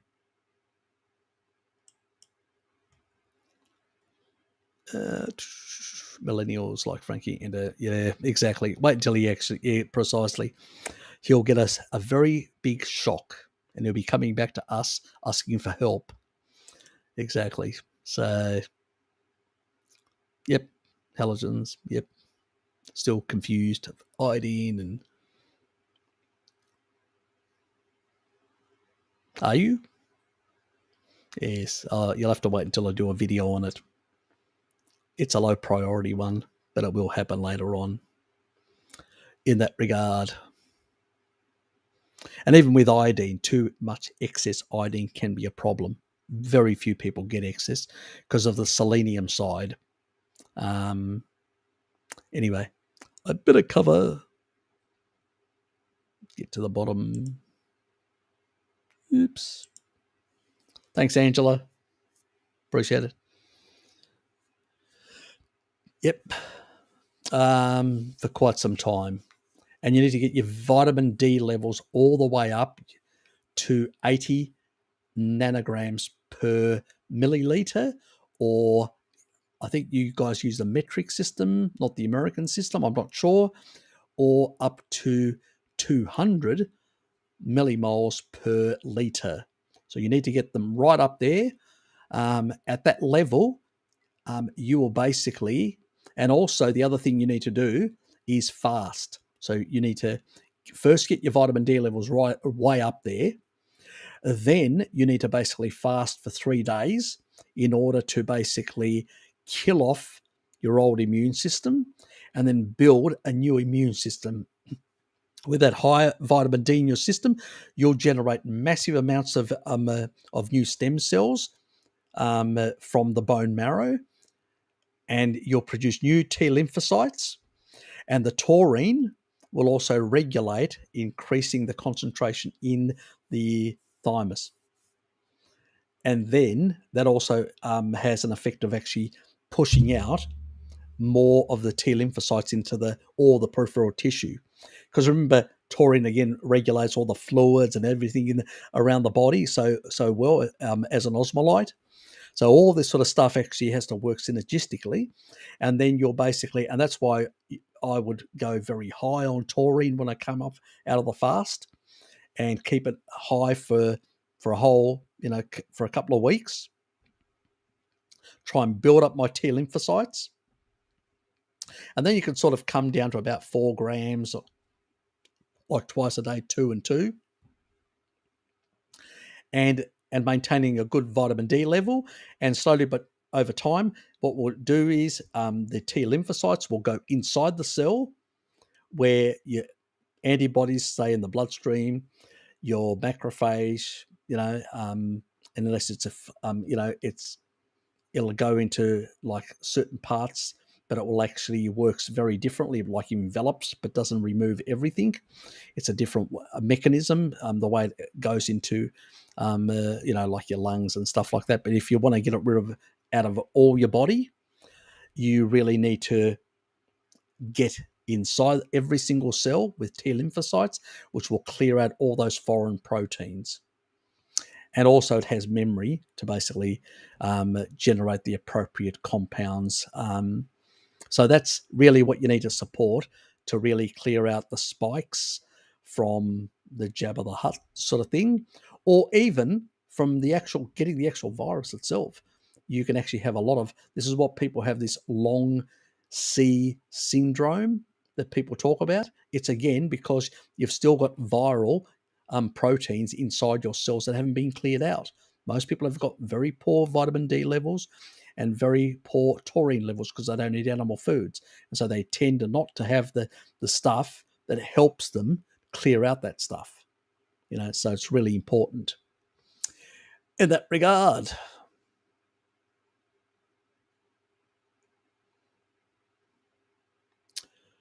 Yes.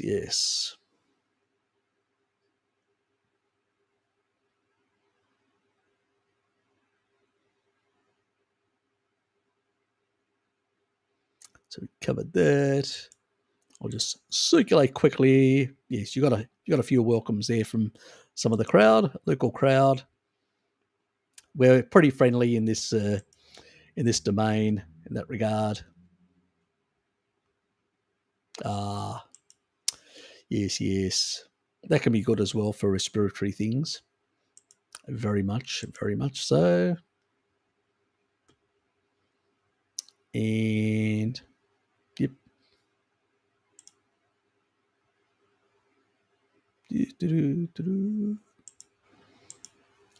As you can see, I'm floating quickly through, putting everybody's stuff up, and then I'm going to pull the pin so I can go to bed and get some sleep.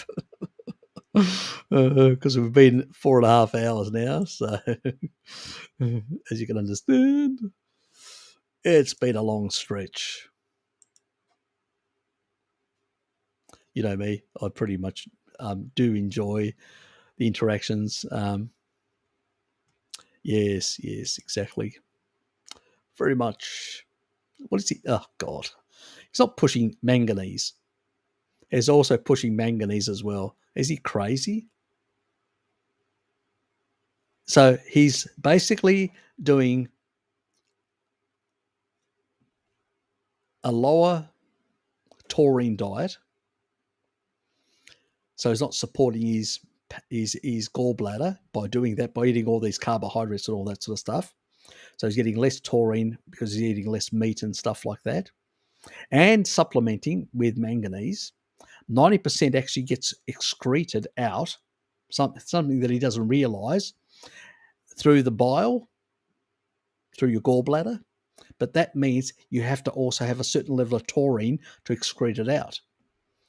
If you don't, it can actually bioaccumulate in your brain. Very unhealthy. If that's what happens to a lot of the vagoons, they actually end up with some brain issues because of high, I mean, this is well known amongst the vagoonerized naturopaths, that basically manganese toxicity from plants. Again, because they're not getting enough taurine, enough animal foods to excrete the stuff out through the bile. Oh, God. God save us from these crazies that have got no idea what they're doing. Absolutely no idea what they're doing. It's bloody mad. It's like Wild Kingdom out there. No wonder people are getting so sick, so damaged from all these so-called idiotic fake gurus and influencers and all that are only in it for their own benefit. I've got a day job, so I don't really have to worry. My focus is on, on basically providing you guys good information like I did for myself to basically heal myself.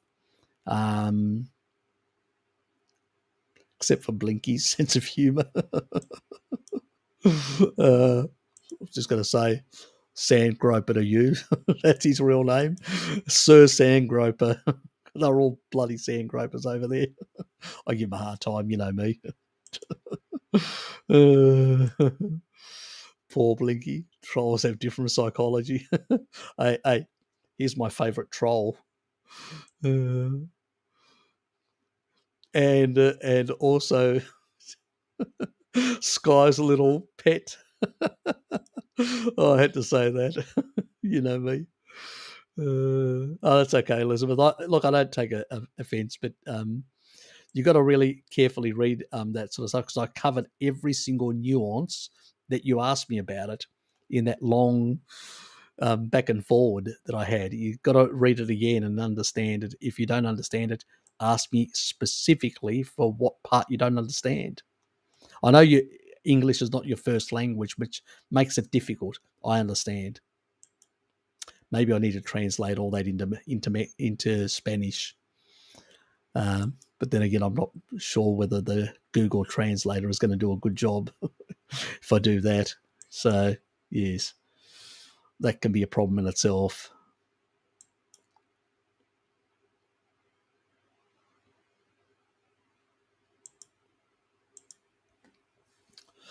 Yeah, still on air. Alex, still on air. You know me. Hard to get a good man down, as they say, but I don't know whether it's good or or whether he's bad or deranged.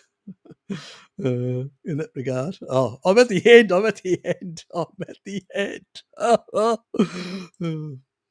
Is that so obvious? Actually, Lucas put something up. Do I get a good laugh? I hope so. God. Let's put it up. We always love the comedy on this channel.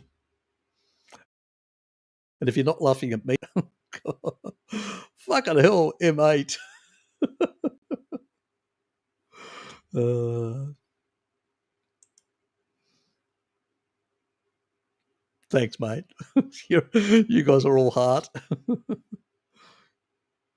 Uh, Portuguese, get it right. It's Portuguese, Brazilian Portuguese.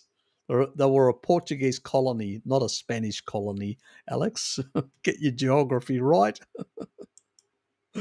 No, you fake that. More comments forever. Haha. Shaw's always amused. Yes. Thanks, Loki. As always, it's always a pleasure. Anyway, guys, I've had a really good evening with all the humour that you guys have been pushing out there. So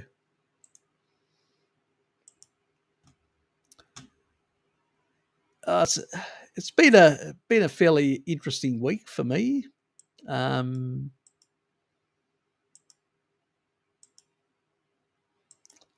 Hoping that I do have a number of things that I want to do next week. I just hope I've got enough time to do them. Is really the thing. So yeah, we'll see how it all tracks. As I always say to people,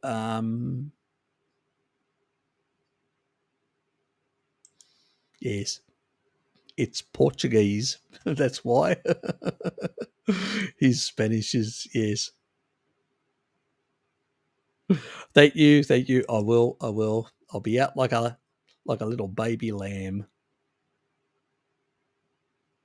maybe, or a Greek goat. Thanks, guys. Appreciate it. You're welcome, everyone. And okay, Alex is going. Like my German. Yes, exactly. Well, like even some of the Cyrillic languages are, I can pick up a few things, but yeah, I wouldn't say I'm any expert in any of those languages at all. Thanks, mate. Thanks. Oops. See it on. Bit of click there. And good night, guys, and good day wherever you are on this planet. And thanks for being here. Appreciate your support and your time as well. And we'll chat later. I hope people got something out of it and all that. And they are looking forward to a few other videos on that regard. Please share some of my some of the Novavax one as well. I notice it's been getting some good traction, which is nice in that regard. But also, please share it with some of your local politicians in Australia for those who are Australians here, and also post it on the Prime Minister's sort of thing. Tell him, just ask him the question, where's Novavax? If more of us ask him, where is Novavax? Where the hell is it? It was supposed to be out in September, and just bitch and moan and complain. He may basically force the minister to, get it out. I mean, the ridiculous thing is the actual submission to the TGA was 6 months later for Moderna, and it got out and it's been used all over the place. It's ridiculous. So, and even that Australian company in South Australia, they can't. They've just gone straight to India and haven't even bothered at all. Here's an Australian company that's basically producing a product out of South Australia using a traditional vaccine. And what do? They've gone to India because they can't produce, they can't be bothered dealing with the TGA, which is basically up Pfizer's and Moderna's and AstraZeneca's asshole. and they seem to serve those big multinationals that have got the politicians by the short and curlies. Talking about corruption, yes, very much. Thanks, Punisher. Cheers, mate. Yeah, so yeah, it's pathetic to say the least. So please go onto your Twitter and tweet the Prime Minister exactly what he needs to get his bloody act together, and you know, and basically kick the minister's ass to basically get the TGA to get the stuff out, because there's a lot of people that are basically relying on it for their employment.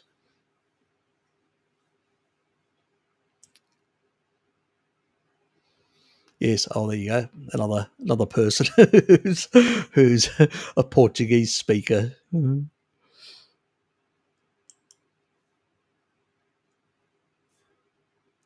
Do you aspirate there? That's the other thing as well. Yes, if that's been, you say, do please aspirate. That's why I said, you know, if when it does, I may go to my GP, because that's the other side. That's the other coin. But yeah, I know it's the whole world is crazy. I wish I, for me, I only, as you know, I've used other vaccines in the past, but they're all gone through a 5 to 7 year trial period. Things should go through a trial period. These are all basically at the experimental. So, as far as I'm concerned, but unfortunately, if your employment is determined, your ability to travel, to my partner's trapped overseas, so the ability to travel, you're forced to go down a pathway which you don't want to. But Novavax on paper seems to be the safest, as a traditional thing, but things should go through their right trial period of 5 to 7 years, not this sort of bullshit that we've got. Yes, because what next? They're going to bring up some. I mean, that's the whole reason. Even drugs have to go through long trials, so people don't die, because we've had cases where people have died in the past because the drugs had not gone through proper trials, and companies actually did the bullshit and didn't submit all their research, and then all these people having side effects and dying, and they had to withdraw the stuff. So we know why you have to go through trial periods to prevent these sort of incidents happening in the population, let alone do max level, and even little kids. How dare they, those assholes, endanger little kids when their ACE2 receptor isn't even fully developed? You have to get to 13 years of age before your ACE2 receptor. So why does a child between 5 years old and 12 years old, where the ACE2 receptor isn't fully developed and the damn thing can't even go into their cells, why do they need basically to be jabbed? Can you please tell me and explain? Because the physiology books don't say the complete opposite. So why are these people arguing? It's ridiculous. It is completely and utterly ridiculous. It's criminal. Who are these people serving? These multinationals or us? That's why they need a message from us, emailed or on their Twitter thing and all that, and telling them, why the friggin' hell are you doing this sort of stuff? You deranged people and all that. Also, that link, the link from the Hong Kong one about Omicron being very only in the bronchial tissue. That study, it's in the list there. Grab that study, the link of that study, and basically post it onto these people's site, on politicians, and say to your politician, have you read this? Why it's not a problem. Why are you people making such a fuss about it? These people are so ignorant. They just basically rubber stamp anything. They just are more concerned about getting elected, because all the crazies out there, the idiots, are so brainwashed. They're jumping up and down. They see somebody not complying with the authoritarian rules, and immediately they go crazy and spastic. One of the greatest tennis players. No, we can't have him in. And you got all these other people, and this is the thing: small-minded people. They say, "I've suffered, so he should suffer as well." I mean, that tells me that person is a very shallow, small-minded person. Anybody that's actually a strong personality, a strong person that can actually independently think and all that, they don't go, they recognize the world is not perfect. It's not, just because you've suffered, two wrongs don't make a right. Everybody has to else suffer just so you feel better. I mean, how ridiculous is that? How pathetic to think like that. And that's the problem with some people, the way they think. It's absolutely bloody ridiculous and all that. But, this is a crazy world we live in the way people think. It is bloody ridiculous, Shell. It's bullshit and it's bloody crazy. And is that my time? Being too long here? So many hours? Yeah. Well, it does basically provide some level to the immune system, some information, but it also, the existing ones also, a traditional one would do that, and so would these. But the problem is they have a lot of side effects. That's the problem, you know. But when you've got, yeah, I know, he takes his time. You should know that. Yeah, this week hopefully. So, and I did mention a few things earlier. Since you weren't here, if you go back a few minutes, you'll actually see what I meant. It was about 30 minutes. It's 30 minutes. Goodbye. Yeah, you know me. So yeah, basically it's only 10 minutes. Yeah, exactly. It's only 10 minutes. Bert's right. Gone in 5 hours. Yeah, it's just bloody ridiculous. It really, drives you up the wall. Anyway, I better go. I'm going. I'm leaving. See yous. Good night.